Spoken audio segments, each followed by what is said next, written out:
Good morning, everyone. We've waited just a little bit because a major transportation issue referred to as parking has been a major problem. And I know for myself, I parked on the top floor of Regents Hospital. So if anybody asks, I'm visiting a friend there. But welcome to the first Minnesota Rail Conference. I'm thrilled that Commissioner Frederickson is here, so we can start. Dave, this is a. If you're here, we're on time. This is, and many of you know, this is the first rail conference, and many people were asking, what is the Minnesota Rail Conference? And because we've never done it before, it's already a great success because you're all here, and that shows that if people vote with their feet, you're here, and we'll have an engaging day. We're also live streaming, so welcome to those who are joining us in the privacy of your home or office, and we will certainly hear from you both electronically and here in person. I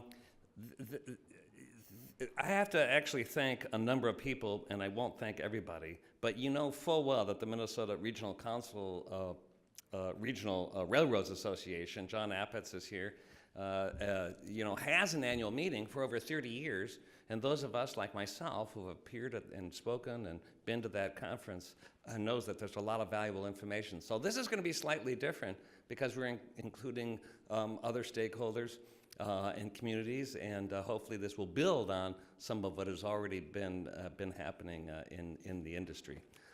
They have a much better setting. You can imagine that we're looking at a beautiful lake here, but actually it's a sunny day in Minnesota. So hopefully you'll have a productive day. You know, our orientation all along is to try to gather multiple sectors, government, private business, communities, and impacted by rail, both positively and in their minds, like what's the latest challenge. And it works much better if we understand our concerns, and so more gatherings and like this would, we believe, very helpful.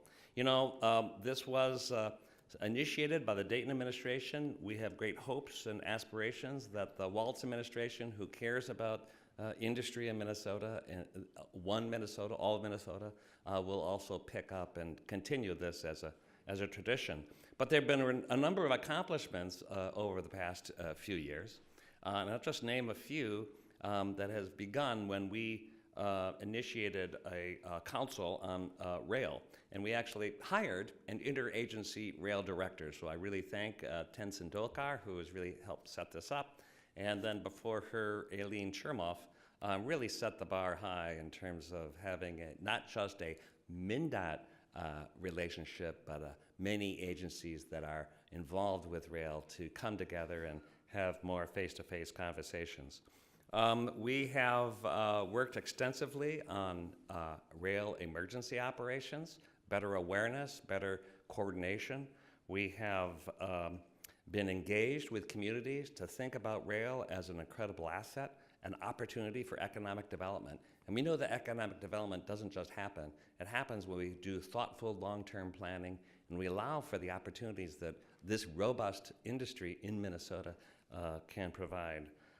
For both people and our businesses. We've made a number of improvements, and we've certainly highlighted the whole issue of rail crossings, which both help the efficiency of rail operations, but of course lessens community impact. So we know that we have both large and small crossing improvements, and it's become a major focus for some public investment from this administration.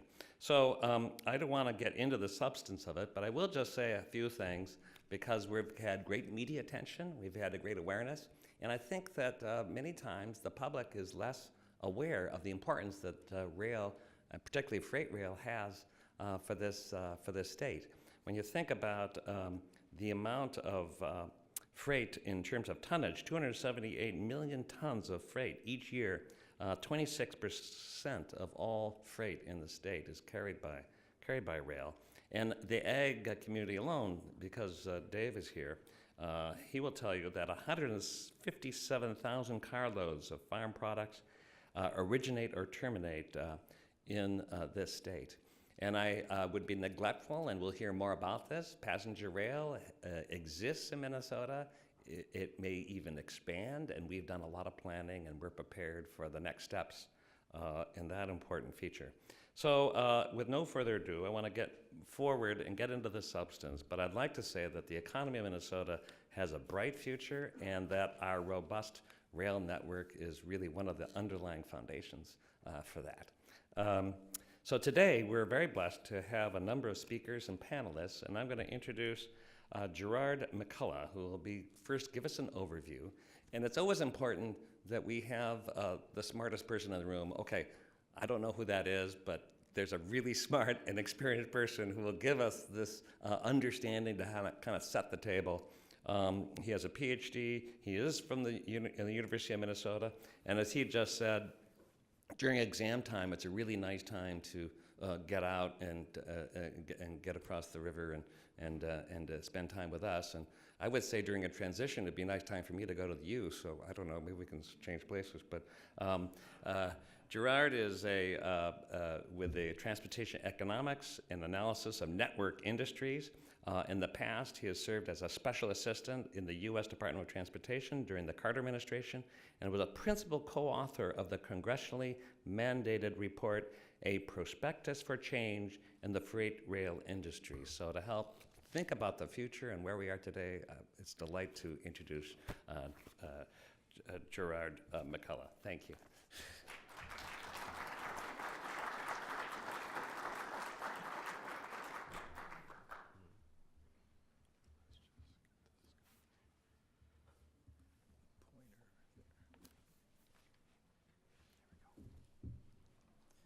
Yeah, if you wanted to go over and monitor my exams next week, that would be great.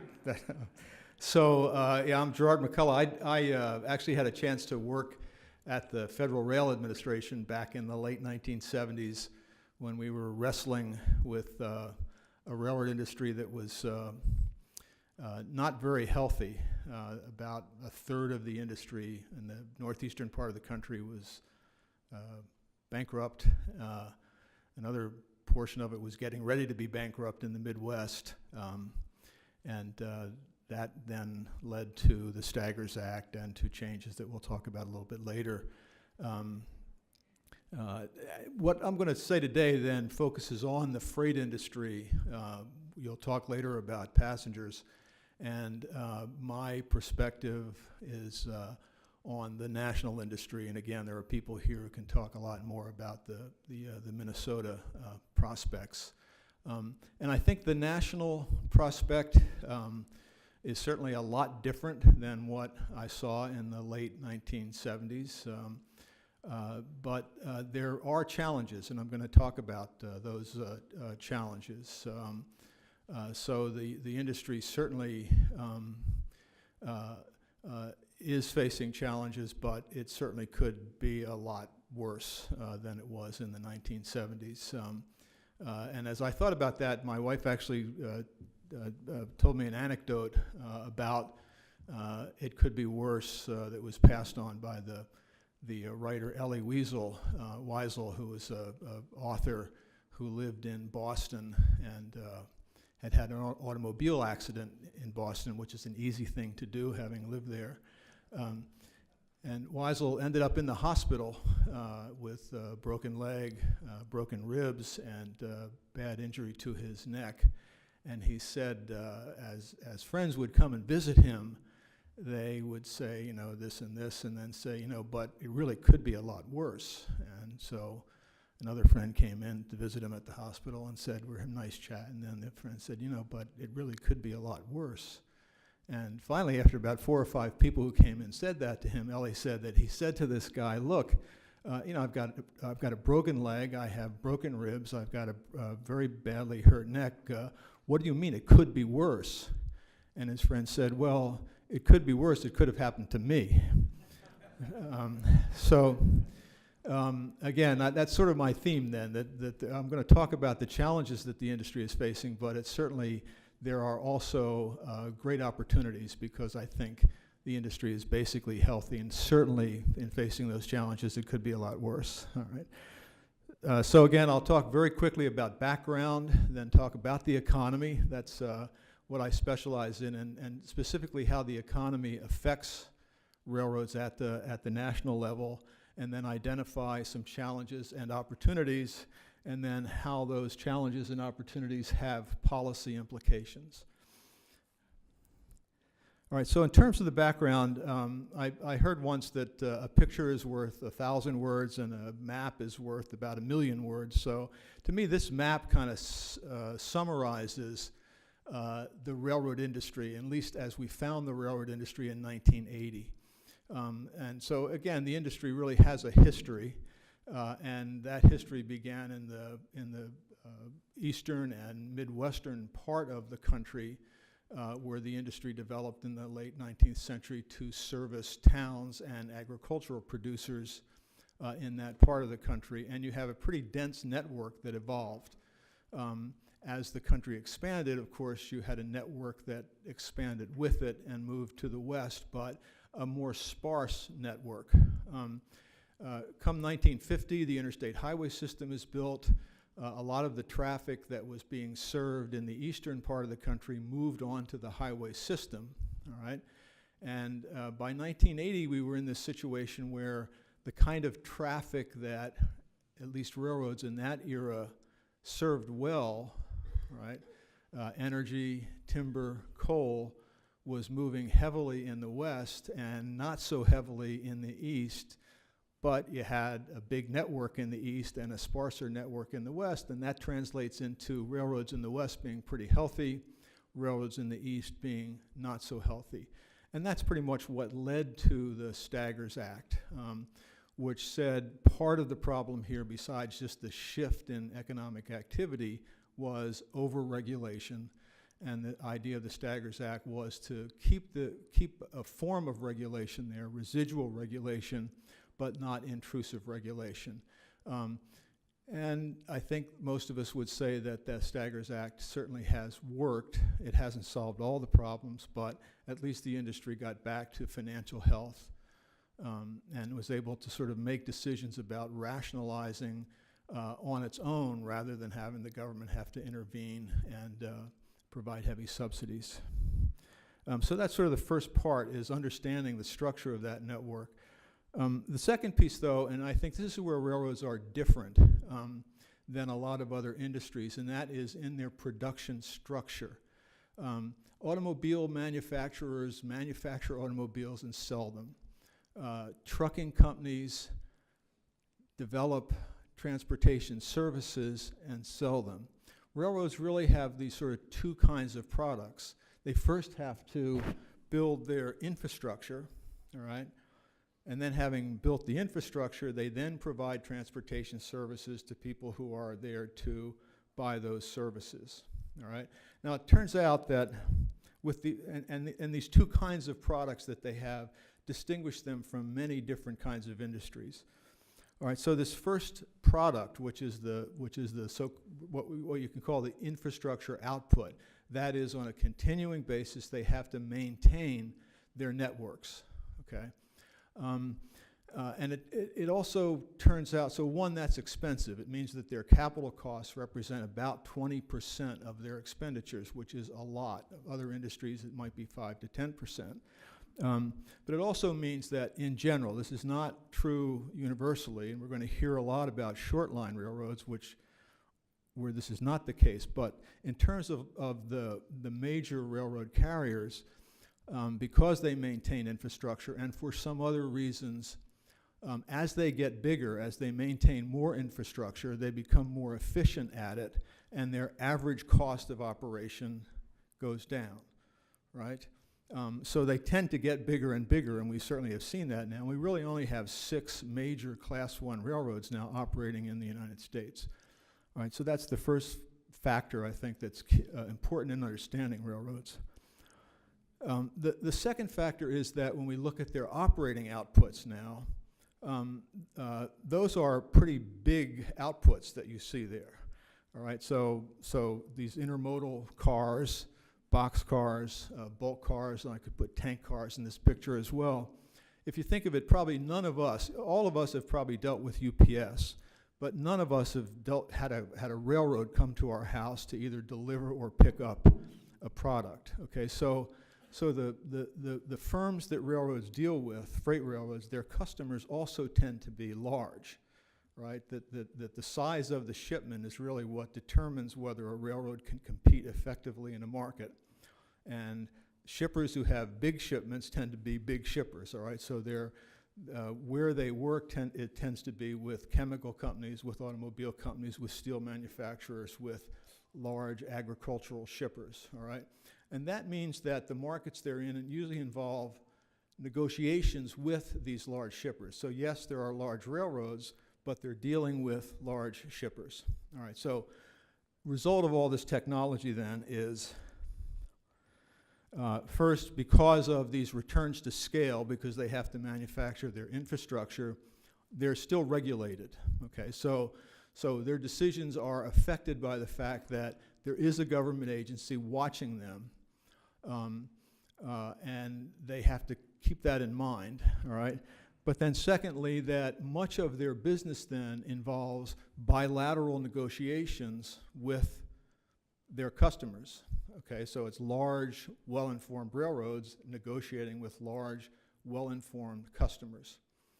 All right, and that has effect on their ability to earn profits. Okay, and then this third thing, which I already mentioned, which is they're very capital intensive. All right, so that's kind of where we start in understanding, I think, the way Class 1 railroads at least operate. All right, so now, what about the sort of economic framework? And here, the jargon in economics is that railroads are a derived demand, that railroads don't really provide services that get sold to households. They provide services that get sold to industries. And as a derived demand, they're very subject to what happens with the overall level of economic activity, right, with what we call the gross domestic product. And so as gross domestic product goes, so the railroads go. And again, as GDP moves up and down, here's the railroad having to provide that 20% on a regular basis to maintain its plant. And this again kind of goes back to that map that I showed you. If you look at the GDP of the US, and when we think of the gross domestic product, it's about 60% provided by households, about 20% takes the form of investment, whether people buying new houses or firms investing, and then 20% by government. And then another sort of plus 20, minus 20 taking the form of exports and imports, all right? So that's what makes up this $18 trillion a year in GDP. That's a 2018 number. And if you notice when we look at that 60% piece, the red, which is the consumption part, most of that, or a significant portion of that, is in services. Railroads don't really get to play in that game.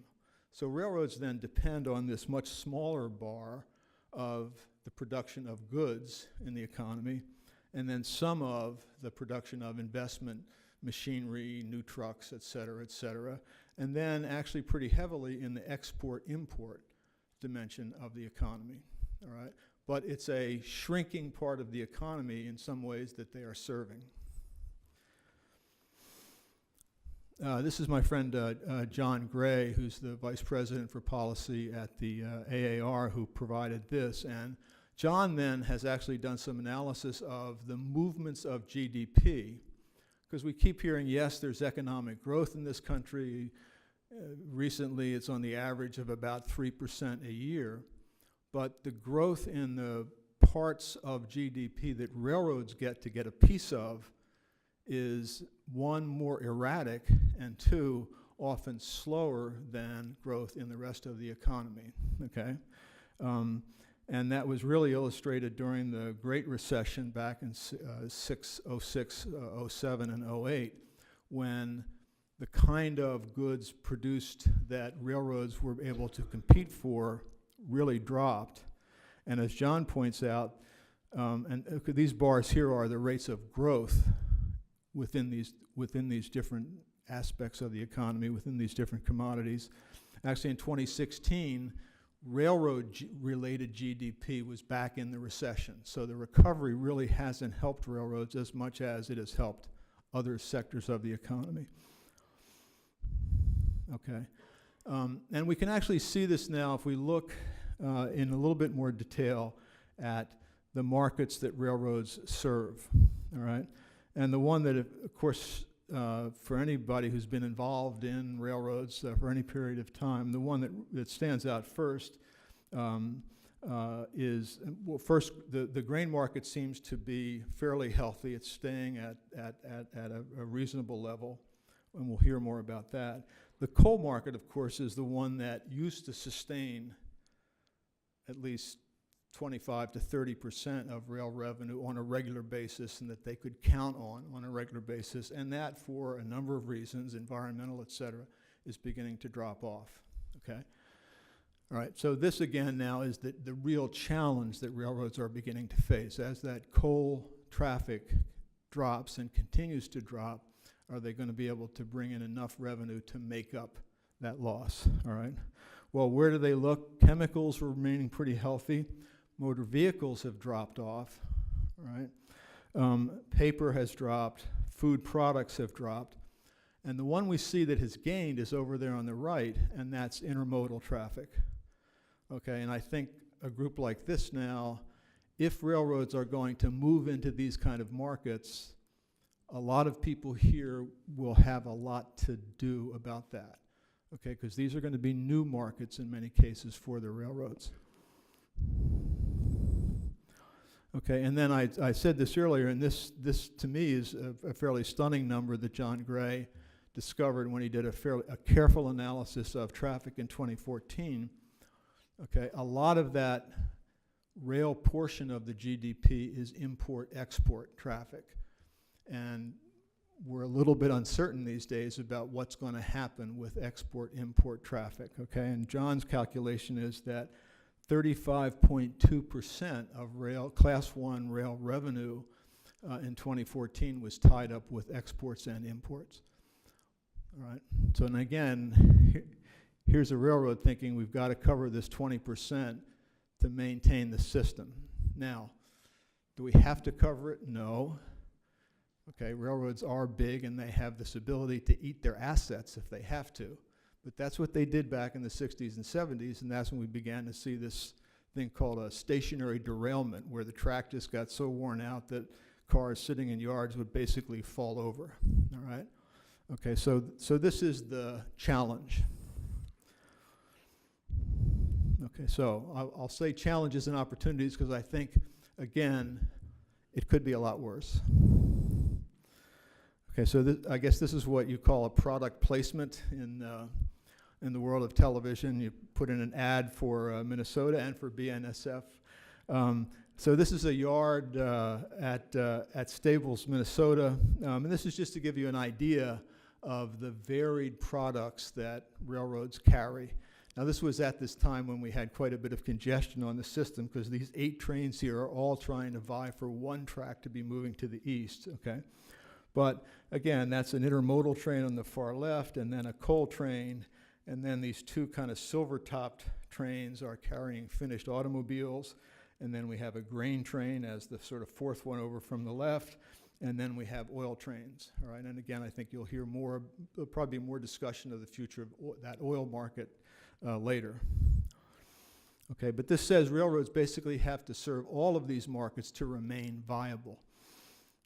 All right, so what are the opportunities and challenges, just to kind of cut to the chase? So it seems to me that the opportunity and challenge then, again, especially given what we saw with the coal market, is that railroads will have to be able to compete more effectively for other kinds of commodities, and that tends to be so-called higher value commodities, the kinds of things that move in containers, all right?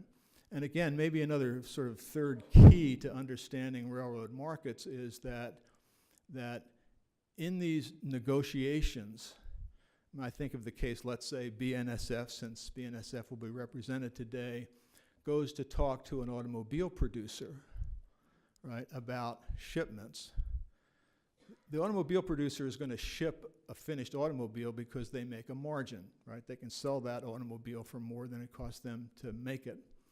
BNSF is willing to do the shipment because they know that within that margin is enough to give BNSF a share of that, okay? But that's the negotiation that takes place. What share goes to BNSF? What share does the automobile company keep for itself? If it's automobiles and other higher value goods, those margins tend to be better, all right? So the key for the railroads, as they watch coal start to go away and as the other markets remain more or less stable, okay, and margins remain more or less stable, is to find ways of serving these higher value markets. Now to do that, the key, and now they've got to compete with trucks, is to provide higher levels of service. But that means that they have to get enough margin in their negotiations to be able to invest in new technology and better levels of service.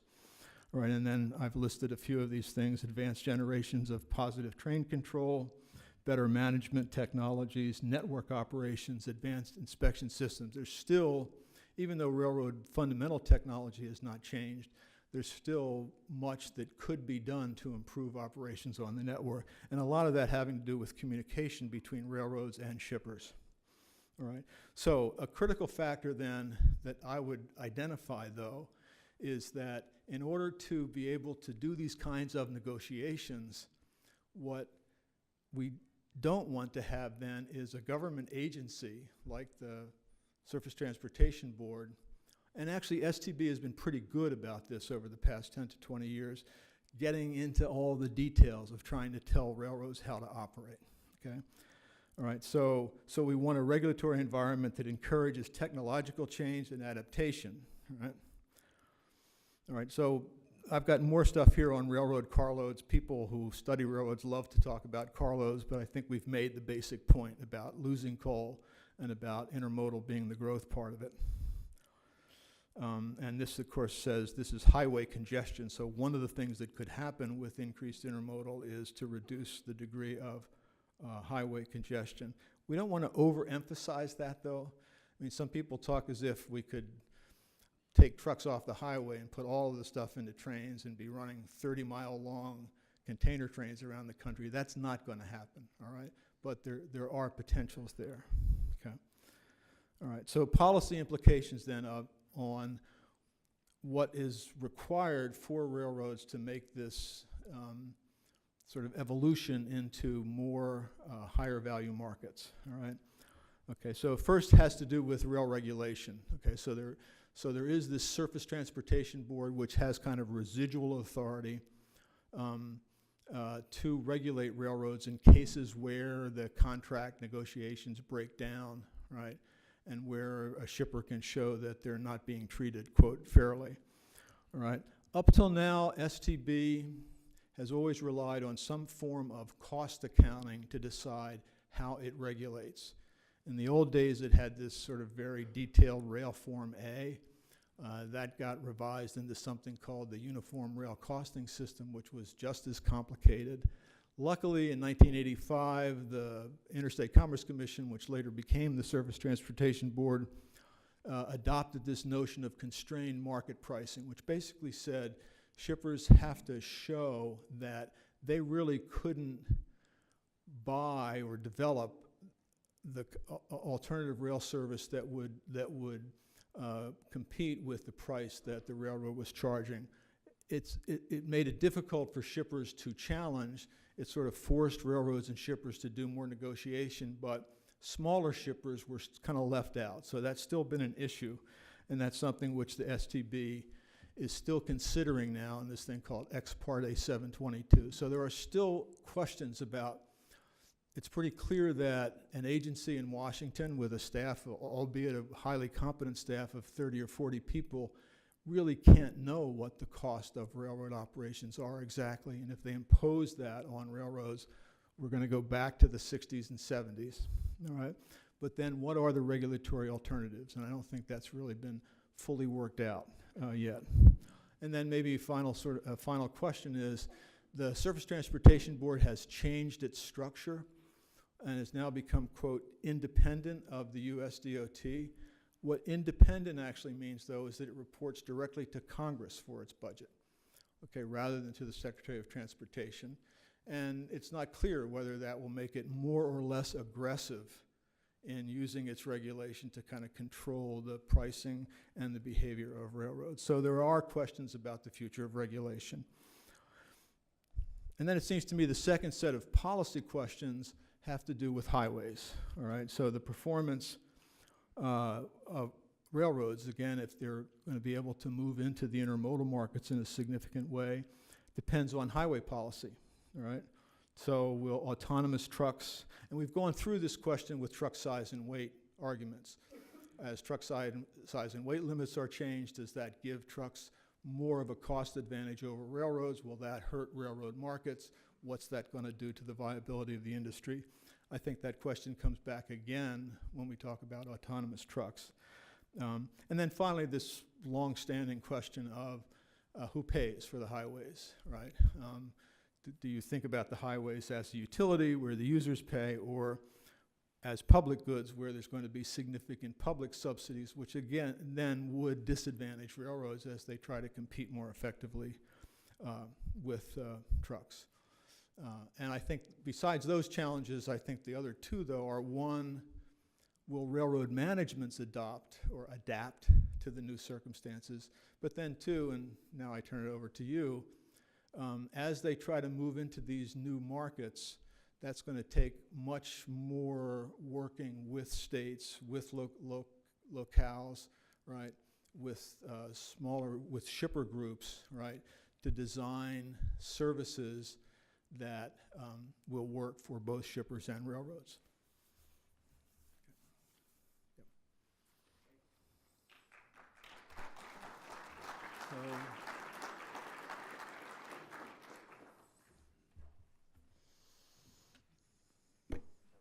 Thank you so much. Yeah, appreciate that.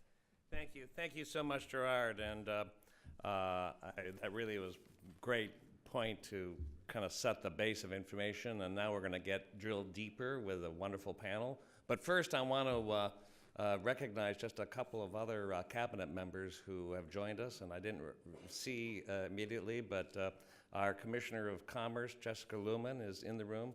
Where are you? There you are. Thank you, Jessica, for joining us. And also sitting next to her is our another cabinet member, Mark Phillips, who's the executive director of the IRRB. There's only 2 R's, but that's what we call it, right? Okay, good. Well, it's my honor to introduce the moderator of the panel, and then maybe the moderator can introduce the rest of the panelists. But I can certainly invite the panelists to come forward as I introduce Peter Gilbertson, who is both certainly an expert in the rail industry, but a practitioner. Peter has had many years in the railroad industry, and he is the founder and CEO of Anacostia and Pacific Company, which is really a holding company of as many as 7 railroads. Is that correct? 7? Ranging in Minnesota to the central states to West Coast, East Coast, so you kind of have a full national picture of railroads. And so it's really our great honor has been involved in the rail industry, rail associations here in Minnesota, and certainly the American Railroad Association. Very engaged civic person. I am particularly interested in introducing him because many people know I've known Peter for over 50 years, which is amazing because we're so young. But Peter asked me if I'm going to tell a few stories. I have many stories. I am not going to tell them. But I will say that Peter has been passionate about railroads since junior high school, and I think even to the point where some of us were wondering, like, what is this about Peter and railroads? And so, even my own brother would argue, being a genetic bus person, as to which is better, rail or bus. And I have grown in my evolution about multimodalism is important, so I understand this. So, Peter, I will say one thing is that not only is he a railroad executive, but at one time he did have a rock band, and the name of it was the Chicago, Burlington, and Quincy. Did I get that right? And I've danced to that band. So, to a great presenter and performer, Peter Gilbertson. Thank you.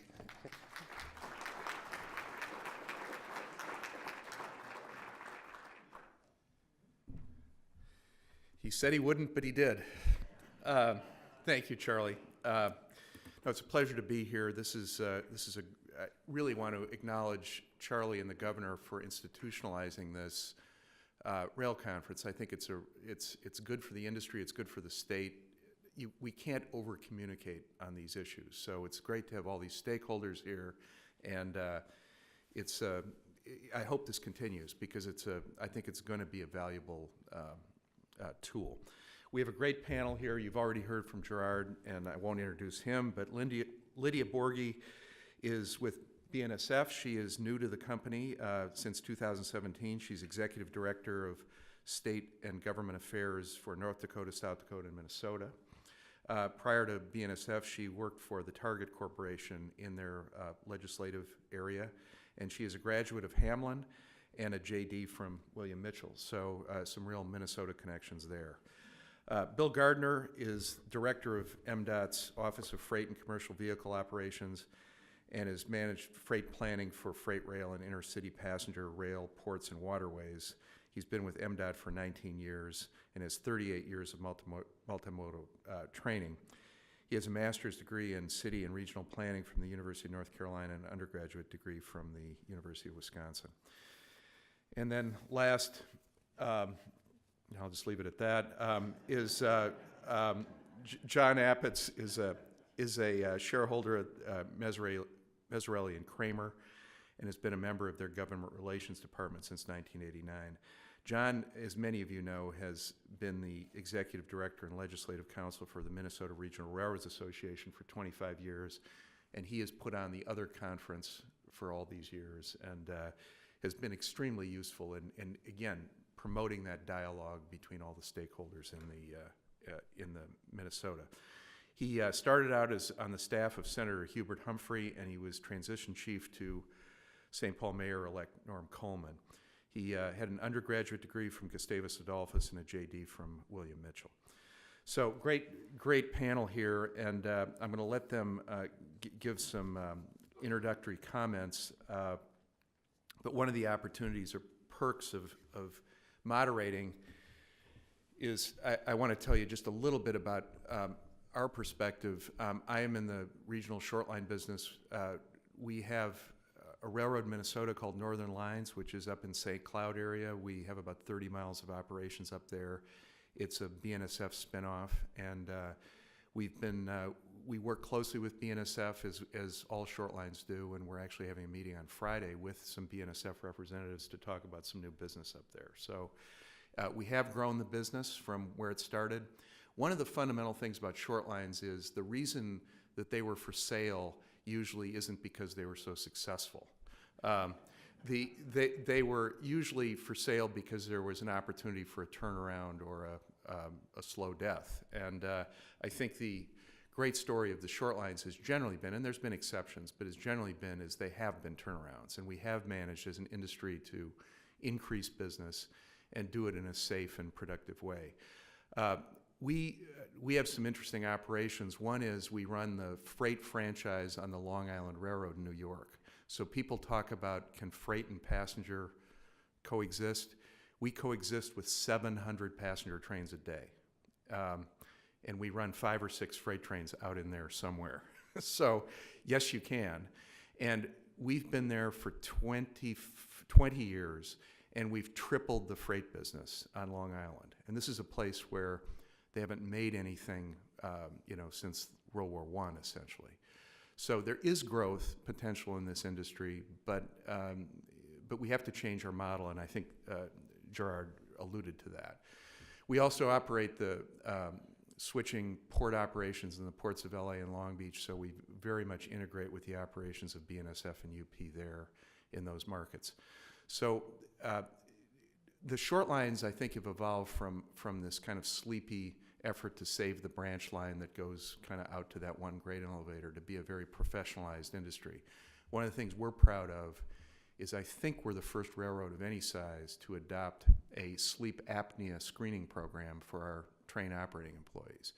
We've done that in a very rigorous way. We pay for it, but sleep and sleep deprivation is an issue in our industry, and we've done it in cooperation with our rail labor organizations, and we're very proud of trying to take that step to improve the safety of our operations. So there's some, as Gerard said, we're a very old business, but there's huge opportunities for innovation and technology yet.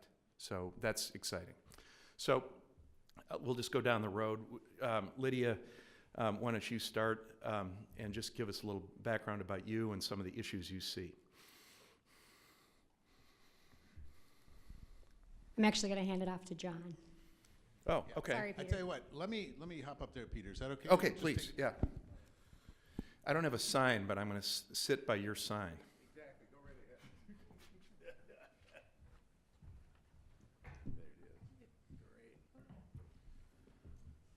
So while Tenzin's setting that up, I want to pause and do something that we always do when the railroads get together and have a conference like this. We're going to have a brief safety briefing. We're going to start out with that. We always do. And first of all, I'm going to tell you, I think everybody understands this. If there's some need to leave this room, we're going to leave this room, progress out those doors right there, go down the stairway, and go out the doors to your right. It's kind of right around to your right. Let's assemble in the parking lot just down by the pay meter, okay? Look to your left and look to your right and see who's there, okay? We're going to keep track of each other if we each need to go down there. That's something that we all do. I'm going to ask, how many people here know CPA or CPA? You might know CPR too. You might be a CPA. Yeah, Kelly's a CPR. Okay, good. And I'm going to ask Joe Kelly if something happens and we need to call 911. You'll be the guy. Okay, we're at 600 Robert Street. That's the location. And that's just so, because we emphasize safety so much, that we're all safe if anything should happen to any of us. We're going to keep track of each other. There's something going on out east right now that's rather significant, and I think it's emblematic of how the railroad industry has infiltrated itself or been part of the United States. A United States president will be carried to his final rest on a train, and that will take place later this week. I think it's emblematic of the fact that this industry has been part of America for the last 150 years, and presidents, several of them have traveled on trains to their final rest. So rest well, Mr. President. I just want to call you to this website right here. This is the website for our association, the Minnesota Regional Railroads Association. Like a lot of industries, we got a carload of facts to dump on you, and I'm going to do some of that right now if you'll pause with me for a few minutes. But if you miss any of them and you want a little more information about railroads, go to this website, and we've got information about all the railroads in Minnesota. We've got route maps, we've got background information, and more importantly than anything else, we have contacts that you can call. Because yes, railroads actually, in fact, are not some big, huge, uncommunicative entity. We're an industry that wants to talk to the communities that we run through. So go to that website if you need some more information. I'll leave it up there for a couple minutes, because what I'm going to do is I'm going to transition from Girard into Minnesota a little bit and talk a little bit, because I'm a history major, okay? Talk a little bit about the history of railroads in Minnesota. I want to explain what it is we carry. And I want to talk as well about the economic impacts of railroads in Minnesota. It'll take me about 10 minutes to go through all this, so bear with me on that. First of all, let me just say the first railroad that ever operated in Minnesota was the St. Paul and Pacific. And you can see railroads had big ambitions even back in 1862 when that first railroad ran 5 miles from St. Anthony over to St. Paul. The first locomotive to run in Minnesota was the William J. Crooks.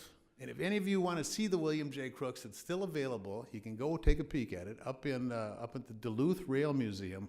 One of the best rail museums in the country is right here in Minnesota, and it's located right up in Duluth. Go take a peek at the William J. Crooks. You'll be really impressed with that particular locomotive. In the early years, railroads were kind of the dot-com industry of their era, and there was a Minnesotan, a fellow by the name of James J. Hill, who was kind of the Jeff Bezos of Amazon of his day.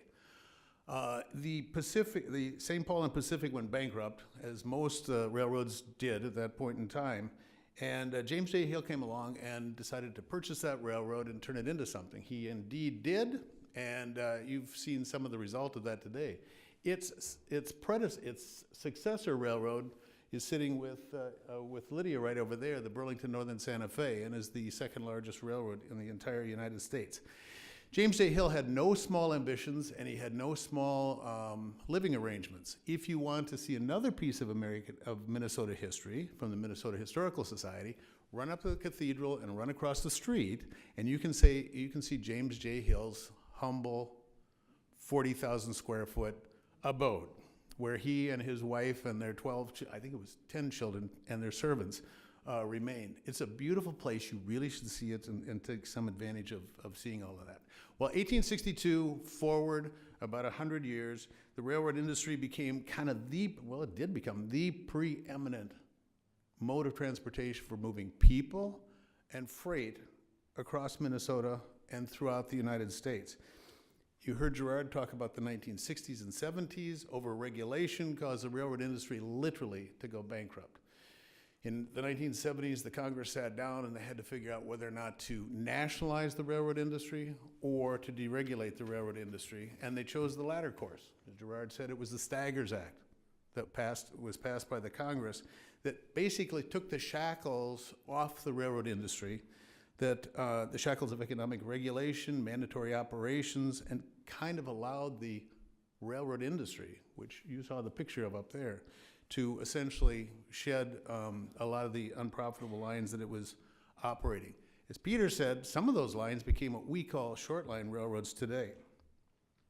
And since 1980, since the Staggers Act, the railroad industry has basically reduced their cost of operation. They've increased productivity. They've added major safety gains through the use of better equipment, better training, and improved public awareness campaigns throughout their operations. We're going to give this a try. Okay, we'll try something else. There. This is a railroad map of Minnesota today. You've all got a copy of this. Hang on to it if you're interested in it. This gives you a look at where we operate. This is the 4,500 miles of track, roughly, that still exists in Minnesota. And across that 4,500 miles of track, four of the, Gerard, I'm going to say 7 class 1s, the large railroads that run nationally and internationally operate. 4 of those operate in Minnesota. I like to say it's kind of a rail-rich state because we have unique opportunities because of that network that others don't have. There are also, as Peter noted, 18 short-line railroads in Minnesota. You've heard of them, TC&W, you've heard of the Red River Valley and Western, Progressive, you've heard of several others. They're all on the map that you're looking at there, and information about each of those and where they run is at www.minnesotarailroads.com if you want to take a peek. That 4,500 miles of track, just to give you kind of a sense of this, and we've got the 8th most track in the United States, and that 4,500 miles of track is essentially the distance from Chicago to LA and back. So if you were to spin that around, that's what we operate in the state of Minnesota. 4,600 railroad employees at an average of about $110,000 a year operate that system, and the railroad industry pays about $56 million in property taxes every year. A couple of the representatives of the employees is here. Phil Qualley's back there, and Dave Brown is up here. Dave runs the locomotive on the North Star Corridor. So if you run up to not quite to St. Cloud yet, run up north on the North Star Corridor, Dave may be at the head of that train. 2 other quick things. Railroads are private businesses. A lot of people think, well, the government runs the railroads, right? They always have, they always will. That's not the case. Railroads are private businesses. And as Peter emphasized, they are required, if they're going to keep operating, and as Gerard emphasized, to make some sort of profit and find a way to pay back their investors and to keep their industry running. Gerard also mentioned the fact that it is a very capital-intensive industry. About 20% of all railroad spend, 18 to 20% every year, goes into maintaining the track, the locomotives, the equipment that those railroads operate on. That's heavy equipment, steel on steel, and it wears out after a while. So we spend a lot of money maintaining our operations. Also, freight railroads are common carriers. And by that we mean they have to carry whatever is given to them so long as it's packaged properly and safely. We can't refuse to carry any particular thing. That's the obligation that we have. So if it comes to us in a safe package, and railroads press for safe cars, we have to carry that sort of stuff. So what do railroads carry? Well, they carry just about everything, if you will. In Minnesota, there are roughly 4 million rail cars that move in and out of the state every year. 4 million rail cars. We carry about 300 million tons of stuff, about 26% of all the freight that moves around the state of Minnesota, as Gerard said, moves in a rail car. And in Minnesota, the largest portion of what we carry are iron ore products, agricultural products, food products, but we also carry consumer goods, we carry cars, we carry chemicals. There's a lot of chemicals that move on the railroad, hazardous materials, and all that stuff moves from one point to another on tracks. Each rail car carries about 3.5 to 4 truckloads, truck trailer loads of goods. That is about, if you just think about it for a minute, do the math. Sometimes you do the math when you're sitting, if you will, at a crossing where you're delayed for a little while and you see a 110-car train come across. But think about the fact that that 110-car train is pulling about 385 truckloads of goods from one spot to another. That's 385 truckloads that come off of our highways with every one of those trains that goes by. And that freight moves with less fuel and lower emissions than trucks. Figure that we like to throw around is that a train can move a ton of freight, 435 miles, on 1 gallon of fuel. In terms of hazardous materials, we had quite a conversation about that over the last few years. Hazardous materials, railroads move 99.997%. I love that figure. 99.997% of all the hazardous materials to their final destination safely. And as Gerard said, the demand is only going to increase. So sometimes when folks say, well, let's just put a passenger train on that freight line, or let's just take up some space on that freight line, you can understand why a railroad would have a concern about other uses for its space. There's going to be a demand for that as the population of the United States grows, and a demand for more movement on those lines. All that movement has a significant impact on Minnesota's economy. There was a study done in 2016 out at the University of Oregon that said freight rail is responsible for, in one fashion or another, about 7% of all the employment in Minnesota, about 250,000 jobs, and about $40 billion worth of the state's GDP. We pay taxes. Everybody pays taxes, but the taxes that we pay generate the work that we do generates other taxes up to about $7 billion worth of income to the state of Minnesota.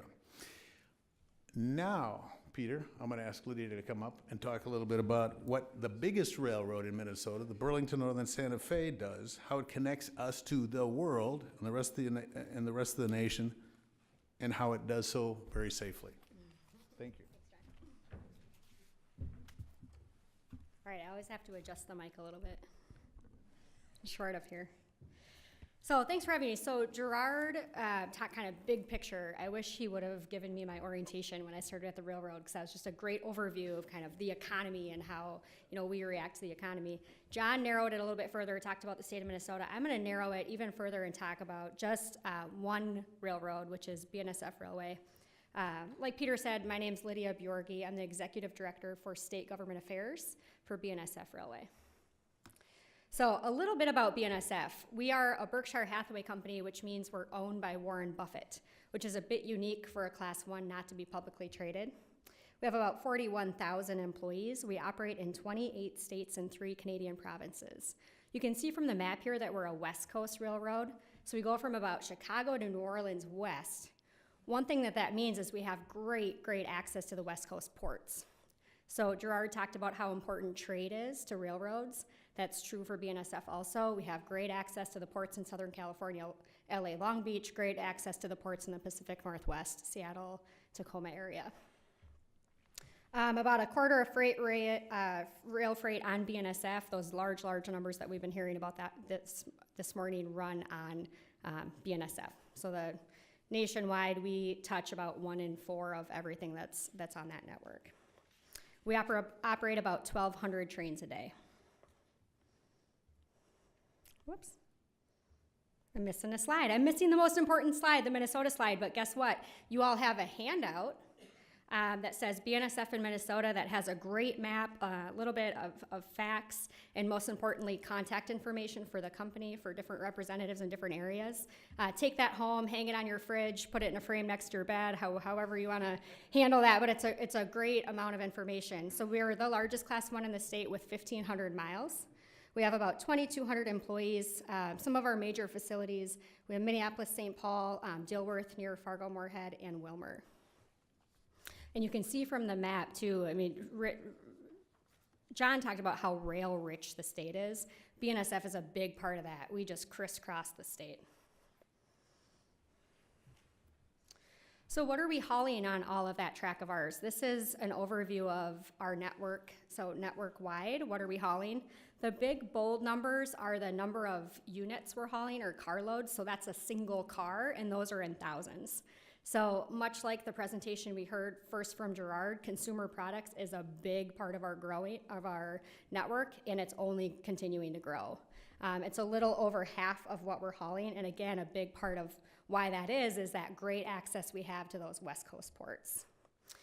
So we're hauling stuff in from the West Coast, dropping it around the country, in the middle of the country in particular, putting it in warehouses so a truck can then bring it to the store, or a truck can then bring it to your doorstep. So I'm hoping Santa Claus Summer on a Train has all of my kids' Batman Lego sets that he's ordered for Christmas. But you can imagine, so if consumer products is half of our business, this is peak season for half of our network right now.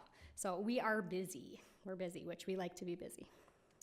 Another important piece of our business is agricultural products. We haul twice as many agricultural products as any other Class 1. The BNSF network, just if I were to go back to the map, you can see we have this great infrastructure in the Midwest, and we have this great line that goes from Chicago to the Pacific Northwest. A lot of the agriculture that we're hauling goes from the Midwest out the Pacific Northwest, out those ports for export. The coal we talked about is in a structural decline. We're no different than the rest of the industry. Industrial products are that category for BNSF includes things like lumber, plastics, wind energy equipment, so we haul a lot of turbines, steel, pipe, chemicals, petroleum products, all the stuff that helps build and run the economy. There's my slide. So what does that mean in Minnesota? What is BNSF volume in Minnesota? So the category, or the pie chart on the left, is products shipped from Minnesota. So these are Minnesota businesses, Minnesota farmers who have access to domestic and international markets because BNSF is hauling things out of the state. The pie chart on the right is products shipped to Minnesota. So that's where we're bringing products, we're bringing energy into the state that are then consumed by business and by residents of the state of Minnesota. So focusing on products shipped out of Minnesota, about 35% of those products are agricultural products. And again, a big chunk of those agricultural products that we're shipping are going out the Pacific Northwest for export. About 42% of what we're hauling is industrial products. Can anyone guess the single largest commodity that we haul in the state of Minnesota? Yep, taconite. Well, it's not egg. I think a lot of people would guess corn or soybeans. I know I would have. So we have a safety panel coming up. I wanted to touch on that. At BNSF, safety is the most important thing we do. A safe and secure railroad is essential to not only our nation's future, but our stakeholders, all of you in the room today, certainly our customers also. Our safety vision at BNSF, it says up there, is to operate free of accidents and injuries, and our focus is on preventing them in the first place. A big way to prevent accidents and injuries and other bad things on the railroad is through technology and technology innovation. We are not the railroad of yesterday. We have all this great technology that we're using across our network. I'm going to focus on 3 buckets. The first bucket is equipment detector technology. So this is, when you think of equipment, that's the stuff that's moving on the rails, the cars and the locomotives. We have detectors that are 24/7, 365, looking at those cars and finding things that either need to be fixed or we know will need to be fixed in the future, so we fix them when we have them available at a car shop. Things like, we know if a bearing is too hot. We have a detector for that. We know whether something's dragging off of a car. You can imagine that's bad for a track. We don't like things dragging. You can hear defects on wheels. So our computer algorithms know what sound a wheel should be making. The minute it starts making a different noise, we can flag that wheel, pull it out of service, and fix that issue. We use all of the data. There's 35 million readings a day, per day, just from these equipment detectors. We put them into a computer that's a lot smarter and faster than any human being. Teach that computer to learn, to look for, use predictive analytics to look for patterns, and allows us to not only pull red flags, which we do, but look for patterns so that we can be better and faster and quicker in the future to prevent those incidents. The second category is track inspection technology. So we're not just inspecting the stuff that's moving on the track, we're inspecting the track itself. A couple of examples of how we're inspecting track. We use ultrasonic waves to detect internal flaws. So you use ultrasonic waves on the rail itself, and it can detect a hairline fracture inside a rail that the human eye would never see. We use geometry cars, high-speed laser technology to test track surfaces and alignment. What's really fun about that is these geometry cars, we have unmanned geometry cars, so they roam the network.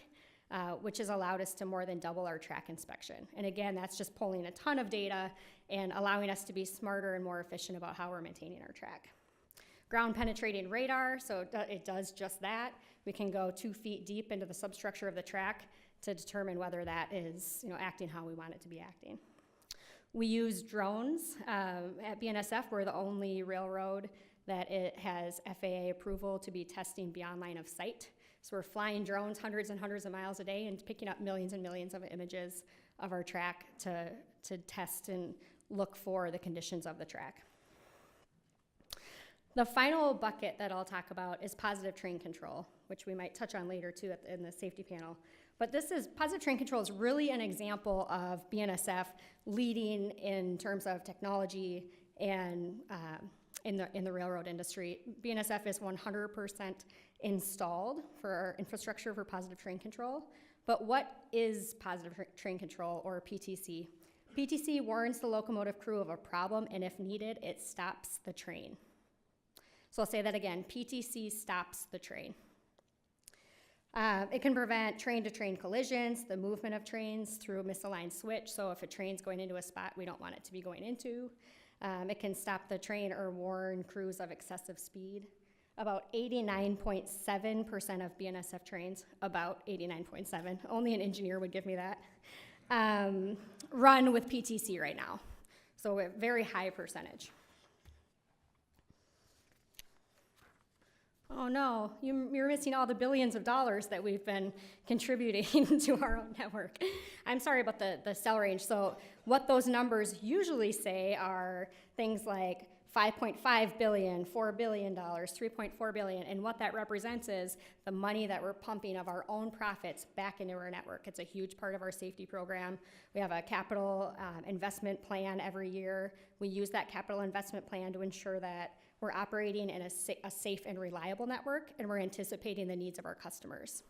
So we're maintaining the network. That the dark orange part of the bar is just maintenance. That's the money we spend to make sure our track is in the condition we want it to be.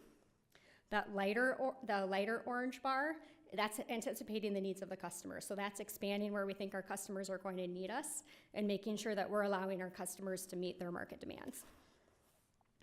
Since 2000, BNSF has invested more than $60 billion with a B in its own network.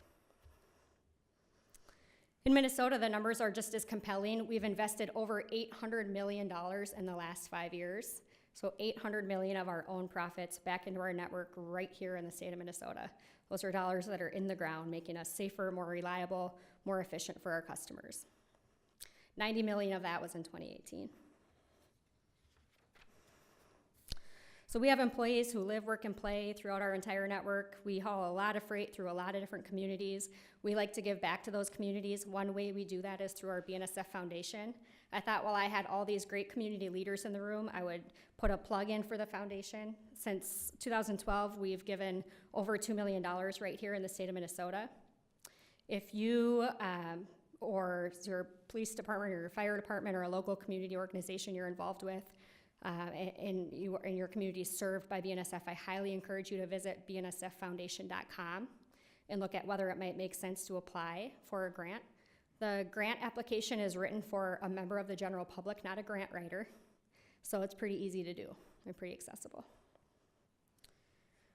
This is usually the most popular page of my slide. As John Appetz mentioned, sometimes it can feel a little bit daunting to know who to call at the railroad. Someone told me that railroads invented bureaucracy. I was also told that's an Abraham Lincoln quote. I don't know, I like the Gettysburg Address better, but. So all of this information is on the back of that one page or two that will be framed by your bedside, so make sure to keep that side out. But for real, call us if you need anything. You know, we might not give you the answer you want, but we're gonna at least pick up the phone. If you don't know who to call, feel free to reach out to me or anyone else on this list, and we'll get you to the right spot. So that's all I have.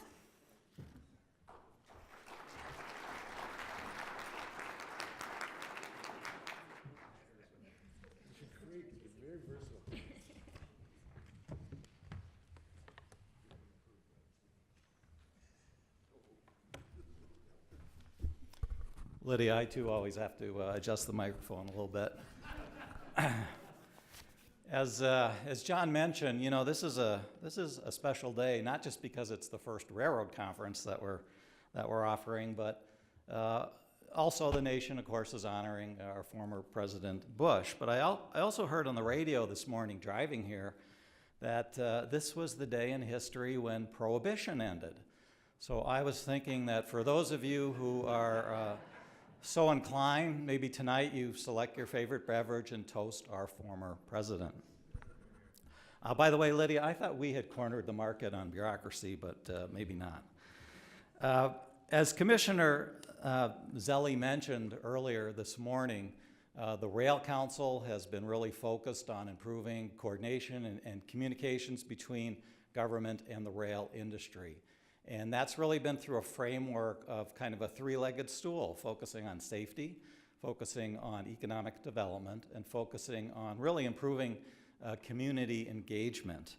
And I'd like to talk a little bit about some of those priorities, because not only are those really reflected in the agenda of this conference today, but it's really reflected in the work that we do at the DOT and are striving to do. So I want to talk about some of the rail-related activities that MnDOT's involved in, and working with the rail industry. And when I say the rail industry, that not only includes the railroads, of course, but it includes shippers, the companies that are trying to move their goods and products to market that use rail or want to use rail, as well as rail labor. And John mentioned the importance of rail labor as well. One of our primary responsibilities is to prepare a statewide freight plan as well as a statewide rail plan, and we update those every 5 years. And those are really to help identify the needs in terms of the performance of those transportation systems in the state. We work with the overall freight industry, rail industry, of course, a whole variety of stakeholders, including communities, public officials, and citizens, to really try to get a handle on some of those needs. One of the things the freight plan tells us is that 2/3 of all the freight that's moving in Minnesota crosses one of our borders at some point. That could be either inbound traffic, outbound traffic, through traffic, it could be domestic, it could be international. But what that tells us is we can't just be concerned with the performance of the transportation system, the rail network within the state. We have to be concerned about the connections to that larger freight transportation network, both nationally and even internationally. So as a result, MnDOT participates in several different national groups concerned with improving freight transportation, rail transportation. We also work with several different multi-state coalitions and corridors. Lydia referenced one of those corridors, which is called the Great Northern Coalition. and includes the rail network. It includes inland ports, intermodal terminals from all the way from Chicago to the Pacific Northwest. And the coalition itself includes 8 states, including ours. It includes the BNSF, those ports I mentioned, and other stakeholders. And really what the focus is trying to improve operations along those corridors to support economic development. The Minnesota State Rail Plan includes both freight rail and intercity passenger rail, like Amtrak, because typically, of course, most of those operations are on the same rail within the same right-of-way. Rail infrastructure is a key element of the rail plan, particularly for, in terms of developing adequate capacity to support both the growth of freight rail and passenger rail going forward. But it also means the renewal of existing infrastructure, and has been referenced by, I think, all of the speakers so far. The short lines have particular needs. The smaller railroads have particular needs regarding infrastructure. Many of them are still struggling. The fact that they were essentially the abandoned branches of the Class 1 railroads with deficient infrastructure, 100-year-old rail, aging and deteriorating railroad bridges. MnDOT administers a rail assistance program. It's called the Minnesota Rail Service Improvement Program. And we provide support for infrastructure projects for both short line railroads and rail shippers, the folks who want to use rail for things like building out rail spurs and rail handling equipment. Over the past 40 years, the program has invested about $80 million, and that's leveraged 4 times that amount in private sector rail investment. Until recently, the program was a revolving loan program. Most states that offer rail assistance programs have both a loan component and a grant component. And typically the grant component is reserved for projects that really have economic development potential, in other words, grow jobs. We didn't have that until this past year when the legislature gave us the authority to issue grants, and they supported that with an appropriation of $1 million. Not a lot of money in the grand scheme of things in terms of the cost of rail infrastructure, but certainly a start. And we recently went through a solicitation project for that $1 million, and we received requests for $5 million that would have generated, in addition to that, another $20 million of private rail sector investment. So there's really an opportunity here that isn't being capitalized on, could be capitalized on with some additional resources for our program. We also partner with the rail industry on infrastructure in other ways, sometimes seeking and be able to secure federal funds for that purpose. And both the Wilmer Y bypass project as well as the new Port of Duluth intermodal container facility project are great examples of that, where we had a combination of both public and private investment, public-private partnerships that are really win-win, that are producing both public benefits and private sector benefits as well. In order to better understand the needs of the freight industry and the rail industry, we work with the Rail Council, of course, but other groups like the Minnesota Freight Advisory Committee, which includes shippers. It includes carriers like railroads, barge lines, trucking organizations, and third-party logistics providers who serve as a go-between between those groups, along with labor and other stakeholders. And there's some recurring themes that we hear from industry about how do we ensure a successful freight transportation system, a successful rail network. These include shippers want cost-effective modal options, including rail, to meet their transportation needs. Bottlenecks and congestion on the freight network have to be addressed. We need to preserve primary freight corridors and facilities and protect them from development encroachment, because once they're gone, they're gone. We need to be able to hire enough qualified transportation worker, and that's reaching kind of crisis proportions, particularly in the trucking industry. And finally, we need to be able to respond in a timely manner to economic development opportunities.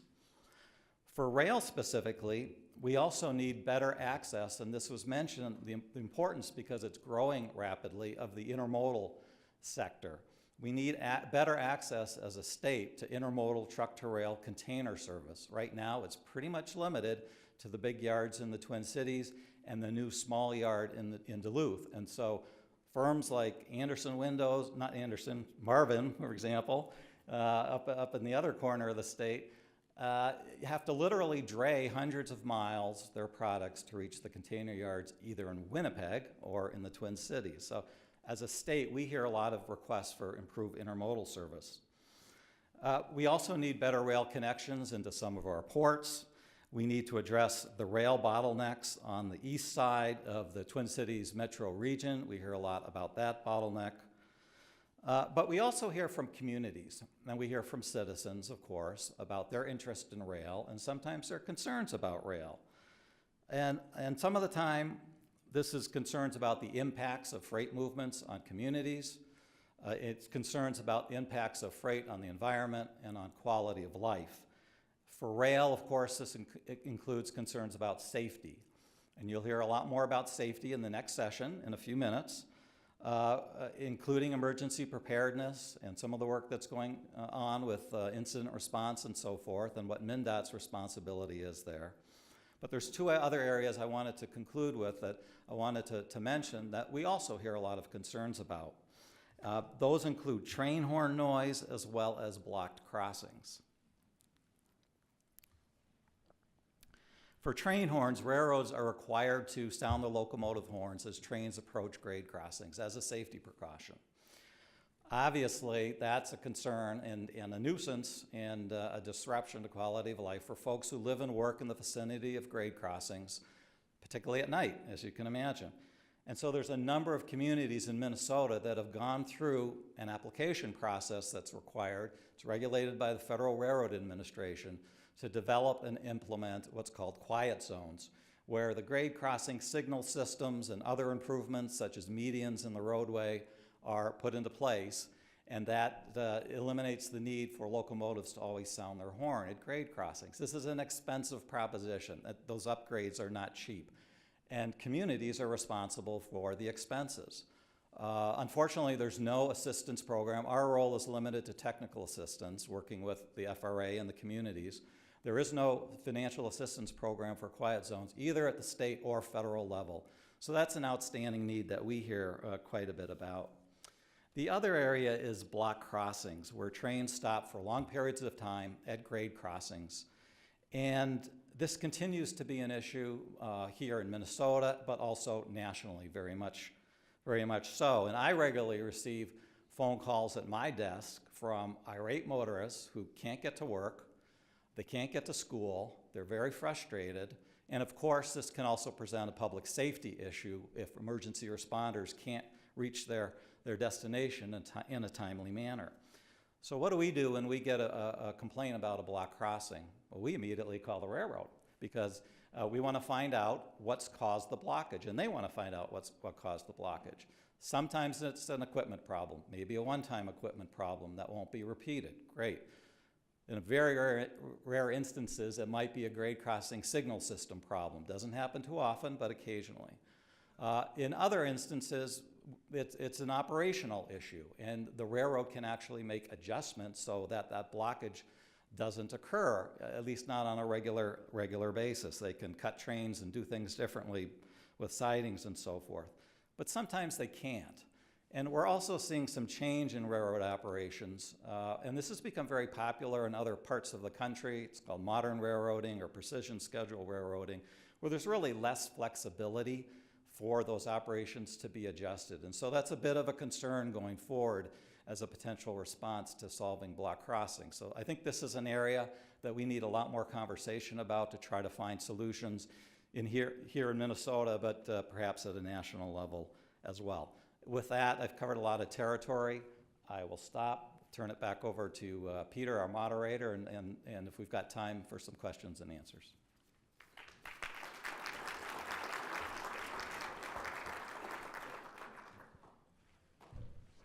We're running a little late, and Dolker said we could have a little more time because we started a bit late, so we're going to take a few questions. I think that was a great overview in many ways.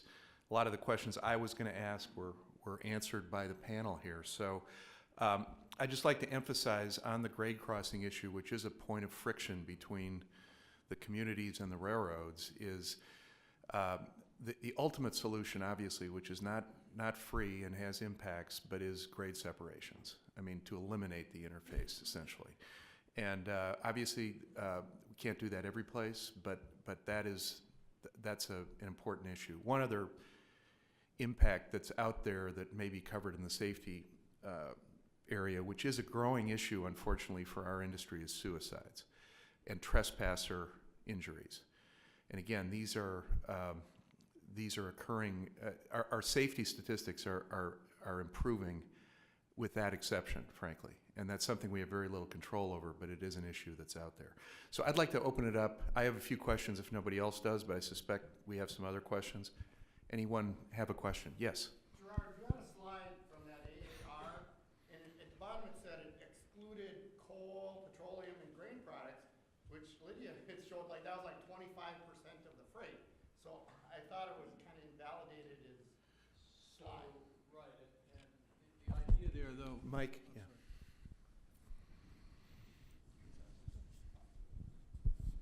So the idea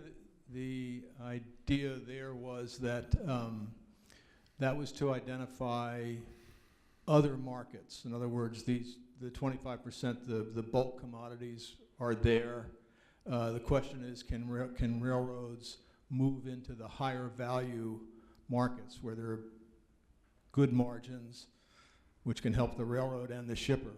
And so what John was identifying, actually this was a slide that John had sent me from the AAR. They were identifying the kind of non-bulk commodities that they were trying to compete for. Okay. Anyone else? Yes?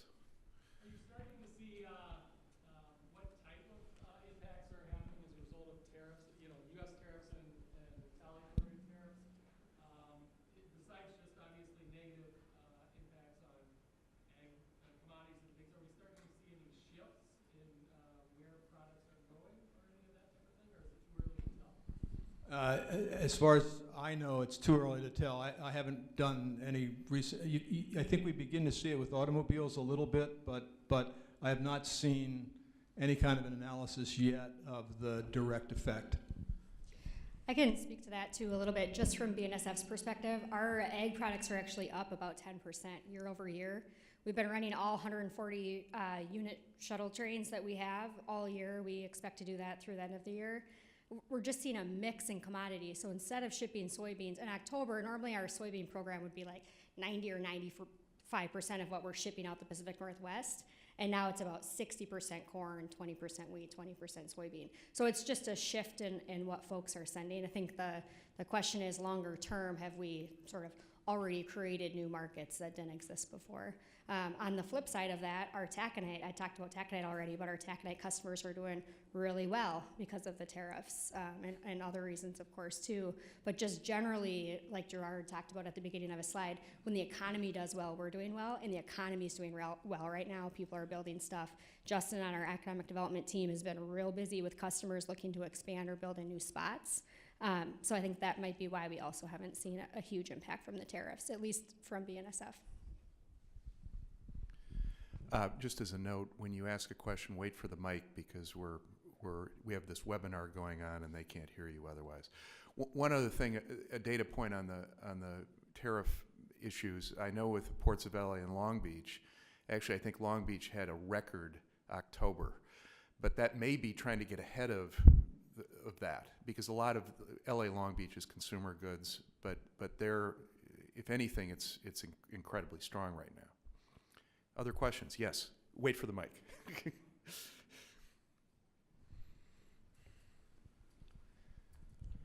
Hi, I'm Todd Graham. I'm an economist with Metropolitan Council. I had heard Gerard say earlier that one of the fastest growing market segments in the industry is the intermodal service segment. And I heard Bill say that there's a lot of interest in shippers in in intermodal strategies, but that customers, shippers are feeling like there are limited places that they can get their goods into the rail system. And maybe there is a demand and need for more intermodal facilities in Minnesota. So I'm interested in Lydia and John's response to Bill, if you have a response. What is the path forward to more intermodal facilities? Go ahead.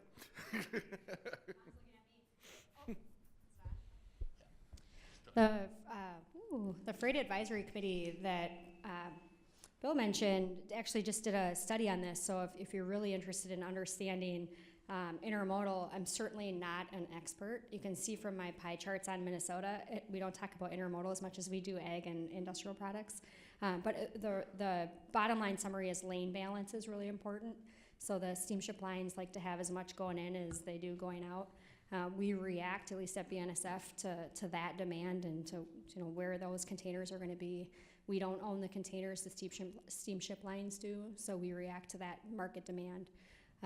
They're very, it costs a lot of money to put up an intermodal facility. They're very unique and different than just any other rail yard. So I don't know if you have more information from the intermodal study. Well, certainly the traditionally pulling together an intermodal facility has been a heavy lift, if you will. It requires obviously commitments from shippers for a certain amount of business, acceptance of a community for that facility, requires the steamship lines making the containers available. A number of things have to come together. We used to have some smaller intermodal facilities in the state that were closed due to economics, but we're seeing in some other states, for example, Ashley Furniture in Wisconsin, some smaller intermodal facilities that have been able to succeed. And so it's really about, I think, finding those opportunities, getting the right parties together to try to make it work. But it's something that's certainly at the top of the list of needs that we'd certainly be interested in exploring further with the railroads. Probably the outstanding example that we have of our deficiency in intermodal rail is the lack of direct service to LA Long Beach. Everything has to go to Chicago first in the wrong direction and back again. That's a real problem for some shippers, adding that time and cost. It's been that way for a long time.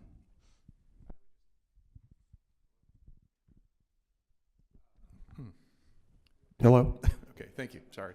I would just add, there is a pendulum swing, I think, going on. The model was to consolidate into these larger hubs, which has been the model for the last 20 years. There's a recent study by the University of Illinois that looks at short-haul intermodal nodes, and there are all the issues that were mentioned.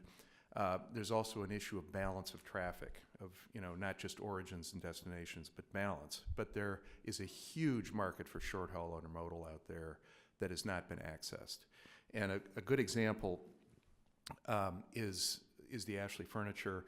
Another is the CN Chippewa Falls operation, which is essentially you need a lead customer for some of these things, and that was Menards in that case.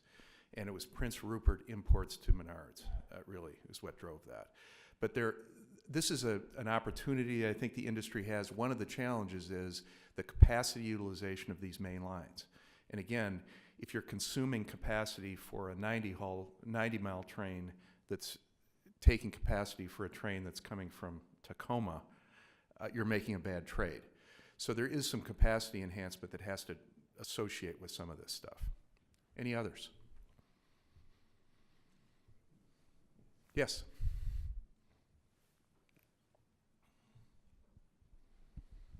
I was just wondering if anyone could speak to the effects of changing climate and weather and how that affects the economics of railroad industry in the past and the projections for the future.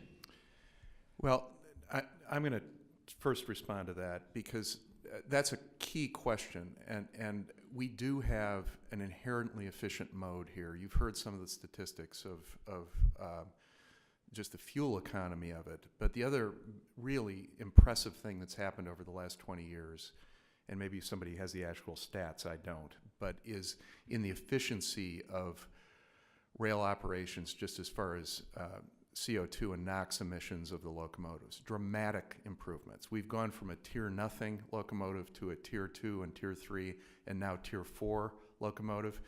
The NOx and CO2 reductions from tier nothing to tier 3 is like 60 plus %. Our operation in LA Long Beach has the only all tier 3 fleet, I believe, in the United States. We are testing tier 4 out there right now, and we're looking at battery assisted hybrids in that situation. BNSF, I know, is got a pilot program with General Electric, locomotive manufacturing in the state of California, which Lydia, you may want to talk about or not. So there's some real opportunities there. The other thing about rail that really doesn't exist for any other mode, and this has really not been done in the United States, but it's done extensively elsewhere, is we can have electrified trains, and which means that we can take advantage of renewables that come via the grid. And one of the railroads we operate is from Chicago to South Bend, and the passenger operations on that railroad are electric. And so, you know, again, you can have coal-fired on the grid, but we can transition the grid to renewable, as everyone knows. And we have a mode that can take advantage of that.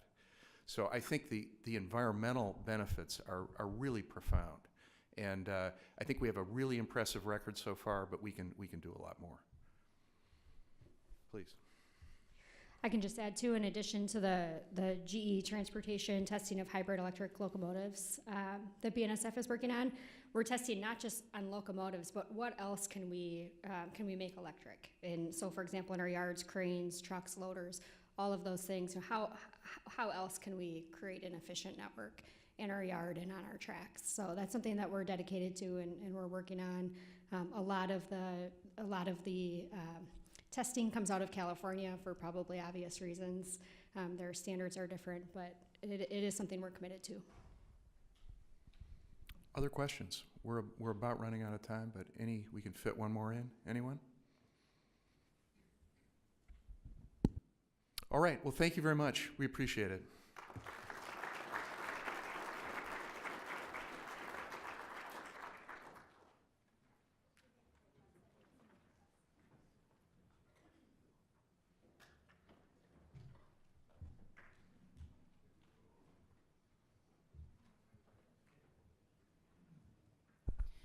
Thank you, everyone. My name is Tenzin Dolker. I'm the State of Minnesota Rail Director. Couple of housekeeping items.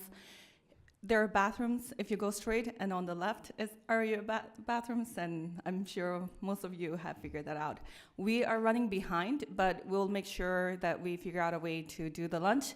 One of the first things that I learned at the governor's office is nothing ever sticks to the schedule. You are flexible, and you kind of move as you can. It is my honor to introduce our next moderator, who is going to bring the panel. Is for rail safety. John Piper is the chief of Coon Rapids Fire Department. He has been a great partner to our administration and to Commissioner Doman at the Department of Public Safety. He was instrumental in securing $25 million for Henson Boulevard Grade Separation Project, and he is extremely active on rail safety issue at the Capitol on behalf of Minnesota State Fire Chiefs, and I think he would be an amazing person who can speak to how collaborations happen on rail issues. So, Chief, come on up.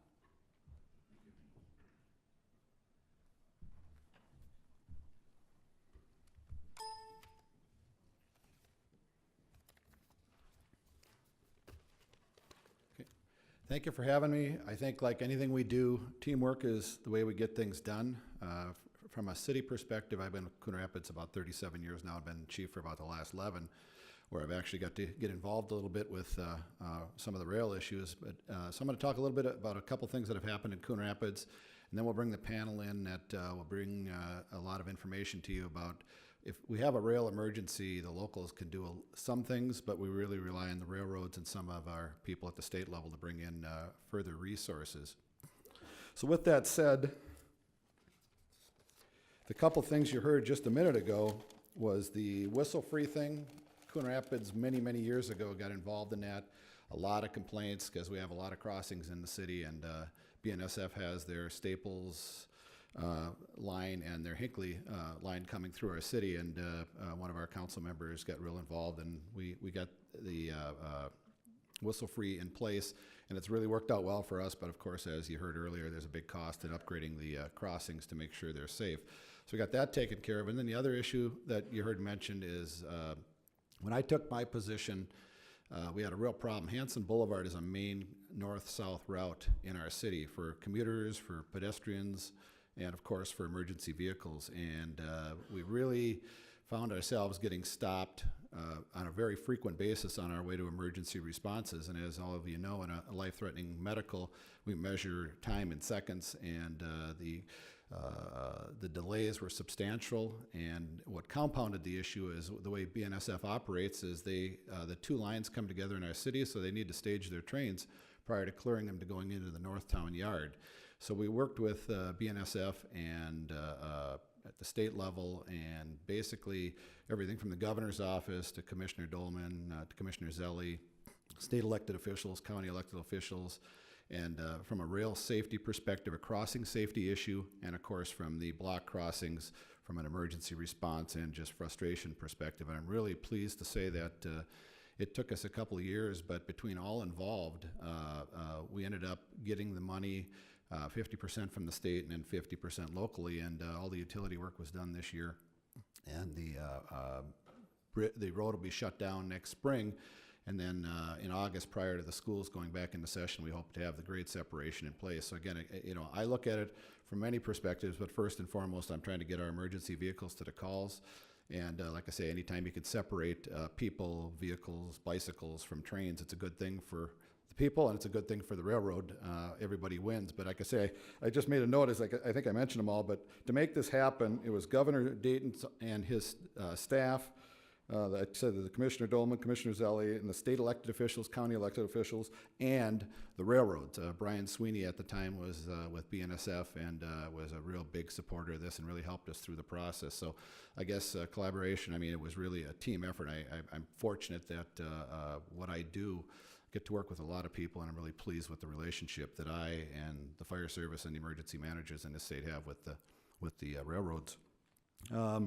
With that said, I think the next thing I was going to go into is at a statewide level, we're working on emergency responder issues, safety issues, and it's an effort between the fire service, emergency managers, and the railroad, and I'm real pleased with the progress we're making there. A couple of examples, and I'm not going to go into a lot of detail because I want to get to the panel, but the Ask Rail is an application we can put on our smartphones, and it's now web-enabled, and it allows first responders, when we get to the scene of an incident, we can punch in the car number, and it'll tell us if the car has a product in it, if so, what it is, or not, and then we can immediately go to what's appropriate action based on that product. So that's been real helpful, and I know I was talking with about the training issue with a few people earlier, and the railroads are really putting a lot of effort into getting out and training first responders, because it's really important, especially in the smaller communities, that they know what to do, and what number to call. Something as basic as what number to call to make sure you get to the railroads so they can shut down the trains when we're operating in whatever scenario we may be operating in. So again, I don't want to spend a whole lot more time on that. With that said, I think to queue up for the panelists, what we're going to do here is that we get a call, and I've been fortunate in my 40-some years in the fire service, we've had one incident, and that was a train derailment right by Hanson Boulevard where this grade separation is going in. But it was really, in the big picture, it was a minor incident. The train derailed, but there's no hazardous materials, no fuel leaks, nobody got hurt, no fires. So it was really pretty straightforward, where we, the first responders, got there, and I did everything I just got done saying. Had no problems. We turned it over to the railroad, and they have quite a machine. It's nothing other than a well-oiled machine to get that track back in service, and it was really quite impressive to watch that. It was about 12, 13 years ago. But with that said, if it's an incident of any kind, clearly we need the railroad, and then we as a local responders have to call the state duty officer, and then that person puts us in touch with the appropriate resources. based on what the incident is. Because again, if you come to Coon Rapids, if we have a house fire, we have a cardiac arrest, we have a car accident with injuries, we deal with that every day, 6,400 times a year. It's very routine for us, and we don't need a lot of outside assistance. But I can tell you, like I say, in 42 years, the only time I've been involved in a railroad incident is the one I just described, and it was pretty straightforward. If it was the big one where you see in the news, where you have the fire, the hazardous materials, anything like that, we need help from the railroads and from our state agencies. So with that said, I'll ask the panel to come up, and then I'll introduce them one at a time when they're going to speak, or you maybe just come to the podium. Why don't we just do that? That probably makes just as much sense. Okay, so with that said, I said if we have an incident, immediately the railroad's going to be there. In our case, it's going to be BNSF. So we're going to get the rail perspective first. So I'm going to read you a little bit here. Tim O'Brien is a Senior Director of Hazardous Materials Management with Union Pacific Railroad. As Senior Director of Hazardous Materials Management, O'Brien is responsible for the safe implementation of prevention, preparedness, response, and recovery of hazardous material releases. As part of this mission, he manages hazardous materials incidents, trains first responders, develops emergency response plans, and performs a variety of community outreach programs. So with that said, Tim, if you could give a group maybe what you do prior to and what you do after, and give them a little perspective, please. Sure. Thank you. I was told I couldn't go to the podium, so y'all are in for a treat because I talk with my hands. I want to back up a little bit, instead of starting with the incident. There's a lot of things railroads do prior to make sure that when an incident happens, it's handled safely and efficiently. And by the way, little background. There we go. Karaoke background. Little background, I also sit on the AAR Hazmat Committee, which is made up of the Class 1 railroads and the Short Line Association, and it's really a group of guys that sit around and talk about hazmat issues for 2 days. Probably the original Big Bang Theory sort of thing going on there. So I can say with a lot of the things, all right.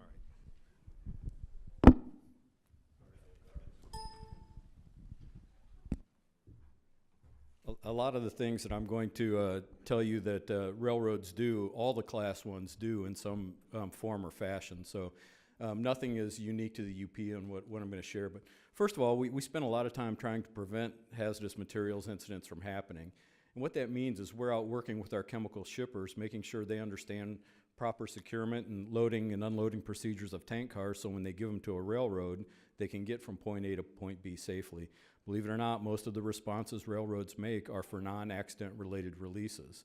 Said differently, a car was not properly secured and the commodity came out of the car, and now it's our problem because it's in our yard, in your community.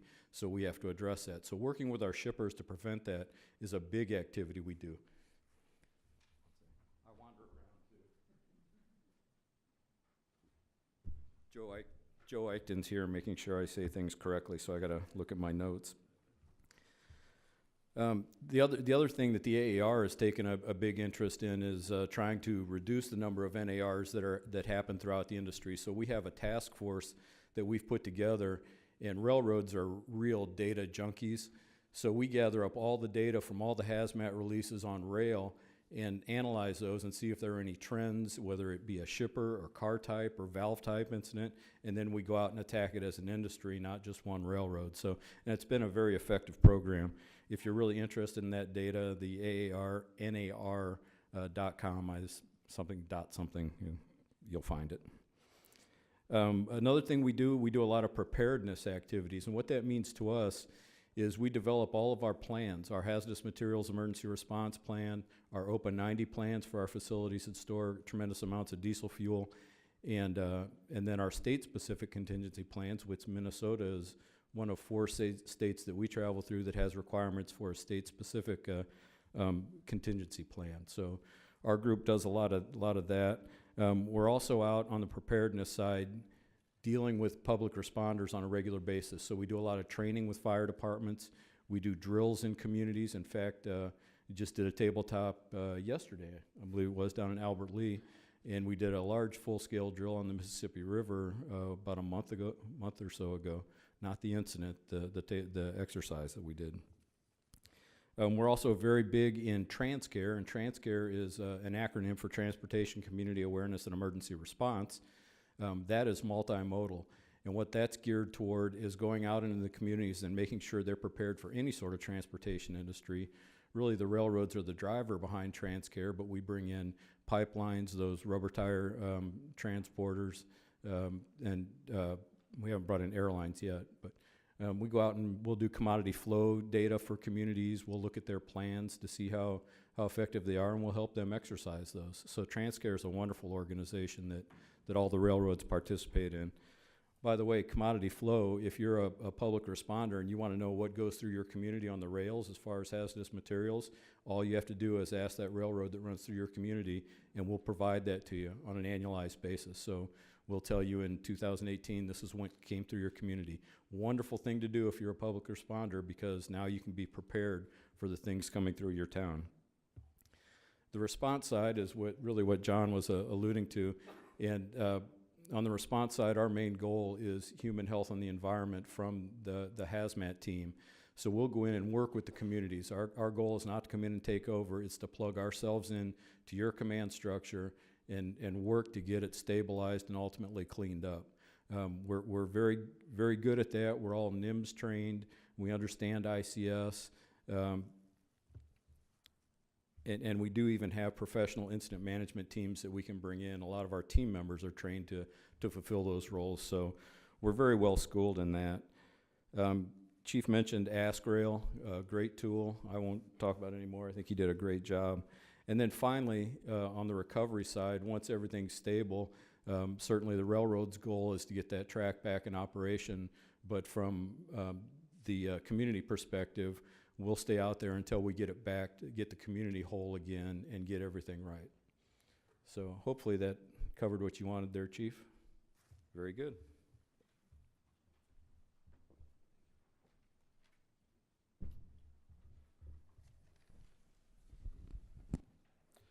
Okay, now from a state agency perspective, the first person will talk will be Joe Kelly. He's the Director of Homeland Security and Emergency Management for the Minnesota Department of Public Safety. The mission of Homeland Security is to help Minnesota prepare for, respond to, and recover from emergencies and disasters.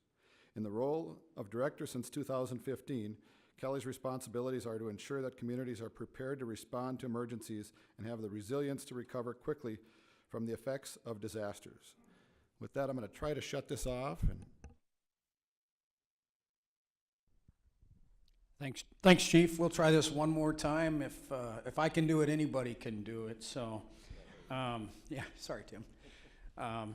Chief Piper did a good job of introducing what my agency's responsibility is. And one of the things that we need to help communities be prepared for is a rail incident that might involve a threat to public safety. And in our business, we say that all incidents, all disasters, all emergencies, all responses are local. And that means that a guy like Chief Piper is going to be the incident commander and in charge of keeping people and property safe, not some state guy in a windowless office in St. Paul. But my job is to help him be prepared and also to support him during responses. So our two primary roles when it comes to rail incidents are preparedness and response support. When I think of preparedness, I'm not talking about the railroad's preparedness because that's their business, and quite frankly, I think they do a very good job of it. My focus is on community preparedness, helping that local community where one of these incidents might happen know how they are going to react if they have a derailment, an incident, a spill, a fire in their local community, in order to take the right actions to keep people safe. I'm going to talk first broadly about the community, and then we'll talk about fire departments and so forth. But one of the first things that when I'm talking to the community broadly is, don't think that you have to fight the fire. Don't think that you have to clean up the spill. That's the responsibility of the railroads and their contractors. And again, quite frankly, they do a very good job of that. They're very responsive. Yesterday when we were in Albert Lee, down in Freeborn County, I told those community officials, don't get mesmerized by the railroad tracks and whatever's happening. Turn around and look at your community and think about what it is that you need to do to keep those people safe. Do you need to evacuate them? What kind of information do you need to provide them, and so forth. So the railroads are going to deal with what has happened on the tracks. And we'll talk a little bit about fire departments in a second. But don't focus on that. Focus on the actions you need to take to keep your community safe. With regard to that, we have an exercise program. I think we've done a couple dozen exercises over the past 3 years. The most recent one, like we said yesterday, was down in Freeborn County. More than 100 people at that tabletop exercise. Local elected officials, school superintendents, fire chiefs, sheriff's deputies, railroad officials, some of our federal partners, our state partners, whole lot of people there discussing exactly how they would react, what they would do if we had an incident of that kind. We also work with and provide awareness and operational training for local fire departments, and we do that as often as we can with our partners from the railroad. And we have done hundreds of those trainings over the past 3 years to make sure that those local first responders, those local fire departments, law enforcement, emergency medical, know what they should do and know what the railroad is going to do to deal with that incident. As the railroad reminded those city officials yesterday in Albert Lee, again, don't worry about what's happened on the tracks. What we need you to do is we need you to control the scene, create a little staging area, because we're going to bring a lot of stuff. We being, this is in the railroad's voice. And then, again, turn around and protect the facilities of your community. Don't hurt yourself, your firefighters, or destroy your equipment trying to fight a fire that you don't have the capability to deal with, or trying to deal with a hazardous material release that you don't have the training or the equipment to deal with. And I do think that's been very successful, that training. I think we have really raised the level of understanding, not only from the first responder standpoint, but also for the elected officials and others that are responsible for their communities. So they're not afraid of not having the capacity to deal with one of these events, because that's not what they have to do. And I think we have a much better understanding of that across the state. When it comes to response support, and I emphasize the second word, because again, local fire department is not going to respond specifically to deal with whatever the impact on the rails are. They're going to respond to control the scene and protect their facility.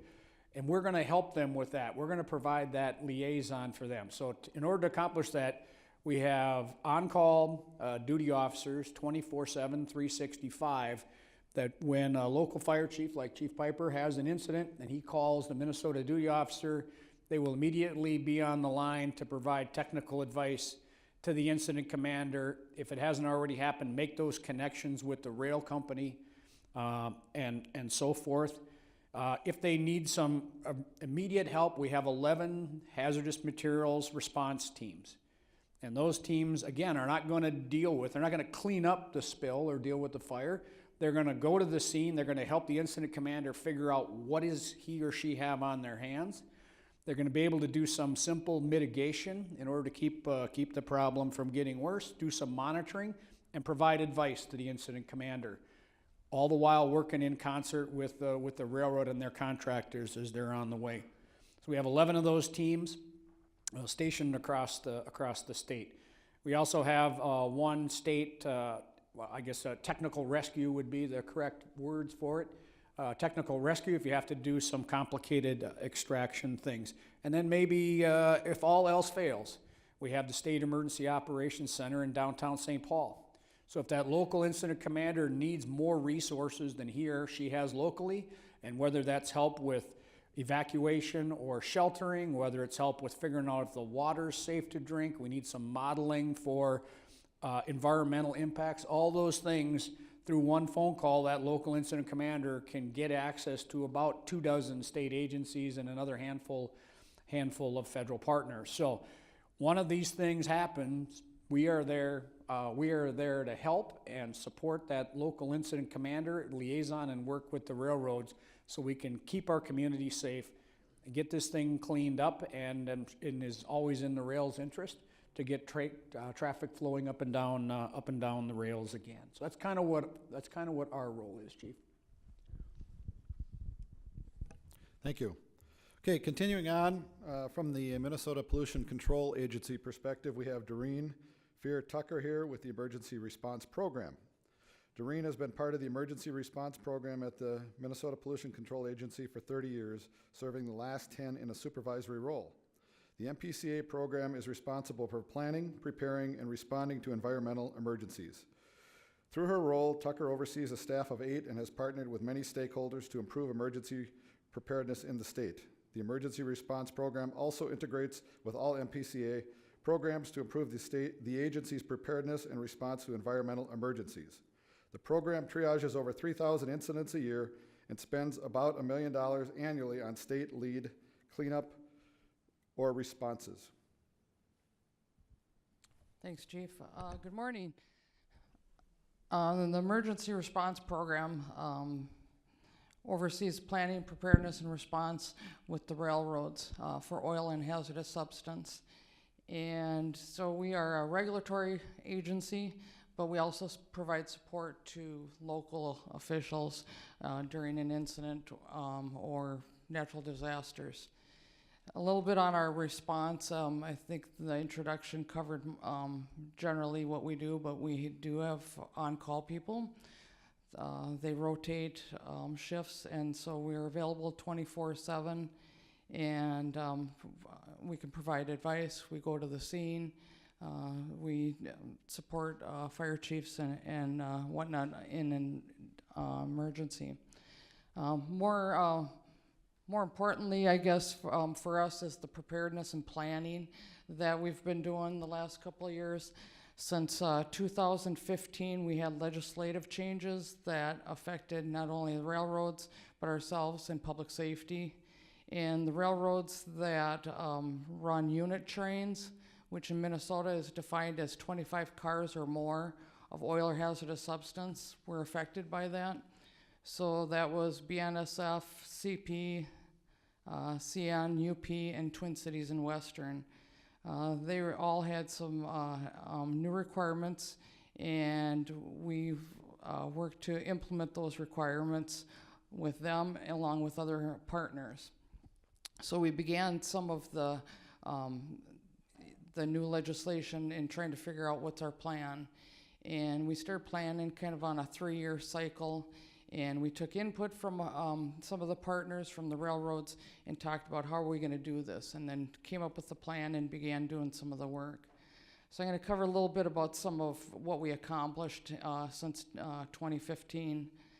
The railroads, they submitted all new plans, and we reviewed those plans. It was interesting because we had some challenges on some of the information and security concerns and worked through that. And then also concerns with local officials on how do we share that information. So we did the first round of that. Then we went into doing tabletop exercises. We did phone tabletop exercises with all 5 railroads. They were individually done, and they took all day long. We started at 8 and we closed up at 4:30. And we reviewed those and provided feedback to the railroads. Conducted many meetings to discuss, our findings and how that went and whatnot. As part of that, we then reviewed some equipment caches. They all, within their plans, they identify equipment and resources they have. We went and reviewed that and did some inspections, and we reviewed training records of the response staff. After that, we've been involved, or throughout the few years, we've been involved with many training exercises. We've partnered and participated with public safety on training local fire departments, and we also train public works and parks departments and other folks who may get involved in spill response. We've also attended lots of exercises around the state. We were down in Albert Lea as well. I think there was 5 staff in Albert Lea participating in that, as well as numerous other exercises around the state. We most recently conducted a pretty large-scale functional exercise that Tim mentioned on the Mississippi River. This was all 5 railroads working cooperatively together, and we had about 10 contractors, emergency response contractors, and there was over 100 people participating in that on-water exercise. So it was kind of first big kind of exercise like that in the state, and got a lot of good practice and some lessons learned on that. We also, in September, we assisted with the planning and development of some training on ethanol response, and partnering and participating with the Siouxland Sub-Area Group, which is a preparedness group down in the southwest region of Minnesota, Iowa, and I think South Dakota is part of that. And we put on training in Iowa, and some Minnesota communities took advantage of that, as well as some of the other partners and railroads were part of that. So that was a 2-day training course. So as a result of some of these activities since 2015, I think we've improved our relationships with the response folks, with the railroads. That's been a huge benefit. Some of the railroads would even say that we've improved their relationships amongst each other because we've worked together as a group on some of these preparedness activities. And we continue to try to improve the preparedness of the state, looking at further, what can we do better? And we'll continue working on ethanol preparedness in the future, and more exercises and reviewing the plans as they come due again. They've submitted another round, and we're scheduled to review those as well. Thank you. Our last panelist is Peter Dahlberg, Rail Safety and Rail Service Improvement Program Manager for the Minnesota Department of Transportation. Peter is the Program Manager for Rail Safety and Rail Service Improvement at the Minnesota Department of Transportation. Peter has 10 years of experience in the freight and rail planning field, working with public and private stakeholders to develop and implement a multimodal statewide transportation vision. Thank you, Chief. In terms of MnDOT's role in emergency response to a significant rail incident, there are several areas where we would provide assistance both on the response side as well as prevention is a key area that we work on as well. On the response side, probably the first people that would be mobilized if they're needed is if there's a state impact to a state highway where a state highway needs to be closed or detoured, our operations folks would be able to be mobilized immediately to provide those detours, those closures.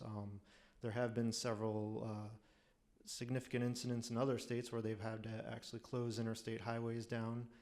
So that's where we can provide critical and fast assistance in that area, and also be able to provide access for emergency vehicles and recovery services to have access to the scene. We also have a program called the Minnesota State Rail Safety Inspection Program. This program consists of 4 railroad inspectors in the area of track inspection, hazardous materials inspection, and motive power and equipment inspection, which is essentially locomotives and rail cars. So these inspectors are certified by the Federal Railroad Administration to perform these inspections. And as part of that, they have the ability to conduct investigations of rail incidents. So if there was a significant rail incident in the state, likely one or more of our inspectors would be mobilized to go assist with the investigation, identify, preserve critical evidence, do other investigative tasks like interview the train crews and other witnesses to try to establish the facts of what happened with the incident. Then that information would be provided to the Federal Railroad Administration or the National Transportation Safety Board if the NTSB is decides to investigate the incident. And then those agencies are essentially who complete the investigation, complete the incident reports, and determine the probable cause. So, our inspectors would have an active role in that investigation, and being that, located within the state, they're able to access scenes relatively quickly. But on the prevention side is where we focus a lot of our attention as well, and that's kind of for our rail inspectors, that's what their day-to-day duties are, is essentially preventing rail incidents by ensuring that railroads are complying with the federal and state rail safety regulations. And so on a day-to-day basis, they go out and inspect rail facilities. They meet with rail managers to try to identify issues before they become problems, and provide advice on how they can address some of those issues before they become major violations. And we've found that to be fairly effective at promoting compliance with safety regulations. And with that, I'll turn it back over to the chief. Thank you. At this point, we'll open it up to questions for our panel. And again, if you raise your hand and wait for the microphone.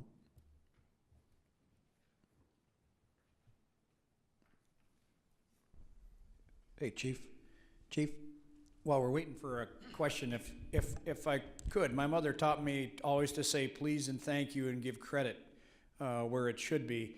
A lot of the activities that we've been talking about up here have been funded by and supported by the railroad and pipeline companies through an assessment. So that too points out the partnership between the industry and between those of us that are responsible for public safety. So thanks to the railroads and the pipeline companies for providing a lot of the resources that allow us to do the things we were talking about. I think this is a question for Joe and maybe Doreen, Tim. I had never observed before a major incident exercise. And I was down there, I think it was about 2 months ago, down at the Mississippi River. The scenario was cars drop into the river and everybody goes and responds. It was absolutely incredible. Can you give us a little more description? Who kind of sets that up and who participates and how often do you do this? Joe, you'd know. Well, I'll take the first crack at it, John, and then I'll let others fill in. Those exercises that we've been talking about are always initiated by a local government. And I don't know, Kevin, was that St. Paul or, yeah. So a local unit of government says, hey, we want to be better prepared. So a city, a county, in the case yesterday, it was a collection of 4 cities in the county of Freeborn. They say we would like to do some training and exercising on how we would respond to an incident like that. And then with some advice from us and or just common sense, they say, well, what's our plan? Say, what are the plans from the railroad? Who would be involved in that? And then from there, they extend invitations. We don't really have a cycle because it grows from the local level up, John. But like I said, we've done somewhere between 1 and 2 dozen. I apologize, I don't know. It seems like we're doing on a fairly regular basis, doing some kind of exercising with local communities. So, Doreen? For that exercise in particular, it was actually a federal exercise. It was instigated by Coast Guard as part of their Port Area Security Committee. And since St. Paul was right there, they're, of course, a big player. But there's many different exercise requirements in different statutes, rules, whatever. And that's just one of them that was, started with the Port Area Security. And we saw that as an opportunity since a lot of the planning work was being done that, hey, let's tack on a rail component to it and fulfill some of the requirements of the planning, preparedness, the training, or the exercise requirements that were required of the rail. The rail industry or the unit trains are required to have one exercise every 3 years, or at least one. So we thought this will fulfill that, and then we formed a planning committee, and the committee kind of figured out what would that look like. And this was an unusual exercise, and all 5 railroads played. And, normally they're playing individually, their incidents. So it was real challenging and a lot of artificialities, but it showed extremely well how much they know incident command system, a way of organizing and responding to incidents that is across the country, national standard. And it also showed the magnitude of equipment and resources they had. And so kind of blown away by some of the capability that we saw there. What we did learn is the river is a wild kind of beast, and you can't practice enough on the river. And that goes for anyone, that practice on the river is important. Try this again. Couple things that came out of that exercise in particular, and it actually does play in real life.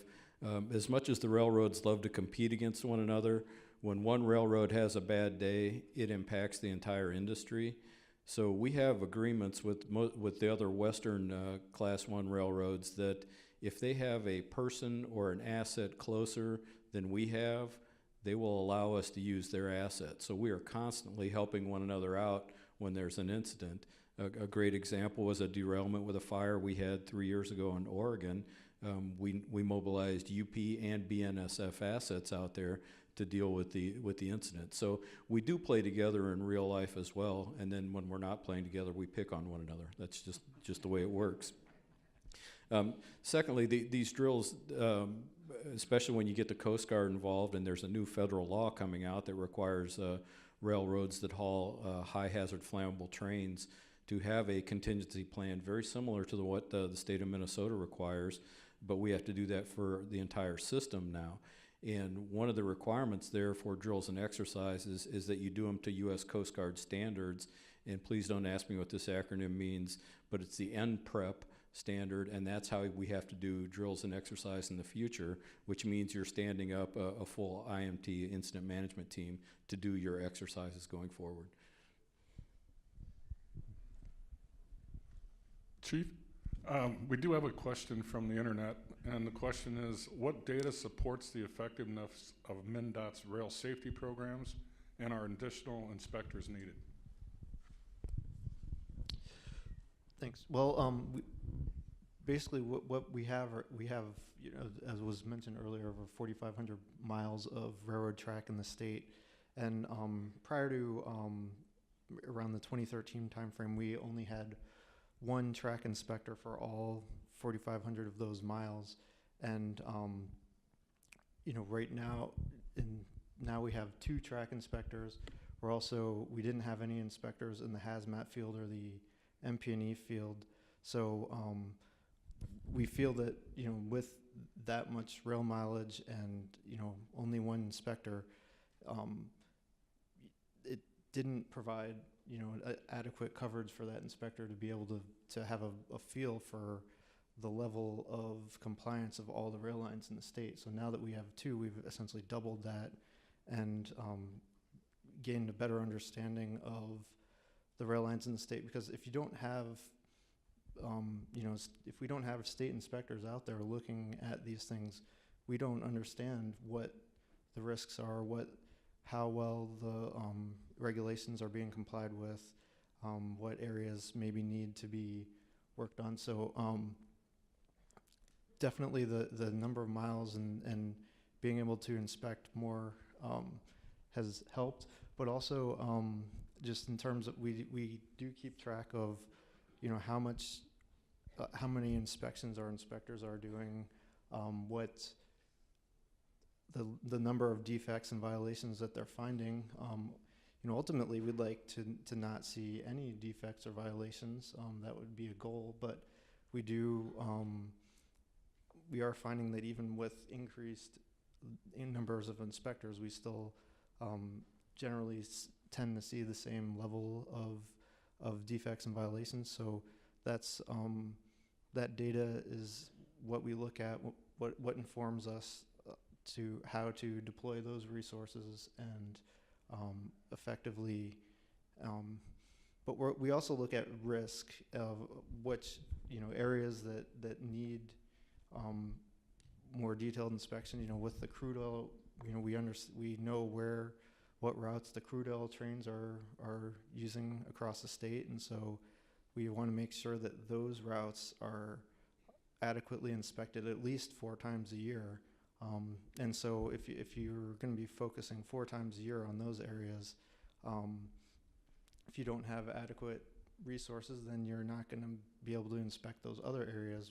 And as many of us know, that it's not just crude oil. There's other commodities that are very volatile that are transported. So, and those run on many different rail lines. So we want to make sure that we can adequately cover all the rail lines.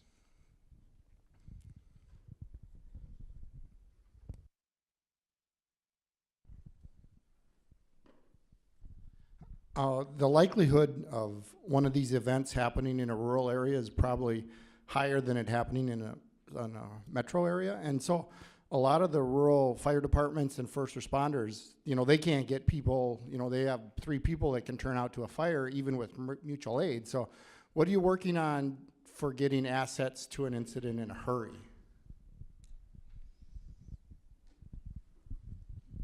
Tim? Well, you're right. When you look at the map and you look at the parts of the state that a lot of these rail lines are running through, the odds are pretty good that it's going to happen in a rural area with a small volunteer fire department. Again, they will do what they can to muster what they can and protect the scene, or control the scene and protect the community to the best of their ability.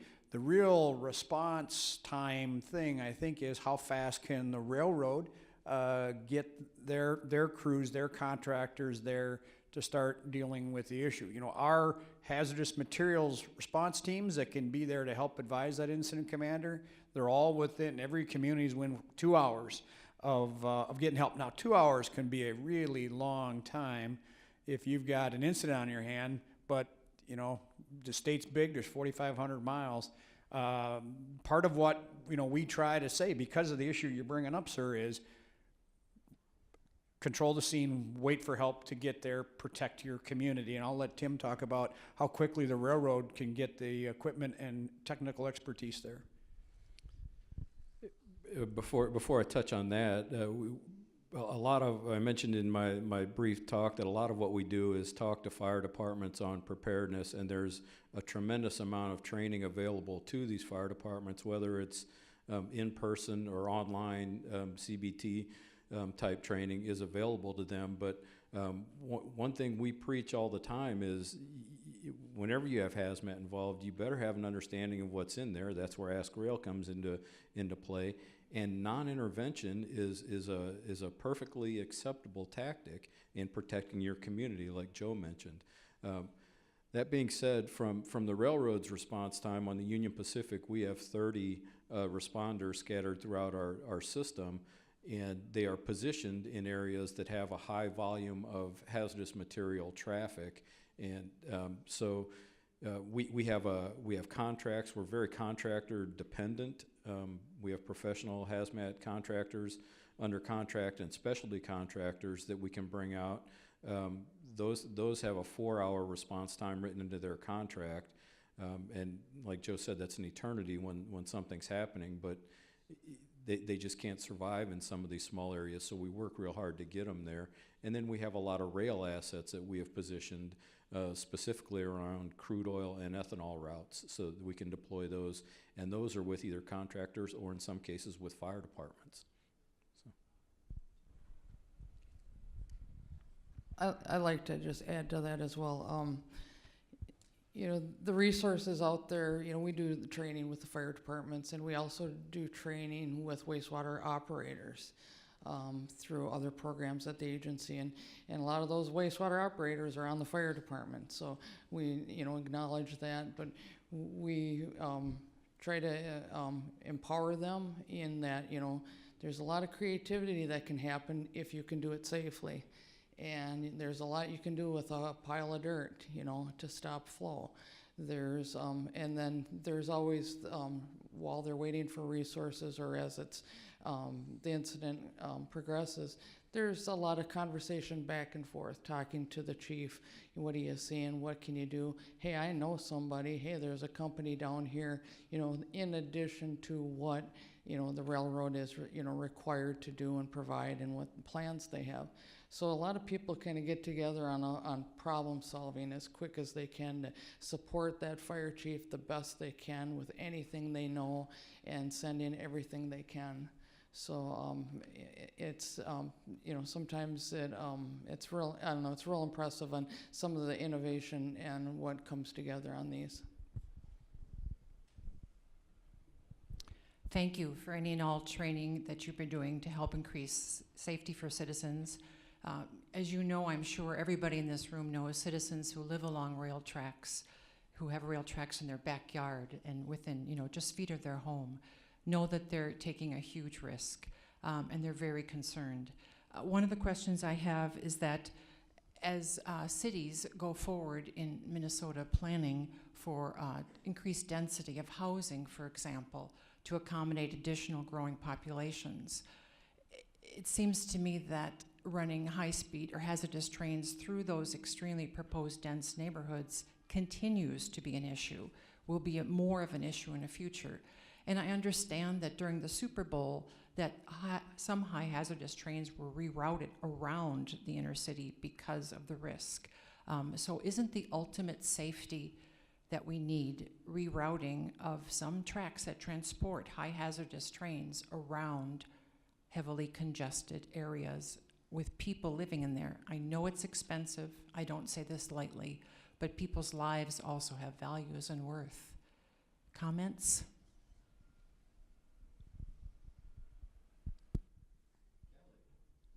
Hi, Kelly.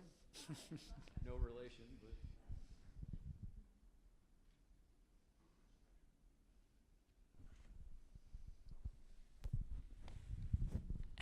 My name's Kelly O'Brien. I'm Director of Public Affairs for Minnesota, Wisconsin, and Iowa.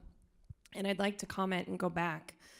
Union Pacific and the other Class 1s have hazmat local people in their communities. Joe Eichten is sitting right beside me. He is in St. Paul, and we have people that could get to those incidents in Iowa and Wisconsin, Chicago, Omaha.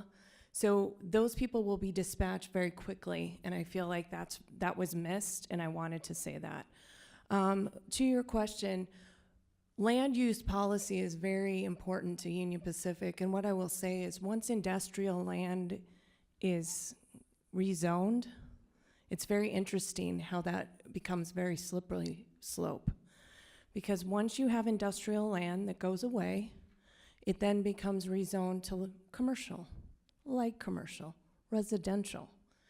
And that is where it really starts. And when you put people next to our factory floor, our rail lines that have been there for many, many years, and I'm not speaking, I mean Lydia could speak to this as well, that is when things, it could be avoided, is what I'm trying to say. But we have a common carrier responsibility to take what is asked of us by customers across this country and globally in a safe manner. And we have that commitment at Union Pacific and the other Class 1s and the short lines.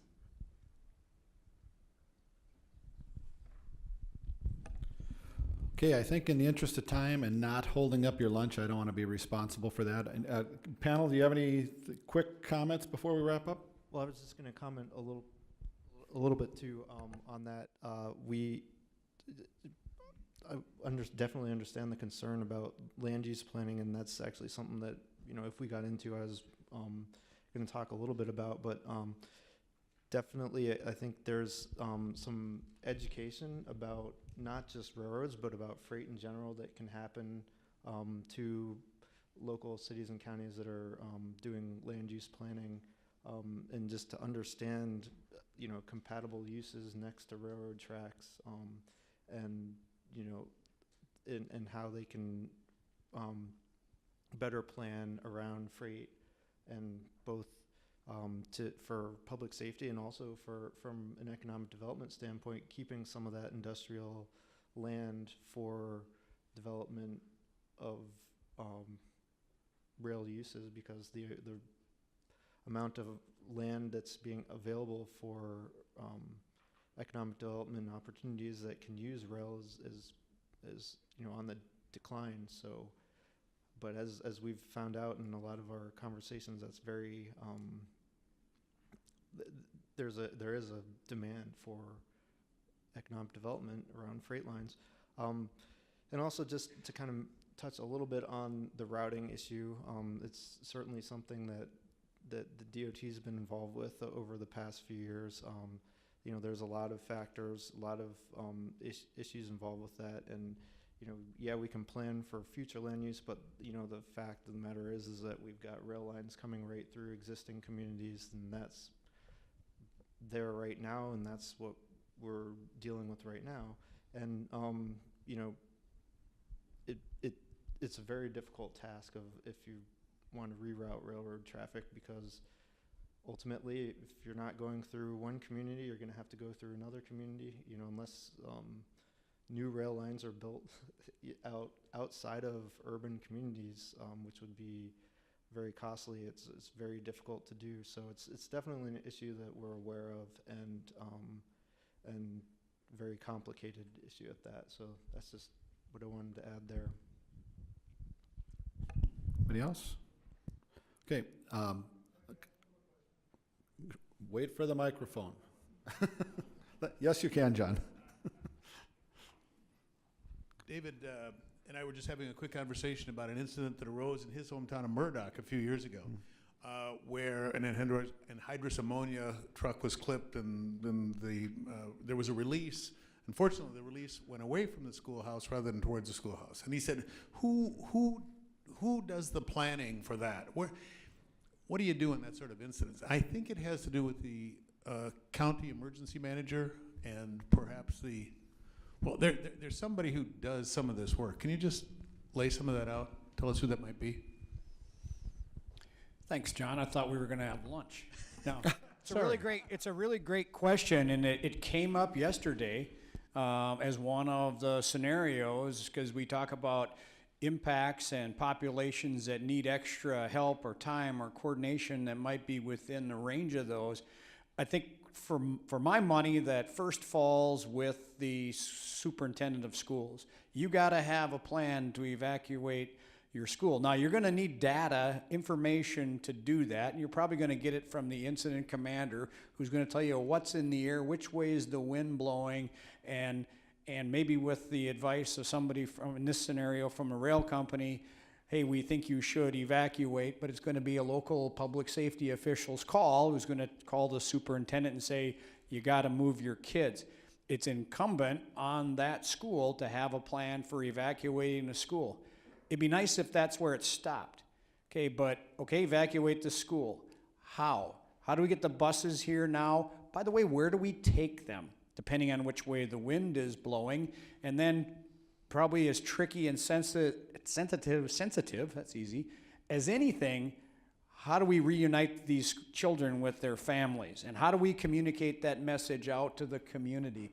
So it's a very complicated issue. If you want to make it more complicated, put a hospital, put a nursing home, any kind of those facilities in the way of whatever the hazard is, and away we go. But specifically to the schools, that primary planning responsibility falls with that, with the leadership in the school. But it is something that when Kevin and his guys go out and work with local communities, and they put out the emergency planning zone, they identify, well, what's in that half mile or whatever mile of that, and who's going to need extra help, and what do we need to plan for now before it happens. And always we have to deal, we don't have to, we have a responsibility to deal with schools. So it's a great question. Okay, with that said, Tim, Joe, Doreen, Peter, thank you for coming. I'm sure if you have questions after we're done here, they'll be willing to answer, but in the interest of lunch, we'll move forward. I'll close by saying I'm very optimistic about the future of rail safety here in Minnesota, and I say that and I'll be brief. My first example about our grade separation, the safety issues, the emergency response issues, that happened, as I said earlier, state, county, city, and railroad working together to make that happen.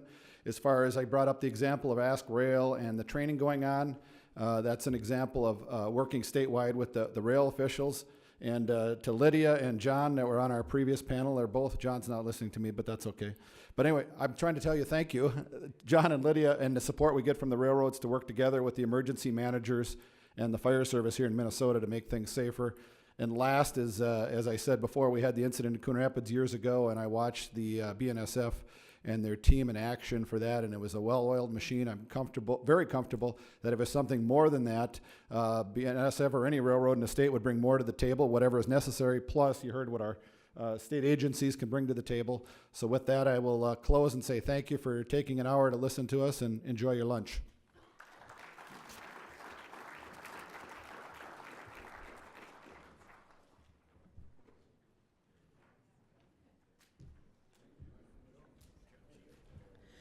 So just one quick item. You can grab lunch as they're coming. We don't have a formal break for lunch, and so we'll kind of stay flexible for lunch. My name is Tenzin Dolkar. I'm the State of Minnesota Rail Director. In the audience, if you're asking questions, please state your name and your organization. Individuals who are watching the webinar do not have the benefit of seeing your lovely faces. So the next session is quickly on the rail safety. I think as the State Rail Director, I'm responsible for advising the governor on rail safety as well as informing the legislature. And the individuals you heard from today are the individuals I rely on. They're the first one who emails me, even if it's middle of night at midnight, from Joe and Kevin and Doreen and her team. I get emails from them. And then from the railroads, they each take responsibility, including the short lines, in emailing us and letting us know when there is an incident. And then we all work collaboratively in figuring out what resources we need to deploy. So the next session is on economic development. I have the honor of introducing the moderator, Kevin McKinnon from DEED, who is the Deputy Commissioner, appointed in 2014. I have known Kevin as long as I've been in the governor's office. He is the person that I call if I think there is a business opportunity in the state of Minnesota and I don't know how to make it move. So he has tackled random questions from me on things like, what can I do to bring autonomous vehicle in the state of Minnesota? What can we do to create a list of industrial parks so the railroads and freight industry can rely on? And so there are a number of things he tackles. At the DEED, he oversees, I'm going to read a list: business development, business finance, community finance departments, trade office, and the office of broadband. And so that's a very wide scope. So Kevin, please come up.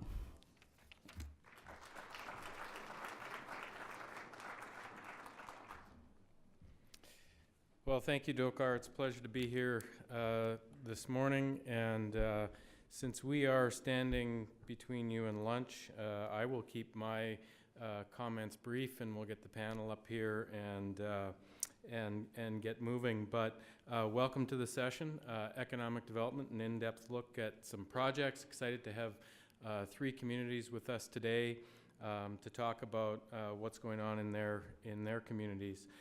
But as Dolkar mentioned, I'm the Deputy Commissioner for Economic Development at DEED.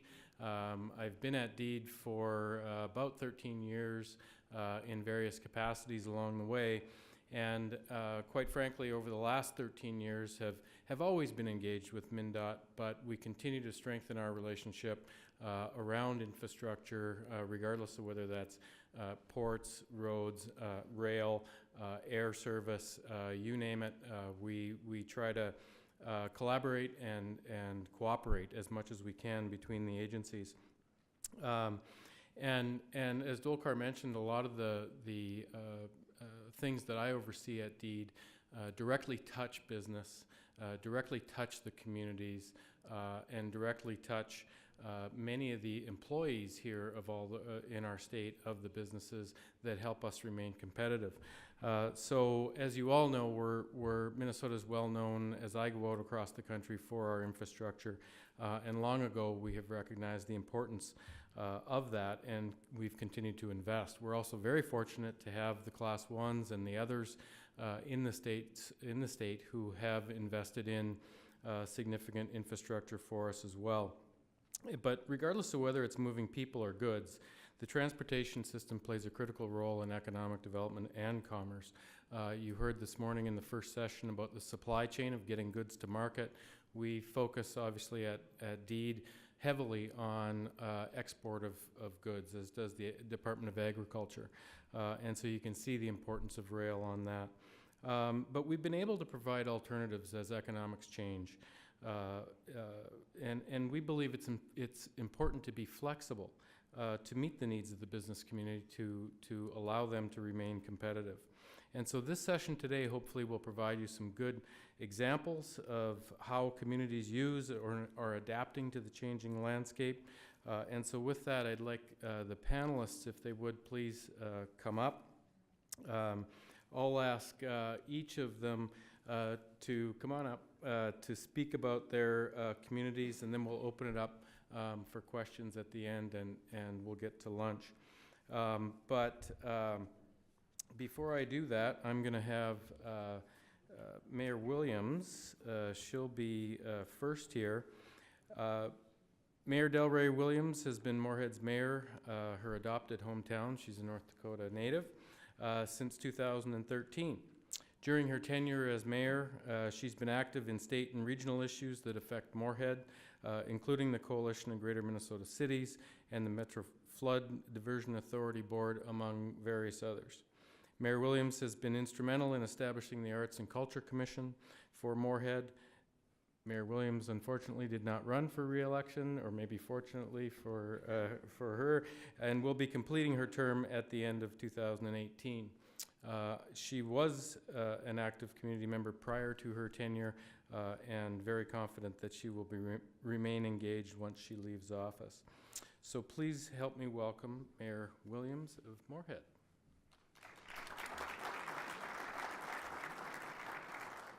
Do you have a PowerPoint for her? We'll get your PowerPoint. I can do that. Yep. Folks, you can grab lunch while we bring this up as well. It's a working lunch, so please help yourself.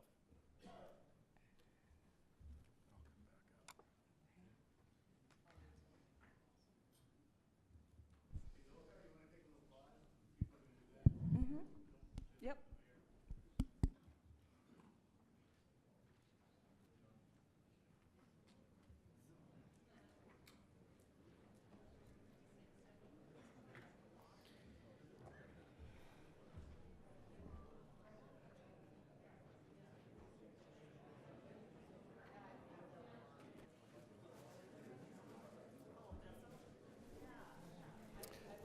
There's also pop and sodas that just came in, if anybody wants some.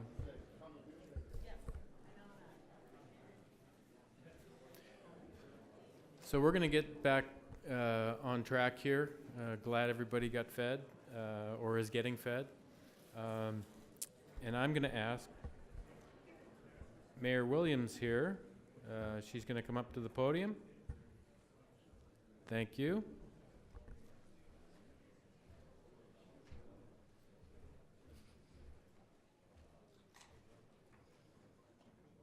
And it's just press the whatever key, right? It's not that, or is it? Is it this? Yep. Still? Remember, this is to advance. Yep. And then that's the pointer, and don't hit the square one.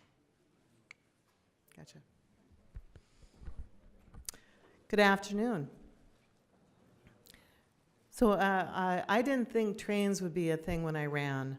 I want to say it was like 3 days before I actually officially go on, because you have more of a legal thing when you're a mayor, that we had the explosion in Arthur, which is about 20 minutes away from Moorhead, and all I could visualize was my downtown going through that. And so I educated myself really quickly, And so it's become sort of a hallmark. My 5 years that I've been on is talking about railroads. So Moorhead, like a lot of towns, is a railroad town. Moorhead himself, William G. Moorhead, was a railroad man. And so I do remind my citizens every now and then, because if you live in the area, and you will experience trains, and that will be some of your times where you know you were late, right? Because trains in Moorhead bifurcates our downtown. Frankly, it bifurcates my whole city. We have north and south, and the trains are in between, and then they run along the sides. So our east and west are also bifurcated by trains. So trains are a big factor of what happens in Moorhead. To give you a little bit of an idea, can you see this, by the way? Okay. Does this work? Okay, not really. So the area, you can kind of see that it goes left and right, up and down. The east and west, where you can see the river, just to give a little bit of an idea of Moorhead. Moorhead is a part of a community that's about 250,000. So we're a metro area. We're defined by 2 states, which makes us really unique in that way. The 2 states are very uniquely different from each other, which also defines the area. And then we're the second largest city in that region. When 2010, we were about 38,000, a little over that. And about now, we're about 45,000. So we're a growing community. We're a young community. We're about 29 is our median age. We have, if you've heard about the Bison, we have about as many college students in Moorhead as NDSU does, because we have MSUM, we have Concordia, and we have M-State. So between the 3 of them, we are very much a college town. And percentage-wise, obviously, we're more students than that, because we're not as big as Fargo. So to give that an idea, the other piece of it having to do with economic development is Moorhead, downtown is right across from Fargo's downtown.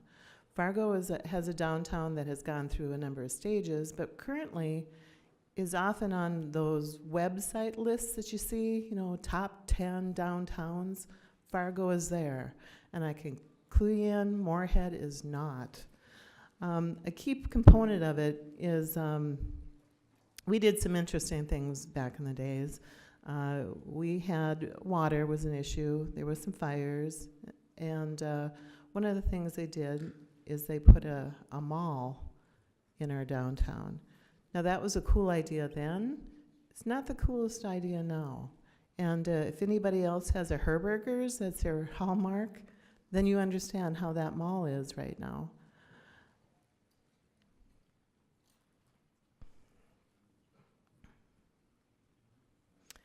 We basically have a couple of trains. One of them is the Prosper and the KO subdivision.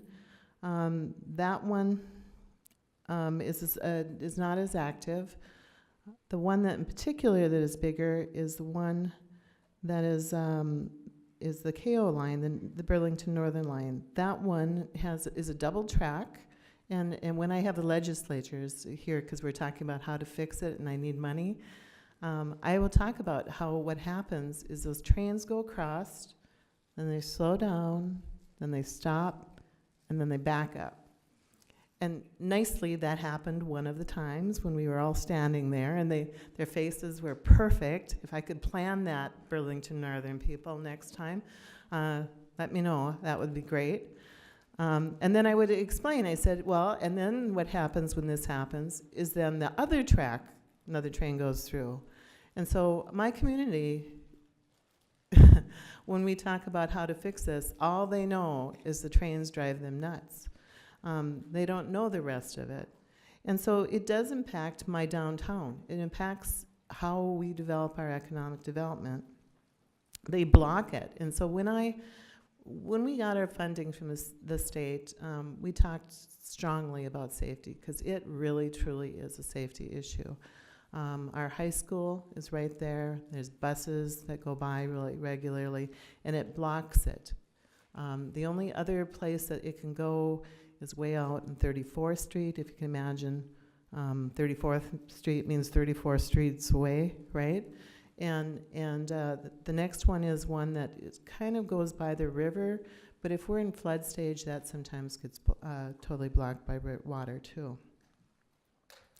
So what happened, which you might not know, is we did get state funding, and we are working on what would be our 2021, which will give us an underpass. And that is a fabulous project. Right now where it's at is it's blocked off. You can't go on there. There's sort of like, we've got side places as you need to know so that your community can get through. This is also, like I said, by the high school, so we need to make sure that young drivers are safe. We think in 2019, the end of 2019, people will be able to drive through. It's not actually thought is done until 2020, but I think my community will think about when they can drive through is the key point. But our second one is we're talking about 11th Street, and this is really, really close to our downtown. You'll see that it looks fairly empty, and we've been very purposefully about taking a few pieces off, and when the city owns them, we very pointedly make sure that we're not going to be involving other businesses that are already there. This is what it would look like in our view when it's done. And this is the general area. This is what our city knows right now. We've recently put $100,000 to do the main pieces to fine tune it, but right now I always consider this as just us taking a picture and putting highlights on it. It's not really the work all done. Our main fire station is right on 11th, so that's a key issue. We do have some sub ones, but oftentimes, as you know, in a larger city, you end up having more than one station active. And our fire chief kept track of every time they had to reroute. And it's hundreds. I have spreadsheets that are just pages and pages through of it that I used to use as a demonstration when I talked to the legislators. So, because we're talking about economic development, I wanted to focus on what we're doing there. I think it was maybe 15 years ago, might be 20. I have a bad sense since I wasn't in public office then. Moorhead implemented a quiet zone. We were one of the first in the nation that did that, so it was very unique.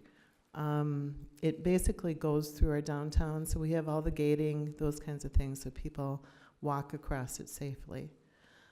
We are planning to extend it. We have areas that are residential, and the community really understands how well that quiet zone works.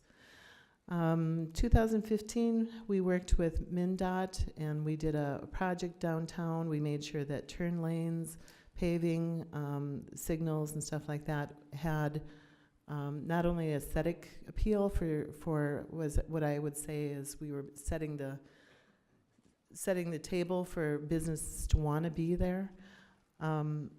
But it also had a strong sense of how we would move traffic, because when you have trains that stop, we need to have as many turns and other routes that people can make sure that they can go through from north to south in Moorhead. Other thing we did is,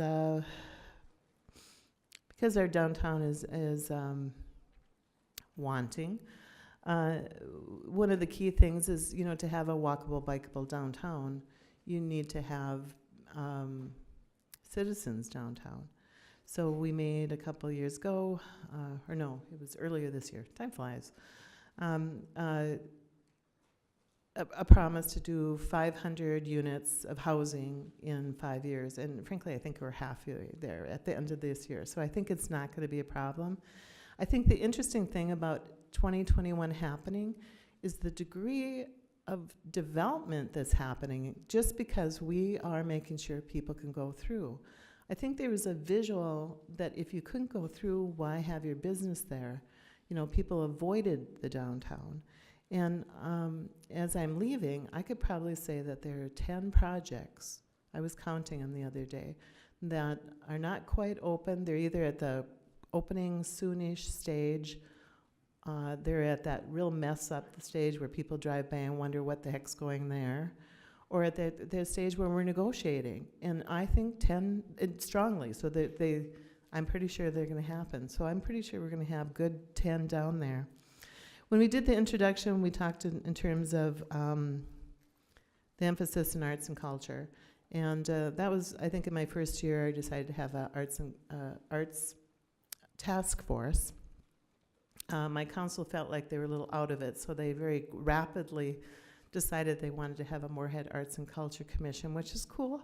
That was my end result. And so we are now on the point of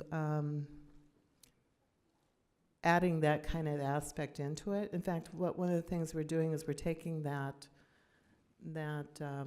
mall, downtown mall, if you can visualize downtown malls, we're trying to transform that into an arts center.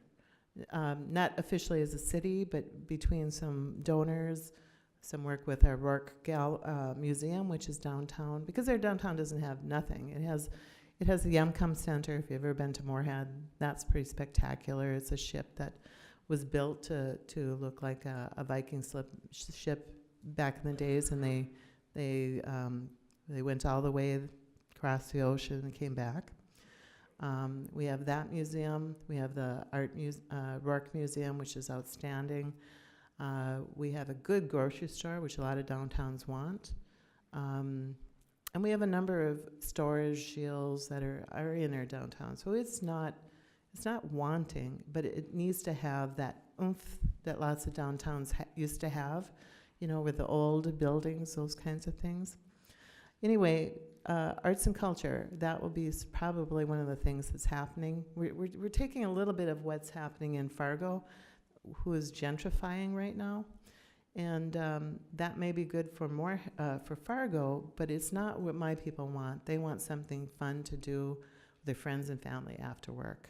In fact, the most popular brewery is in our downtown. In the metro area, it was just called Junkyard Brewery. Came while I was a mayor. And they close at 10 o'clock on weekdays, 11 o'clock in the evenings. It's all ages. It's always packed. In fact, they just expanded. And it would be weird if you saw somebody drunk there, and it would be weird if somebody was insisting that it be open till midnight. So that's my community, next to Fargo, who could have sort of a 2 a.m. moment. In fact, if you go down to Fargo downtown at 2 a.m., you will probably find that all the cars are still there. People are just standing in the streets. It's a really different dynamic. So in some ways, we would be very symbiotic to each other. So a key thing that we found that at least 40% of the downtown corridors have underutilization. A lot of those are going to be changing soon because people are starting to have good conversations about being in there. We have potential of more than $113 million in added property value, which will help all of Moorhead, and more than 1,300 jobs. We did become one of the census tracts that was designated for an opportunity zone in 2018, and but they still are hampered by traffic delays. And so as we do our stuff, as we can see that people are just talking about it, are interested in our downtown. Can you imagine how it's going to be when we actually have that worked out? So with that, these are 3 of our projects that are underway for some of those housing units. As I said, we have a very young community. The one on the right is actually a former warehouse, which is being converted, and that one is going to be a really neat project. Next to it is going into, I used to look at Center Avenue. It was this mostly boarded up places, but not anymore. That is going to be the key part of our downtown. There's going to be 2 venues that are going to go in there. The one on the right is going to have some short-term housing so that if you have a wedding in the venue next door, you can be just staying next door to it. And then this is one project that's just now finishing of, when I said of the 10. This one used to be a gas station, and we needed to buy it because to be able to put the turn lanes in, we took out a significant amount of their pumps, and it wouldn't have been a very viable place. So we bought that up and then went out for bids and very pointedly asked for exactly what we wanted. We wanted it to be mixed use. We wanted it to be have an art component, which is interesting to me, and we wanted it to have a community space. So the portion in front where the little thing curves, that is going to be open to the community for a variety of things. Eventide, which is one of our retirement home facilities, their administration is going on 2nd floor, 3rd and 4th is housing, and the main floor is a restaurant, a bank, and open for 2 more things that are going to go in. And then across the street from that is the Dairy Queen. Our Dairy Queen, I always got to say, is world famous. They call it the Rogue Dairy Queen because it uses all the recipes from way back, and they're not following. They've grandfathered into that. And in fact, I don't think you see if you can picture it, but they're home of the dilly bar. There's now, this is an older picture, but there is a huge dilly bar there now. So I just want to thank you for that. I think in 5 years, I would predict that Moorhead's downtown is going to be spectacular. And I think that is a lot because we're doing our railroad work. Thank you.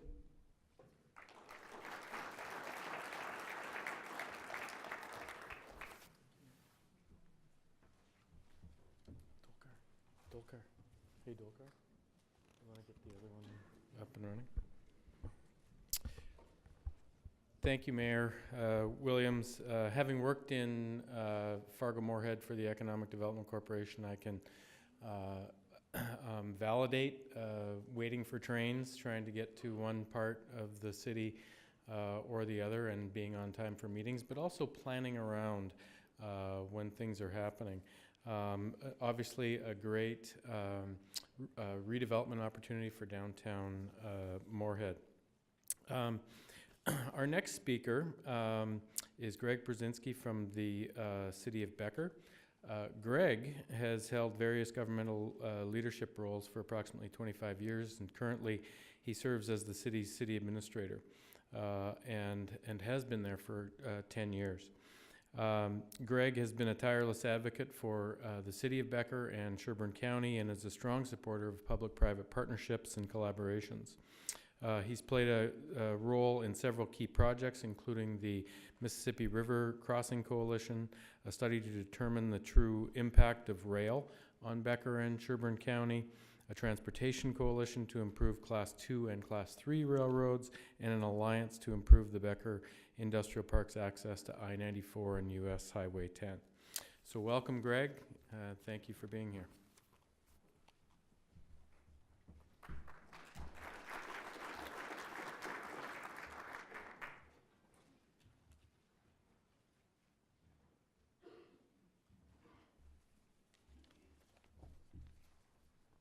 Great, thank you. I got to share this story before we get going. It's always a story with me. So we're coordinating rides down to the rail conference today. This was yesterday afternoon. We'll meet at City Hall at 7 o'clock. Okay, got that going. So it's a little bit different than what my regular schedule is. So on my way, a little bit late, not too late, gonna be fine, gonna be the office right about on time, a couple minutes late. Oh, what delayed me? Yeah, train. Not just a train going 60 miles an hour, it was a coal train coming out of the plant. So, 5,300 feet long, about 6 miles an hour, 5-10 minutes later, I'm like, I hope you all see the irony in that. I was sitting there waiting. I'm like, this is ironic, going to the rail conference. So I just want to start with this very first slide here. It's a great overview of Becker and some of the infrastructure that we have locally. It's actually taken from the Sherco power plant, the Unit 3 smokestack, which is about 650 feet above the ground here. But it's a great picture because it illustrates that same spur that I referred to earlier. Handles about 3 coal units per day, roughly. Just a great way for us to kind of start the conversation about where we're going in Becker and how we're going to leverage that particular asset. So Becker, about 5,000 people. We're located in Sherburne County. Sherburne County is about 9,000 people. That star is right about exactly where we're located, somewhere halfway between Elk River and St. Cloud. So I had mentioned the Sherco power plant. The Sherco power plant is actually 3 units combined. Units 1, 2, and 3, cleverly noted. So it's about 2,200 megawatts of power. Fuel source is coal. And as you can well know, the coal in this country is starting to ebb away as we go to carbon-free and renewable sources. So 2 of those 3 units are going to be decommissioned in 2023 and 2026, and in between those years, we'll be building a natural gas coal plant, or a natural gas plant that will help support those renewables coming online. So the Sherco plant, small town, really large plant, really big impact on us locally. The Sherco plant is about 75% of our local budget. We're looking at losing about 150 direct jobs. Xcel Energy employs about 300 out there. We'll lose about half of those. But another key element to that is we also have many contractors that come on site to help do maintenance, capital projects and whatnot. And we're estimating another 400 or so positions will be lost because of that transition in the realm of the contractors. Just to kind of give you a little idea of what kind of money the people make out there, just kind of in general, $70,000 to $80,000. So good paying jobs. That doesn't include overtime, but again, you have 200-300 jobs, $70,000 to $80,000. That economic impact to a small town is critical. So the last piece, I kind of mentioned this already, Sherburne County, also a 14% impact, local school district, 57%, and then city of Becker, about 75. So as we started to converse about coal in Becker and shutting down power plants, and people were starting to look to me, especially city council members, okay, what's the plan? Luckily for me, I'm a quick thinker on my feet, and my response was something to the effect of, well, how about we develop our way out of this whole coal transition thing? And of course, the next question was, how are you going to do that? And the short answer was large-scale industrial projects, and we're going to collaborate, and we're going to partner, and we're going to use everything at our means and disposal to make that happen. Luckily for me, that kind of bought me a little bit of time, but what we did next is we started to talk about the assets that we already have in the ground. How can we leverage those assets? And I started with time. So in Becker, I mentioned, we've got 3 to 5 years or so before those closures take place. Has been very good for us. A lot of communities, they lose a coal plant. Oftentimes they close Friday after work, and people show up on Monday and there's no jobs. So we do count that as a huge asset for Becker. Item number 2, I just wanted to point out, our highway network, we're right on US 10. We have great access to 169, Minnesota 25, and then we have 2 great access points to I-94, one in Clearwater and then one in Monticello. A couple of the other assets that we're going to leverage, power, even though we're shutting 2 units down, we're going to have 1 coal unit going. We'll have a natural gas plant, and then we'll have a nuke plant over in the Monticello area as well. So robust power, it's redundant. Large power users are the clients that we're looking to entice to come to Becker. Property, that first, or one of the previous slides. When you're looking at Becker, we've got flat property. It's wide open. It's a clean slate, so to speak. And probably the more important part is we have willing partners ready to develop, willing to sell.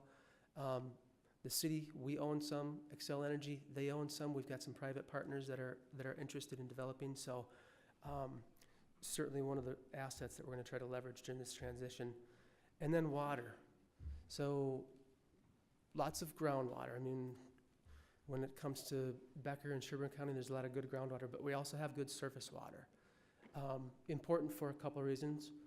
Residential, obviously. I'm a city guy, so of course we need a lot of residential water. Recreation, so important, but also industrial. We have the Mississippi River that runs through town, and we're going to do the best we can to tap into that. In fact, we already have to a certain extent. And then, of course, rail, and that's what we're all here to talk about today.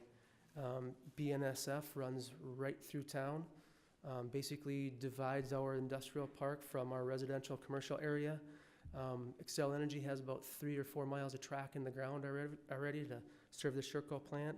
And then the city, interestingly enough, we own about 1 mile of track, which services a local paper recycling facility. So the project that I really want to focus on today for you all is a company called Northern Metal Recycling. The name kind of describes it all. What they do is they collect steel and other metals across Minnesota, North and South Dakota.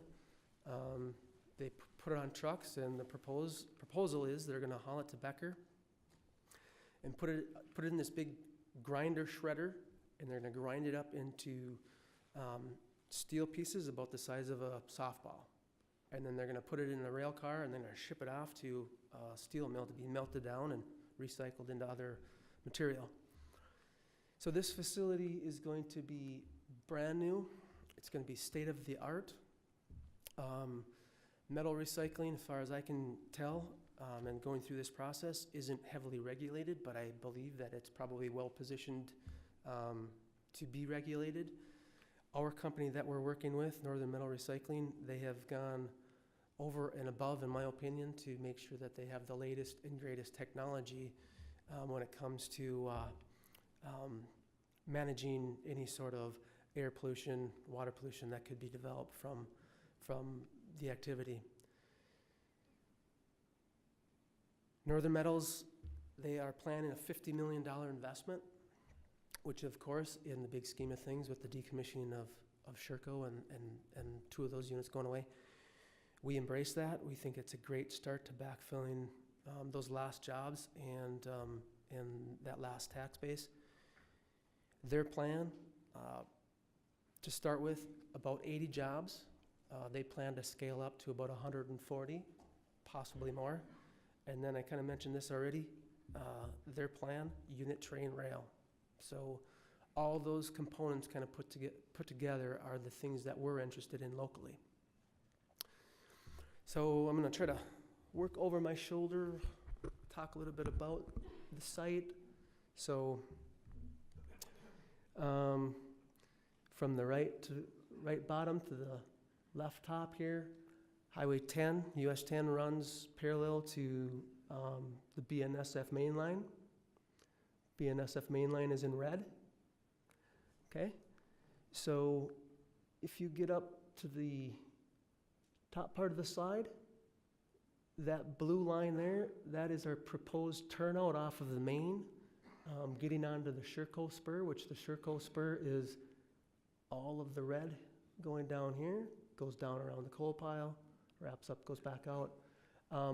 Currently, there is not a turnout from the east onto that Sherco spur. The plan is to install that. Conversations continue. Engineering, I'm not sure if they got a hold of that yet or not, but that'll be one of the main components to our project. This is County Road 8, which, by the way, that's exactly where I got held up this morning. So the plan would be get those unit trains across that County Road 8, another turnout, and then that metal train will basically meet the coal train. Metal train coming in, coal train going out. All these green lines down here are the proposed tracks for that metal recycling facility. So that gives you an idea how it gets off of the main, onto the spur, up into the plant. So part of the trick to these projects, I've learned, planning for the future. I had mentioned one of the assets that Becker has at its disposal, lots and lots of property, basically a clean slate. So what we've worked to do is make sure that we can serve all of these other areas in the future. Once this project is done, up and running, operating, what we hope to be able to do is extend this, serve this, it's like a 90-acre parcel, and then eventually the city's spurs down in this area, and we'll link the two together to be able to serve up to 3,200, 3,300 acres. So that's the overall plan there. So specifically, Northern Metals Recycling, they are in Minneapolis right now. They have 13 acres that they try to conduct business on. They're on the riverfront, which is probably not the best use of riverfront property in downtown Minneapolis. However, we happen to have 75 acres right next to a big coal pile and a paper recycling mill that we'd be happy to build rail and relocate that business. They are all the dirt work is currently done. They're working on pilings for the shredder, which is a really heavy piece of equipment. And so the city's part of this is going to be this dual black line here called Hancock Street. There is an existing road. Basically, there's about a quarter mile or so of existing, and we'll be able to reuse that. But what we want to be able to do is we want to be able to come down here to Liberty Lane, connect Hancock to Liberty, and then connect Hancock to County Road 8. And that's how we're going to try to solve our transportation problems when it comes to all of the trucks coming in to dump at this facility. We're anticipating about 200 truck trips per day. And what we're trying to do is we're trying to break that traffic up. So some will be coming from the east, the west, the north, the south. And that approximately 1 mile of frontage road in our industrial park is going to help break up that traffic. In addition to that, it will better position our industrial park for the next user that we are out there searching for. So some of the challenges, and we kind of hit on some of these already. I had mentioned all of the property that we have, which is flat, easy to build upon, all the good stuff. One critical thing, no streets, no water, no sewer.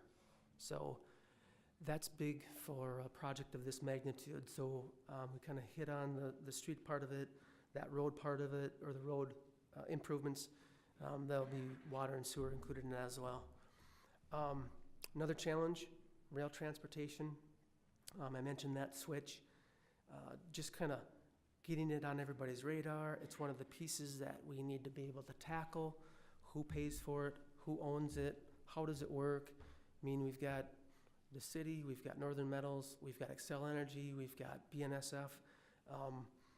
Certainly challenges that are easy, challenges that can be overcome, not necessarily easy, but we did experience some of those and are working through a lot of that stuff. And then the last thing I'll mention is just public opinion. The project itself, I think a lot of people had a perception. It's this junkyard from the 1970s where you have cars with their hoods up and people are picking parts and they're doing all this stuff. Not that at all. It's not even close to that. It's, yes, it's 75 acres, but this company doesn't get paid until they deliver something to somebody else. So what they want to be able to do is bring all that steel in, shred it down, load it on a rail car and get it out of there as fast as they can to their customers so they can get paid. So one last thing on the public opinion part of it, we spent a lot of time reaching out to our citizens.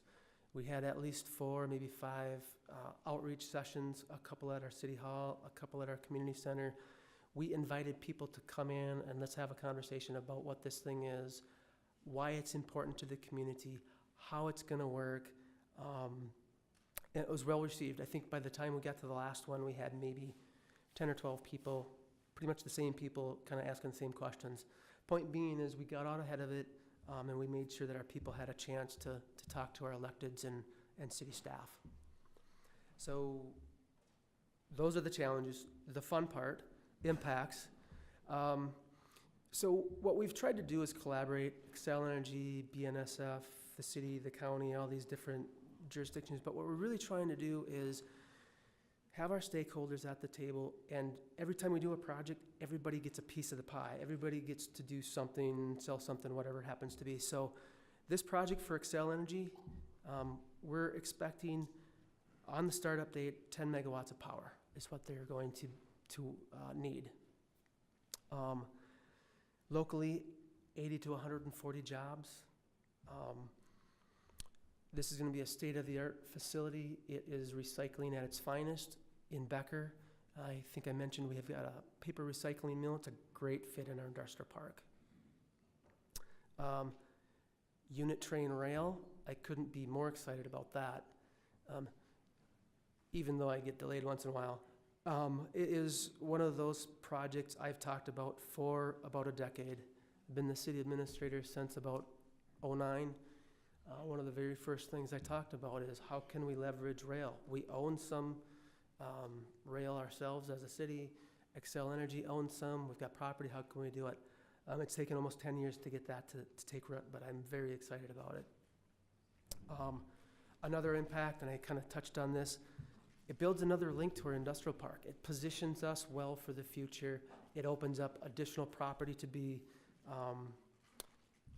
improved and become part of our industrial park and help leverage or help backfill some of the losses we're going to see from Xcel Energy. Catalyst for other projects. You know how it is. Somebody drives by, they see something happening in Becker, what's going on there, they're taking a look at it, get some excitement going, get some activity going. So I really am convinced this will be a catalyst for additional projects. And then the tax base, and that's an easy one, and that's why I put it last. We're excited to have to begin backfilling that loss in tax base. This coal transition thing, it does keep me up at night, but this is one of those projects that kind of helps us get started on our new economy locally.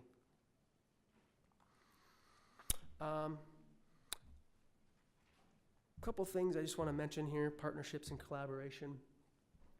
For us in Becker and Sherburne County, we certainly couldn't have done this on our own. We can't do it on our own. We're still doing it, right? The governor's office and cabinet and DEED and PCA and all those staff members associated have been very good to Becker and Sherburne County. The legislature, they agreed to help finance a portion of that frontage road that we talked about earlier. We're in the 6th district. Tom Emmer's office was at every single meeting. They continue to be engaged with us on this and other projects. BNSF and Xcel Energy have been great partners, have been helping guide us through some of these different stages, and then the Local Initiative Foundation has been critical to our survival. They've been helping us finance studies and get positioned and kind of walking us through some of the different steps. And then I mentioned Sherburne County, our township partners, some of the local cities, Big Lake specifically. So Let's see. I do have one more slide. I'm just going to probably leave this up here as I sit down and we transition to the next person. But in Becker, and I'll stress this to anybody else that's trying to do economic development around rail or anything else, being engaged is critical. You're not going to sit behind your desk and make this stuff happen. You got to get out there. You got to be talking to people, which is one of the reasons I'm so excited to be here today. But you got to be talking to people, and you got to be telling your story, and you got to have your facts and your figures, and you have to be excited about what you're doing. So, with that, Kevin, I'll turn it to you.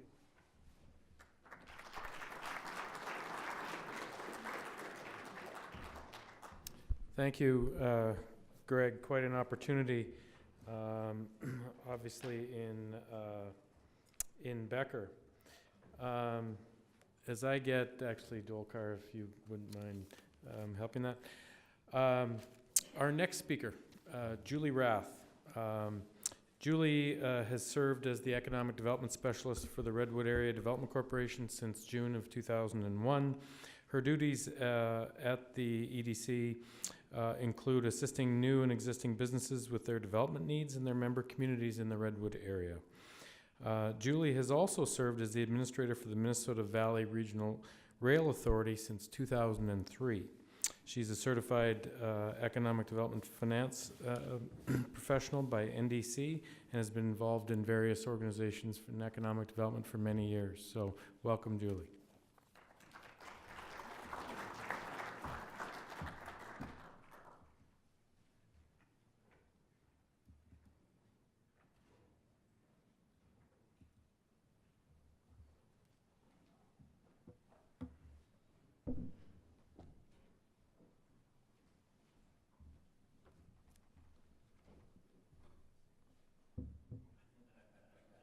Setting the stage. It's a pleasure to be here today to share our story with you. It's a little different than the first two presenters. And see if I can get this going. So our history. First I have to tell you that Richard Sears was the depot agent back in the early 1900s. And we had a local shipment of, not we, but back in the day, a local shipment of watches showed up, and Sears was wanting to dispose of the watches, and he decided he would take and sell those watches. And so he made a profit of $5,000 and started the first Sears mail order watch business. It started in 1986 in Minneapolis, and it became the Sears Watch Company. And if you go to Sears' website, it talks about his start in Redwood Falls. So as economic development, I worked with a company in Midland, Michigan to develop an online virtual tour of Redwood County. And she lived in Midland, Michigan. We did all this work virtually. And she said, Julie, my husband went to Bay City, Michigan. And on the side of this old building is a picture of the North Redwood Depot. And I said, can you take a picture and send that to me? So I have this on our website. I think that's pretty cool. The Minnesota Prairie Line is a short line railroad in the state of Minnesota, and it started operations in October of 2002. It is a subsidiary of the Twin Cities Western Railroad, and it runs 94 miles and is owned by the Minnesota Valley Regional Rail Authority, who I work as their administrator for. It has been partially funded by federal and state government sources, and this track was originally built by the Minneapolis-St. Louis Railway in the 1880s. And it ran between Norwood, Young America, or Norwood, Minnesota, and Morton at that time. For Morton West, the line was built by the Wisconsin, Minnesota, and Pacific Railway. It was purchased by the Minneapolis-St. Louis Railroad in the late 1880s. The line connects to its eastern end to the parent TCW at Norwood and extends westward to Hanley Falls. The Minneapolis-St. Louis Railroad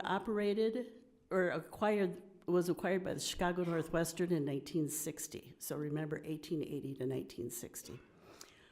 Though the Chicago Northwestern eventually abandoned the Minnesota Prairie Line track in 1982, the Minnesota Valley Regional Rail Authority was created that summer and acquired the rails.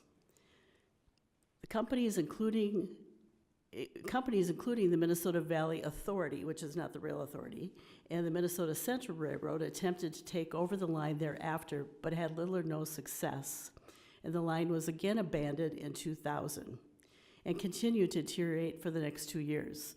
Now, I started in Renville County in 1999 as their economic developer, and this train track continually had derailed cars. And I just thought I'd never want to touch this thing with a 10-foot pole. So I kind of avoided it. They would invite me to meetings, and I just thought, nah, I don't think so. So then the Twin Cities Western employees decided to take a look and did an exploratory journey down our track, in the frozen track in the wintertime, from Morton, and in 2002 determined that its track condition, which enabled the rehab to begin in 2000 with ballast coming from the Morton quarry by truck and being transloaded to ballast cars in Morton. After this was completed, it could still only support speeds of 5 to 10 miles an hour by the first time the revenue car ran in October. The Minnesota Prairie Line uses Red River Valley and Western Caterpillar Generation 2 locomotives now, and the train typically runs between 3 and 5 times a week between Norwood Young America and Wood Lake, which services as needed to Hanley Falls. The track condition back in that time remained poor, and in 2009 it was still only supporting 10-mile-an-hour speeds. And I remember in probably 2009, that was about the time we went to the legislature and asked for bonding funds, and we had the Capital Investment Committee come out. I remember Alice Hausman was the chair, and we met with them in Winthrop at the ethanol plant, and the train was just coming up, and Senator Kubley was on the train too, or on the bus, and they got off and they said, "Julie, why is that train moving so slow?" I said, "Because that's all the faster it can go on the condition of the track." And then I think they saw firsthand what our request really was about.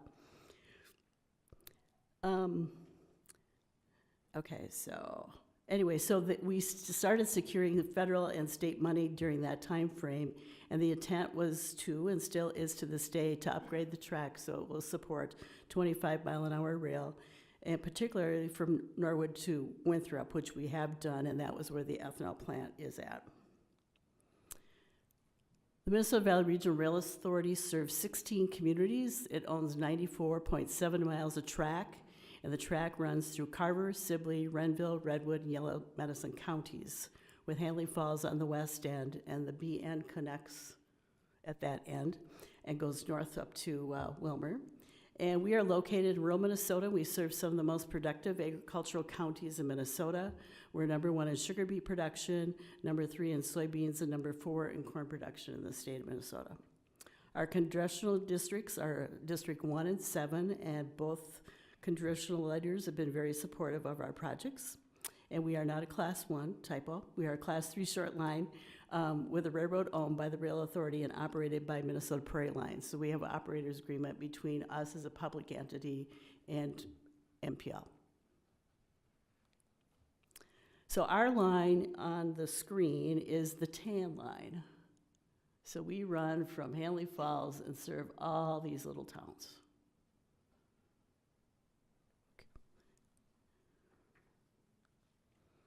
And over the past 15 years, since 2002 to 2017, we've done 16 projects to rehab the line, and it has been funded so far from state and federal dollars, and the total is $33,557,000.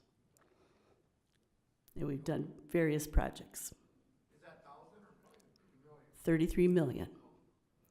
At the end of the day, that works out to roughly $1 million a mile for the rehab that we've done. Since 2002, these 16 projects have taken place, and this summer we just completed another $4 million project. We laid brand new continuous welded rail like this. We are replacing, this is 85-pound rail. I'll put them side by side. This rail here is from 1912. This is new continuous welded rail. So as Greg was speaking, I'm thinking a recycling center could talk and make rail for us. We'll figure your problem out here. But that continuous welded rail comes in third of a mile sections. It's quite amazing to see the train unloaded. The train arrived without the threader car in August, and it came August 3rd. We had to wait for the threader car to come from Colorado so we could unload the rail. And it took about 2 days to unload this ribbon rail along the track. I got to watch it. That was pretty cool. The company that laid the rail for us was from Duluth. They did an outstanding job. They worked not night and day, but they put in long hours to get that track laid for us and did a great job. In this picture, we, along the way, have replaced trestle bridges with culverts. These trestle bridges, of course, if this rail is from 1912 and the rail was built in 1880, you know the age of those bridges. And as our cars are getting heavier, we needed better support for the track and for the cars to be safely converting over the train. So the opinion was that we replace our culverts or our bridges with culverts. And so you can see the difference. This is the same location before and after the rehab was done. So almost all of our trestle bridges have now been replaced with culverts, at least to Morton. Our line is used currently to support and transport corn, soybeans, ethanol, tallow, butter, fertilizer, and softening salt. Our shippers west of Gibbon currently are limited to carloads with a gross weight of about 263,000 pounds, which is approximately 11.5 tons less than the competitors can load on other rails.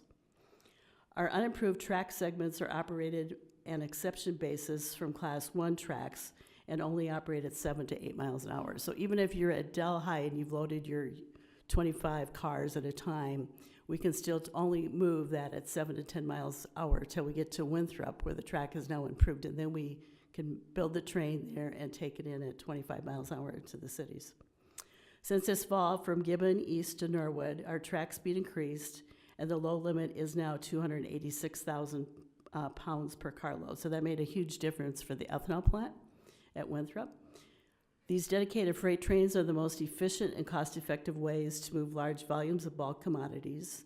Short-line railroads like the Minnesota Valley Regional Rail Authority, partnering with MPLI, are customer-focused and are exceptional problem solvers because each customer of the railroad is valued. No matter what size shipment, 1 car or 100 car loads, every car load is business and is very important to our success. Our shippers aggregate this much freight, moving in a single freight train, resulting in discounts of up to 10 to 25 cents per bushel of grain. High-capacity 286,000-pound rail cars can each carry 3,500 bushels of grain. 110 cars is 385,000 bushels per unit train. The shipper can save a minimum of $38,500 per train in shipping costs if more efficient rail infrastructure can be installed.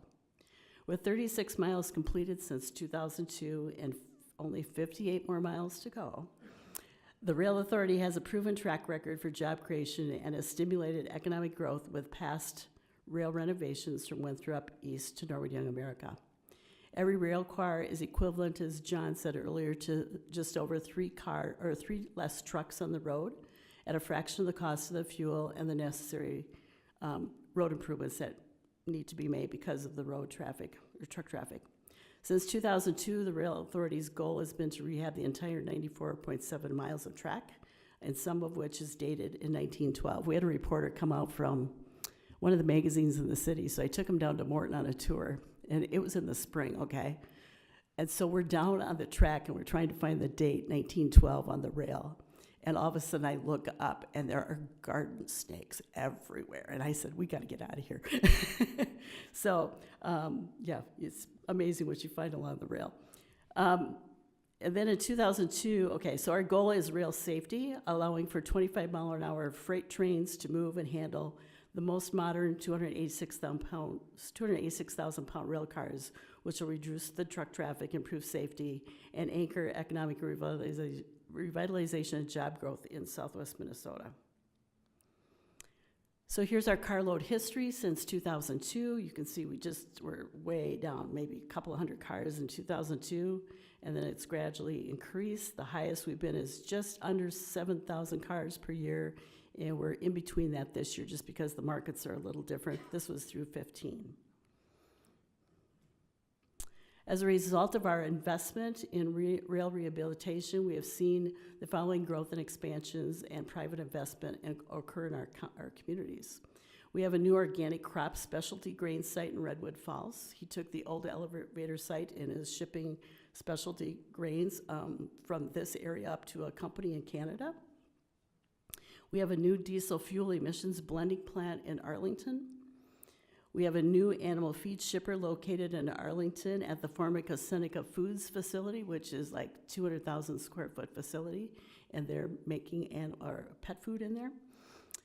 We have the expansion of the elevator in Delhi. Unfortunately, in 2011, we had a terrible storm go through. I was on my way home from work, and when I looked up, all the elevator bins were gone.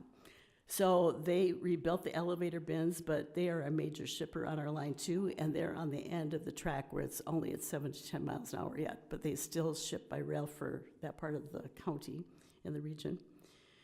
We had a new chemical distribution facility open in Franklin. We have additional land available for manufacturers that need rail-served industrial properties, so that's exciting for any of our towns.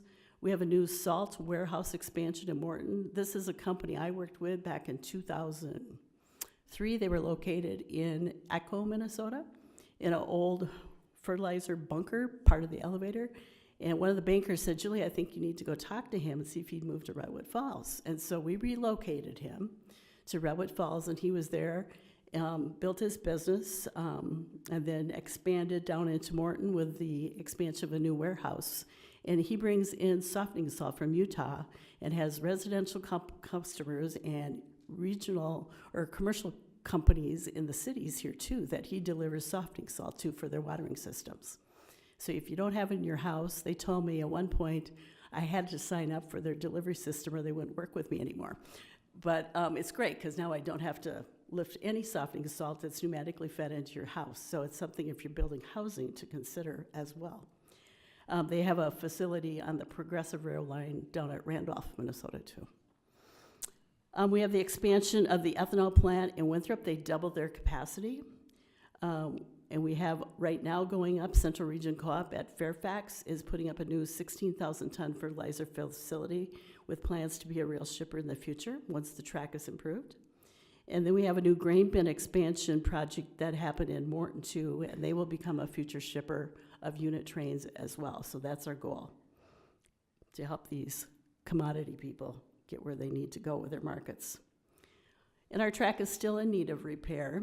June 9th of 2017, it was a 90 degree plus day, extremely hot and humid, and we had 5 cars derail with soybeans on the Prairie Line just west of Gibbon. And this train was going at night when this happened, so all of a sudden we had 5 cars tip over. The derailment took about a week to clean up and repair, but which impacted the other shippers in line because we couldn't move traffic through there. And the cost was about $155,000 for the cleanup. This recent incident is a demonstration of the need to still upgrade the track to handle heavily loaded rail cars to support the shipments. And what happens when it's hot, the rail contracts or it splits, and then that's why the cars derail. So most of the time in the summer, people think the train doesn't run, but we do run at night because the track is cooler. And that was the best example when they were railing the ribbon rail, because it came and it was long and it was wavy, but once it got put into place and they stretch it and put the weldment on, it just snaps right into place. So that was fascinating to watch. And our project manager took excellent videos of this process being done in August, so I have those too, and we'll be putting those on our website. At this occurrence, no one was injured, which was good. It didn't block any roads, and the crew got out there and cleaned it up, so that was good. Much of this you've already heard, but it's just about safety and good repair of the track is important for anybody to move commodities on any line. And then it talks about the class 1s and this is backwards. So a Class 3 moves at 10 miles an hour for freight and 15 for passenger. A Class 2 is 25 miles per hour and 30 for passenger. And a Class 1 is 40 miles an hour for freight and 60 miles an hour for passenger. Now, we can't do passenger rail yet, but we have had the Friends of the 261 from the cities here come out with their excursion train. In the fall, they've done that twice. So that's been kind of fun. And we did take a group of legislators out on that train too when we got to Winthrop, and that was pretty fun because you can feel the difference of the clickety-clack of the segment 8-foot section rail versus the continuous welded rail. It's really smooth. And this is the Minnesota River Bridge at Morton. We have this bridge, which is going to be quite expensive, and another one over Sulphur Lake. We're guessing that this area could be anywhere from 15 to 20 million just to rehab this area. And it's kind of right in the middle of what we need to get to next. And this just shows a competitive map between southern Minnesota and the crop production for corn, but where the networks are going with the corn, our counties are at a disadvantage. And then for the last 4 years, we've had the North American Rail Car Operators come. They are a speeder car club. And they are fun. They come from at least 14 different states. This fall, we had them come middle of September. They come on Friday, leave on Sunday, and they ride our line. And then they ride the Twin Cities Western line this year for the first time. And it was a blast traveling with these folks. It goes about 30 miles an hour. So if any of you are interested, they don't charge for their little tour speeder car rides, but they go all over the country and see just amazing sights. And check out their website, because as a result, in our area, we had one of our local farmers and his son got really intrigued with this whole process, and they bought their own speeder car. And these speeder cars have been made in Fairmont, Minnesota. So that's pretty cool. This fall, the Austin Public Television Station came and did a documentary on them, which will be aired, I think, in February. They're going to let me know when it's going to be online, so that was nice.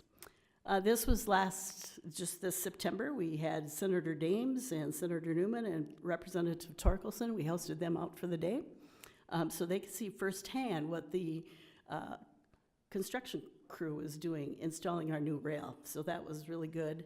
And then Mike Beard is in the room. He's our government relations person. Tim Jeske is with Minnesota Prairie Line, and Rusty Olson is our project manager, along with Gary Krugel and Bob Fox, and they are two of the commissioners that serve on the Rail Authority Board. And this is the crew doing their work, so that was impressive to see too. And it's long, tedious days, but they do amazing work. In closing, we do work with the University of Minnesota Extension, and they have done an economic contribution report for us twice. We did one in 2012, and we did another one in 2016. So the direct effects of what have happened in our area are, for operations, in 2014, the Minnesota Valley Regional Rail Authority and MPL spent $2.5 million to operate in the region, including $1.2 million in labor income. And between the two organizations, they employ 18 workers. The shippers along this line made an estimated $331.7 million in sales directly tied to the rail line. And these sales are associated with an estimated 390 jobs and $40.4 million in labor income. In total, the businesses shipping on the rail line made $1.8 billion in sales in 2014. So we're talking some real dollars. The rail improvement in 2015, MPLI and the Minnesota Prairie Line invested $1.6 million in improvements to the rail line, including a bridge replacement, the box culverts, and the improved rail line. The total economic contribution, the Rail Authority generated an estimated total of $447.9 million in activity in the economies of Carter, Redwood, Renville, and Sibley County, and Yellow Medicine County. The rail line operations contributed an estimate of $3.4 million in economic activity, including 25 jobs and approximately $1.4 million in income for the 5-county region. And the shippers created an estimated $64.5 million in economic activity, including 960 jobs and $64.6 million in labor income. The rail improvements in 2015 contributed an estimated $2.1 million in economic activity, including 10 jobs and $600,000 to the labor income. The shippers indicate on a whole that production would increase with further rail improvements. So we're not going to give up our quest. Inch by inch, we will get this done. So, thank you.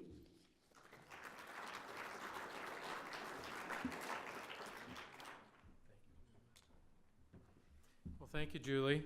I think you heard three very different examples of economic development challenges and opportunities, from revitalizing and enhancing connectivity of downtowns to industrial, heavy industrial use and obviously agricultural use.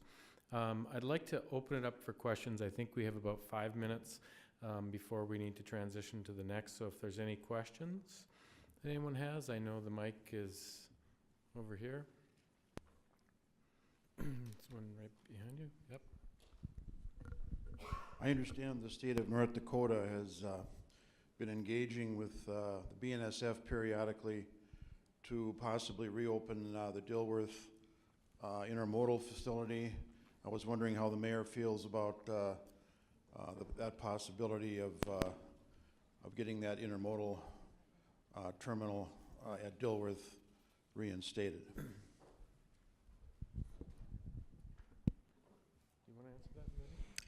I guess I am not as familiar with that, but part of our project is that we're developing a Y. I'm so used to spelling it out for my constituents, but I bet you know what a Y is. And that will by itself stop a lot of the things, because a lot of the things that go through slowly through our downtown has to do with having Dilworth as a major hub. And so I gotta admit, I'm not familiar with that, but I think when we get the Y in, which should be next year, that will change it quite a bit. Go ahead, Lydia. I can do my best to take a stab at this, and then I should introduce, since this is the economic development panel, if you'll let me, I want to introduce Justin Pearson with our economic development team at BNSF, so he can correct me or kick me under the proverbial table here. The state of North Dakota is interested in increasing its intermodal service. We talked about those containers. We call them consumer products. Another thing that moves in containers more and more is agricultural products. I call it egg in a box. It's containerized egg. So one thing that North Dakota is interested in is, where can we ship that product? Where can we put that product to be shipped out? Dilworth is one site that they've talked to us about. They've talked to us about many other sites across the state, including MnDOT. And that's it. I mean, the amount of time I just spent talking about it is more time than I've heard from the state of North Dakota on expanding Dilworth. So I think you know, that's about all we have to say. Justin, we're good. Great. Any other questions? I have a quick one. Maybe Julie and Greg could help out with this. Can you talk a little bit about the challenges of public ownership? We obviously, from a deed and a state perspective, we do a lot of work with publicly owned infrastructure, but utilizing publicly owned infrastructure to promote the private investment. Yes, so the Rail Authority has been a recipient of bond funds. So I didn't count my list, but I think we've done at least 8 or 10 bond projects. So because it's state bond money that is invested in the line, we have to do it continuously or contiguously. So that's why we've gone from east to west with the development, and the property is actually collateral against the state bonds. So we manage it basically, but the state of Minnesota is pretty much going to own this line. Greg? So in Becker, it's actually a great question. It's one that we kind of go around and around about. But so the question is always, well, why would you use my tax dollars to do this project? So what we always try to do is we try to connect it to the tax base, the jobs. And in my presentation, I talked a little bit about the frontage road, and I mean, that's going to be a big part of how this project becomes successful, but it's not the only part of the improvements that we're going to be making either. I talked also about it's going to better position our industrial park, which is, you know, hopefully thousands of acres eventually. So that's how we deal with it. I mean, it's a good question, and it's a logical one for us, so. Great, thanks. And if I could go back to that too, yes, it is state money. We view it as making a road improvement. It's public infrastructure that allows the shippers along our line to move their commodities all over the country and the globe. So we all pay for roads. We all need to pay for the rail improvements too when it's publicly owned. And the private investment is substantial as a result of the improvement. And I think I demonstrated that in the presentation. You did, yes. Any other questions? We are about at time. So not seeing any, please help me thank our panelists for today. Thank you, Dokar.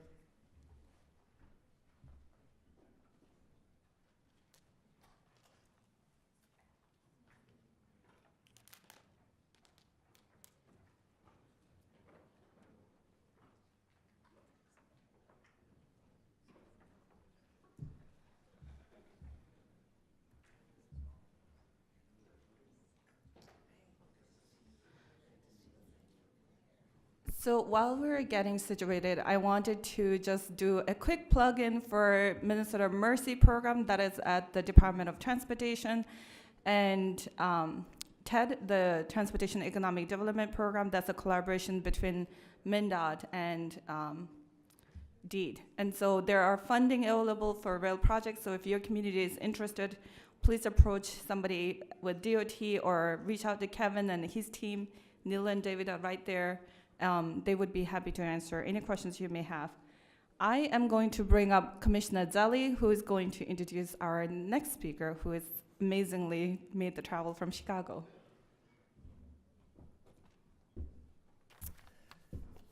Well, thank you. This has really been a great conference so far, and thanks for everybody's participation. I always say I learn something every day, and I've learned more than a few things so far. And we've really been looking forward to our next speaker, who did make the trip from Chicago, which is not amazing. There's many ways to get from Chicago. But today is actually a federal holiday, is not the right word, but federal government is not in session. And for those who might have checked their phones or heard little snippets, there's been an amazing memorial service in Washington. And so actually, with permission and now for our great gratitude, Andrea Green Armstrong is coming to Minnesota a bit on her day off. And but let me just say quickly, there's a couple of things of note. She is from the Office of Policy and Development from the Federal Railroad Administration, an industry expert. I won't go into the depth of her expertise that is in your handouts. But I will say it is gratifying, now that I've really read the fine print, that not only do you have deep involvement with Federal Railway and passenger rail that you're going to speak about, but you have deep experience right here in the Twin Cities. When you worked for the Federal Transit Administration, you were deeply involved in what we used to call the Hiawatha Line, but is the Blue Line, and what we used to call the Central Corridor, but is the Green Line, and what we still call the North Star Commuter Rail. And so Minnesota is not a stranger to you, and we're so thrilled that you'll be able to come and kind of be our luncheon speaker, although I think we've all finished lunch. And with that, thank you so much, Andrea Green Armstrong, for being our treasured speaker today. Thank you.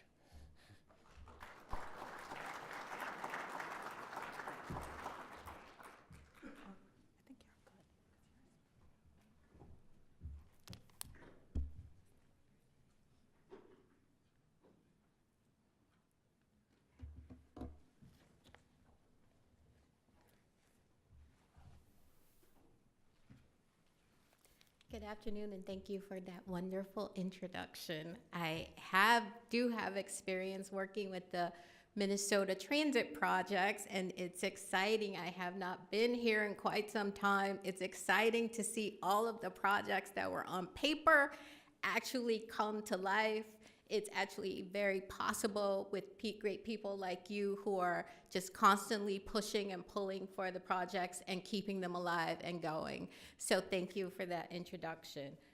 Again, my name is Andrea Armstrong, and it's a pleasure to be here with you today on the first Minnesota Rail Conference. But I do think it's appropriate for us to take a moment to remember President Bush, who was a devoted public servant. His distinguished service began during World War II as a young naval aviator, and then as a member of the House of Representatives, ambassador to the United Nations, director of Central Intelligence, vice president, and then president of the United States. President Trump has asked that all Americans remember President George Bush in their hearts and in their prayers. And we thank you all for your public service, and we thank you for taking a moment to remember President Bush today. I'm here to offer some insights on passenger rail, but I think it's important before we begin that I give you some perspective on where the Office of Railroad and Policy is in DOT, because it'll be a distinction between what we've been talking about primarily as freight today. So the U.S. Department of Transportation is made up of multiple modes, and our mode is federal rail, but some of the exciting things that you do here in Minnesota are covered by our sister agency, Federal Transit, when it comes to passenger rail. So it's an important distinction to make that, for example, North Star is primarily handled by the Federal Transit Administration, and that's commuter rail, and intercity passenger rail, which would be your Empire Builder, would be handled by the Federal Railroad Administration. In the Federal Railroad Administration, there is the Office of Railroad Policy and Development.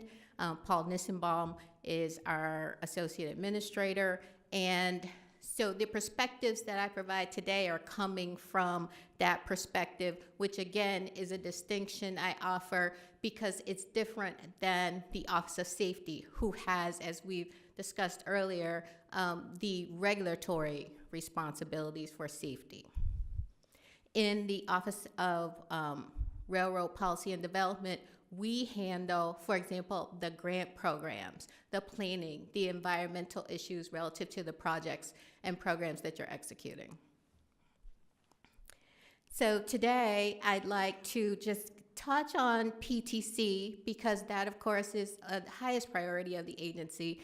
And again, that's the Office of Safety's purview and responsibility, but we do like to note it, especially because we have a hand in providing oversight for all of the funding that Congress has provided for PTC implementation. Again, I'll go over some trends in passenger rail, talk about regional planning, project delivery streamlining as it relates to in the environmental process, and funding.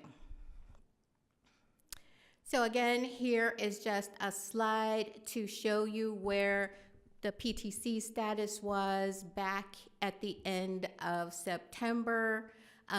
It's kind of an eye chart, but I think we can see, I'm not sure how familiar you are with PTC, but there are various aspects that the law requires. They're required there to be implementation of radio frequency, for there to be installation of wayside equipment or equipment at the track level, and also for there to be training. And here you can see what the status was back in September, but I can tell you that there's been significant progress since that time, and the Office of Safety is predicting that there's very low number of railroads that will miss the 2018 deadline and or the requirements necessary to get an extension. And again, if you're interested in more information on this, this is on the FRA website under the Office of Safety. Now on to passenger rail. I think this map shows us the Amtrak nationwide network, And it's broken down in 3 components that they call service lines. And it's the Northeast Corridor, which are the red lines, the state-supported service, which are the blue lines, and the long-distance service, which are the green lines. And of course, the long-distance service, the Empire Builder, serves the state of Minnesota. So again, there are 15 long-distance routes, approximately 4 to 5 million riders annually, and the long-distance route that serves Minnesota is the Empire Builder, with approximately 500,000 riders annually. The state-supported service is, if you're not familiar with that, state-supported service is more regional routes that are supported by individual states. And as you can see, we have a considerable number of state-supported routes in the Midwest. There are 18 states that provide state-supported service, including 5 Midwest states. Nationwide, state-supported service ridership has been about 15 million riders per year, and the Midwest states contribute about 3 million riders per year to that 15 million. This slide is important because it shows on-time performance, and it breaks it down by the state-supported service, the long-distance service, and the NEC. And as you can see, the NEC and the state-supported service have very good on-time performance, which we know is important to customer satisfaction and ridership. And that's one of the reasons we think it's so important to focus on regional planning. In addition to ridership trends that we've seen, which include not just ridership, we know that there are state-supported services that are also expanding their service locations, and we know that there are state-supported services that are offering more frequencies. But what's even more is to support those additional frequencies or expanded services, we know that there's been investments made in things like equipment. So there's a rail car procurement that's been led by Caltrans that will benefit the Midwest states. The rail car procurement has been going on for a while, and we anticipate that the equipment will be delivered and in service between 2020 and 2024. There's also been a locomotive procurement that's gone on for some time, and we now have the equipment in service. And this is a picture of the locomotive at Normal Station on the Chicago to St. Louis corridor. The locomotives are capable of 125 mile per hour operations, but they will be operated at up to 110 in the Michigan and Illinois corridors in the Midwest.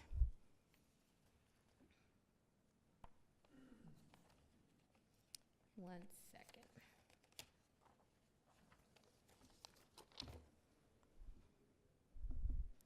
I'd like to give you a quick update just on the Chicago to St. Louis project and the Michigan corridor project, because those projects have been federally funded, state funded, and they are wrapping up now, and we expect to see some of the benefits come to fruition in the next few years. So the Chicago to St. Louis program was about a $2 billion federal and state funded program. UP is the host railroad. It provides infrastructure improvements for the state supported service as well as the Texas Eagle long distance. The improvements included infrastructure improvements throughout the corridor, such as new ties, ballast and rail, signal and communications upgrades, grade crossings, upgrades to the sidings, double track sections. All of the stations have been improved, and we provided PTC implementation throughout the corridor. And this program also funded a portion of the new locomotives and the rail cars. This picture is interesting because it's at an interlocking at UP, at one of the UP towers, and this equipment was still in service just last month. It's from 1904. It's an interlocking machine, and that our program took that equipment out of service, and now the interlocking will be operated remotely by UP.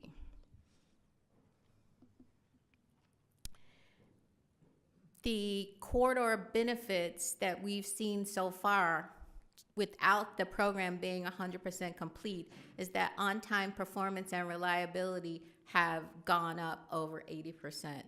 So we're really excited about that because we know that on-time performance is very important to ridership. We also know that PTC and safety is important, and we have PTC throughout the corridor now in Chicago to St. Louis. The rail crossings have been upgraded to primarily 4-quad gates, and we do expect higher speeds and some trip time savings in 2019. One of the most amazing things, even the Chicago-St. Louis corridor is almost 300 miles, and construction has been going on for nearly 10 years, and ridership has still stayed strong. And that's pretty impressive. So we're really expecting that ridership will get a significant boost once we achieve the higher speeds and corridor construction is complete. The other project I've been working on is the Michigan East corridor, and if you can see, the blue is a segment of the Chicago to Detroit corridor that Amtrak owns, and the green is the program that's been recently funded by FRA and the state of Michigan. The green was previously owned by NS. The state of Michigan purchased it 135 miles under the program and made infrastructure improvements to eliminate slow orders that were on the line. So there was already Amtrak service in this corridor, but it was hindered by slow orders and poor reliability. So this acquisition and the improvements have significantly improved reliability and performance of the line. So again, we made significant improvements in the corridor. This photo is a picture of the new Dearborn Station in Dearborn, Michigan. And the benefits that have been realized, again, have to do with reliability, safety, and trip times. But what's so significant about this corridor, and I'm going to go back to that picture, is now from Porter, Indiana, all the way to Dearborn, Michigan, will be publicly owned infrastructure running at, for passenger rail, 110 miles an hour, which is a great success. So that's kind of the story of planning and programming that happened in the past to bring to fruition these two corridors that we're now seeing realized. But going into the future, we need more projects in the pipeline. So rail planning is very important. And here are some of the reasons why, that we get better integrated projects into the whole transportation system. And also, the planning model that FRA has come up with promotes greater public involvement by all of the stakeholders. The goals of the regional planning process is to produce a consensus 40-year vision. So to project out what the future of rail, passenger rail, will look like in the region. So there are 3 regional rail planning efforts that FRA has undertaken, one in the Southeast, Southwest, and in the Midwest. The Midwest Planning Initiative started in 2017. It's expected to be complete in 2019. FRA has undertaken this initiative with 12 states in the Midwest, including Minnesota. I'm going to give you just a few of the findings from the study. The study is not final. This network is also not final, but it's just a reflection of some of the work that's been done. And what the planners have found is that connectivity is really important to ridership. And that in the Midwest, the overall network nearly covers its operating costs, which is very important. Key hubs in the network include Chicago, the Twin Cities, Indianapolis, Fort Wayne, Bloomington, Illinois, which is a university town, Detroit, and Cleveland.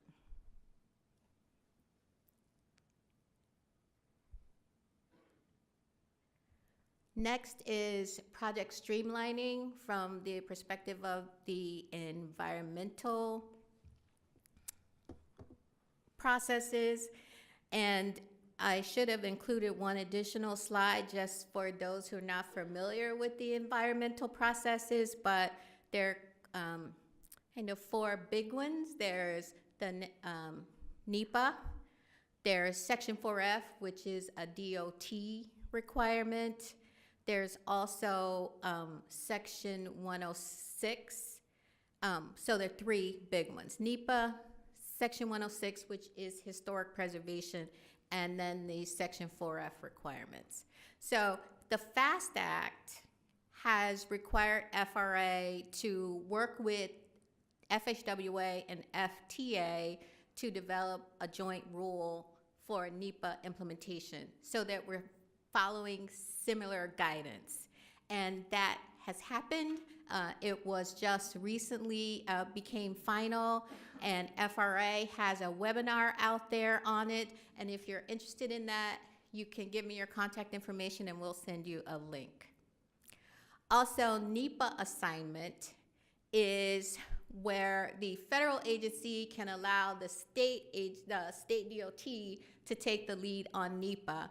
FHWA has been doing that for a while. They have done a couple of pilot projects and have started implementing it. FRA is going to start looking at NEPA assignment as well. Then there's also the executive order that came out in January 2017 to require federal agencies to work together on NEPA so that there will be one federal decision and different agencies who may have a stake in the project don't all have to have a different document.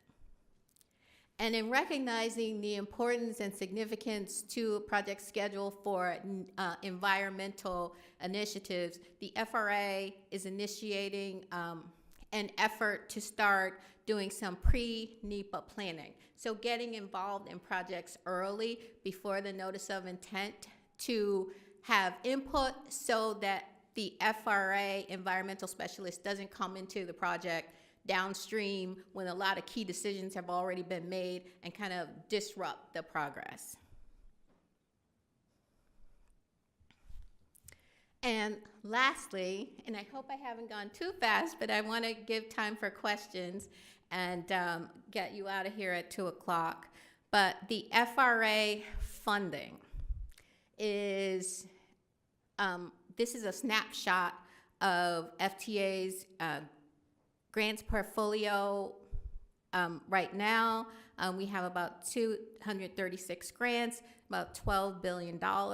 And it may not seem like a lot in context of FHWA and FTA, but this is significant in that FRA is not a traditional granting organization. So the FAST Act is actually the first authorization that provided consistent authorization for rail infrastructure projects. So this is very significant. Going back to safety, which is our biggest priority, this gives you a snapshot of how much the federal government has invested in PTC since 2015, almost $500 million to go along with all of the private funding that's been invested. This gives you a kind of a breakdown of that the funding has been provided throughout the United States, And in Region 4, Office of Safety Region 4, which includes Minnesota, we've spent about $50 million in funding through FRA and $20 million through FTA. This gives you kind of a breakdown of fiscal year 17 and 18 rail funding. So there's a considerable amount of funding out there for rail projects in 17 and 18. And I just want to show you the distinction between the colors. So this group of funding is funding that's administered by, for example, the Old Tiger program, which is now the BUILD program, is administered by OST. However, rail projects are eligible under that program. Infra and the RIF loan program are administered by the Build America Bureau, but again, rail projects are eligible under those programs. These three programs at the top are programs that are administered by FRA. They include the Consolidated Rail Infrastructure Safety Improvement Program, which we call CRISI, Restoration and Enhancement, and the Federal State Partnership for State of Good Repair, which is a program that focuses on improving publicly owned infrastructure. And as you can see, these were pretty significant amounts of pots of funds available in 17 and 18. The fiscal year 19 appropriations are not available yet. Under the CRISI program, we just want to give you a little more in-depth look at who eligible applicants are, and that there's a wide range of eligible projects. This is a comparison of BUILD and CRISI to show that CRISI is specifically targeted for rail projects, but the BUILD program also has very similar eligibility for rail projects. So it's worthwhile to submit applications also under BUILD. The Restoration and Enhancement Grants program provides operating assistance to initiate or restore intercity passenger rail. It's a fairly limited amount of funds. The 17 awards have not been made yet, and there's no NOFO for Notice of Funds funding opportunity for 18 yet. And the Federal State Partnership for State of Good Repair, that Notice of Funding opportunity just recently went on the street, and applications are due March 18th. So again, this pot of funds targets publicly owned infrastructure. FRA provides a number of opportunities for grantee technical assistance, and we have webinars from past technical assistance that are available online. The recordings are available online, but we do have a couple of upcoming webinars. December 6th, there will be a webinar by our environmental team on the Section 106 new rule.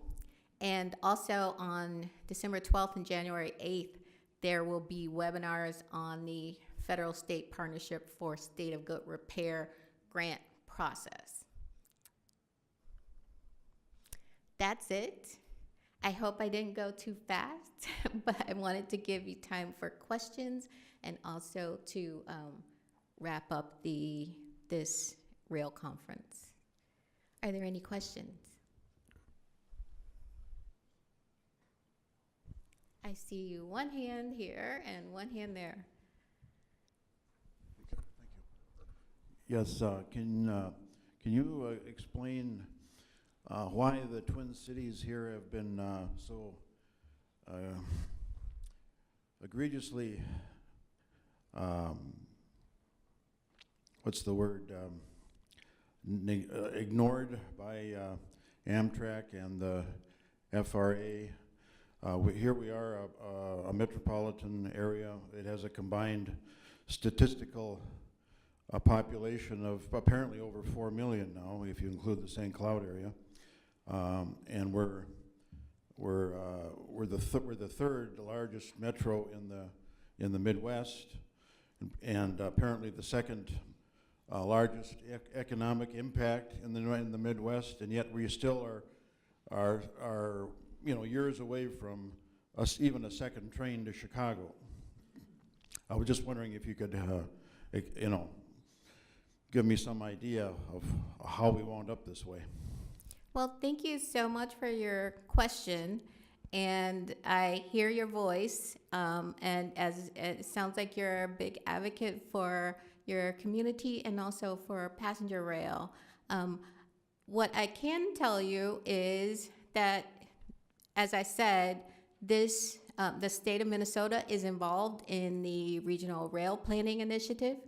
There's also FRA recently completed an environmental planning process for the Northern Lights Express, and there's also work going on for the second train study. So FRA is collaborating with the state of Minnesota in its local process to bring forward passenger rail initiatives in the state, and that's really FRA's role. We don't go to a state and say that you must or you shall. FRA works collaboratively with local partners to implement your initiatives. Andrea, I have a question off the web. What has FRA done to encourage private sector competition, competitive entry into intercity passenger rail services? Again, thank you for the question. Unfortunately, I can't answer that question here today, but if you get me the contact information, Dan, we can follow up with that person. Yes, sir. You mentioned, and I was glad to hear that FRA strives for cooperation with participating states. In Minnesota, in our recently revised state rail plan, the passenger chapter, the number one corridor in that plan for passenger development with more public sector and NGO support than all of the other corridors combined is the South Central Minnesota corridor, which extends south from the Twin Cities through South Central Minnesota and is extended through Des Moines to Kansas City and eventually to Texas. On your map of the FRA's regional vision plan, that corridor doesn't appear. And I'm curious why the number one priority of a significant state is absent from your plan. Again, thank you for the question. As I said, the network is not the final network in the planning study. I'm not sure if that corridor was addressed. Dan may be able to address that since I think he was part of the planning initiative, first of all. And secondly, I can also put you in touch with Peter Schwartz, who is the FRA planner who is leading that study. So please provide your contact information, and I'll do that.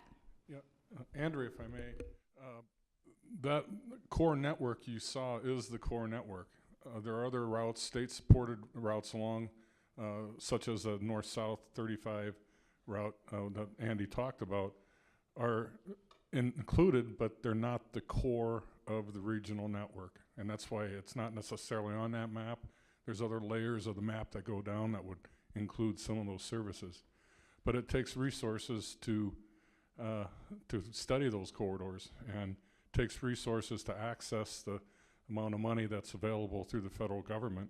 And that's also gets to this gentleman's question of why we're not advancing fast enough, is we don't have the resources to match the federal money as other states do.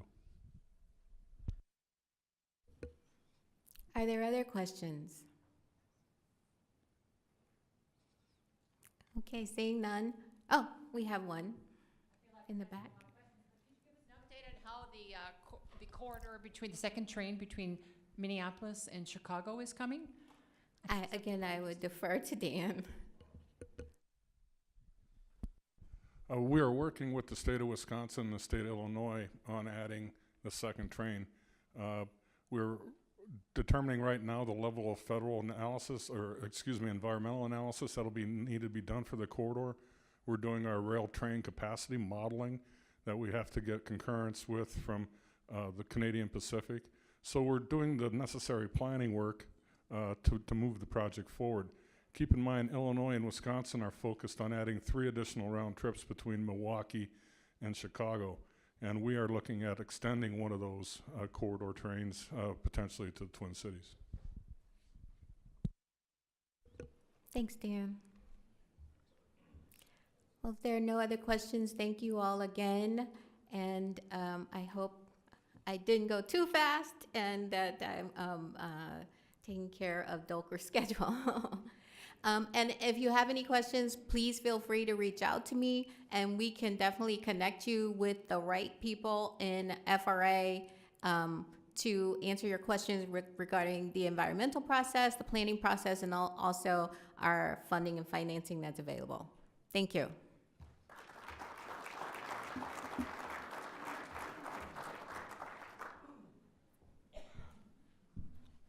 Thank you, Andrea.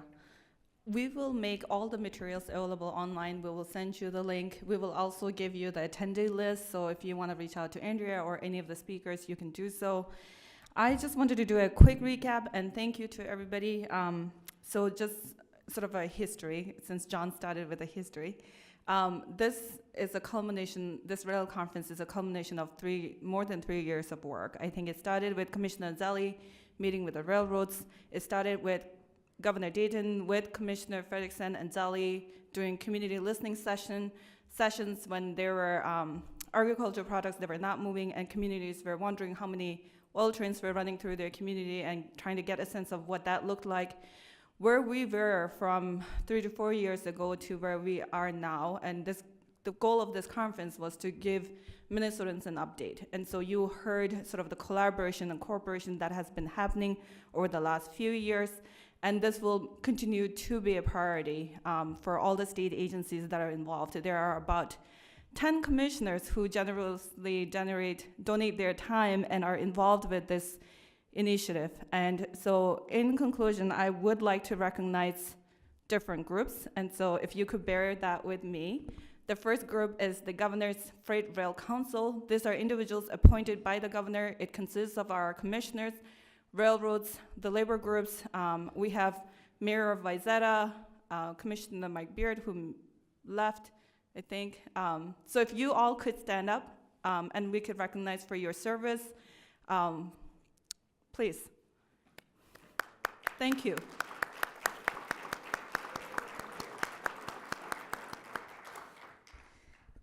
The second group is the Governor's Freight Rail Council is supported by a very strong interagency team. Again, we have division directors, their staff supporting the work of the Rail Council. Out of that Rail Council, we have a subcommittee called Community Engagement, and the purpose of that group is to really figure out how do we translate rail issue to Minnesotans and figure out a way where we communicate the rail issue, but also take in their input and feedback. And so this subcommittee have been meeting over a good couple of months, and they're the originator of this conference, and they generously gave me the idea for the rail agenda, which consists of the 3 themes that the Governor Dayton was pursuing: rail safety, community engagement, and economic opportunities. So if you're part of that committee, please stand up. And so there are individuals who are not, I think John Ebbis is also part of that group. Yep, the railroads were all part of that subcommittee. And so these were sort of ad hoc, open to public. So if you're interested in joining that subcommittee or any of the other subcommittee, let us know and we can plug you in. The third group that I wanted to thank was the individuals who made this conference possible. And I will start with Dan Crum. So if you can wave or stand. Dan Crum is the lead project for the Rail Conference. Molly Murphy, pretty much everything from food to our name tags, Molly did it. If I don't know something, Molly knows. Mary McFarland, who's our media person, who's been doing amazing work. Brenda, who volunteered to help. who's out of constituent services. She serves the rail issues at MnDOT. And so if you ever have a complaint on rail issues, call Brenda.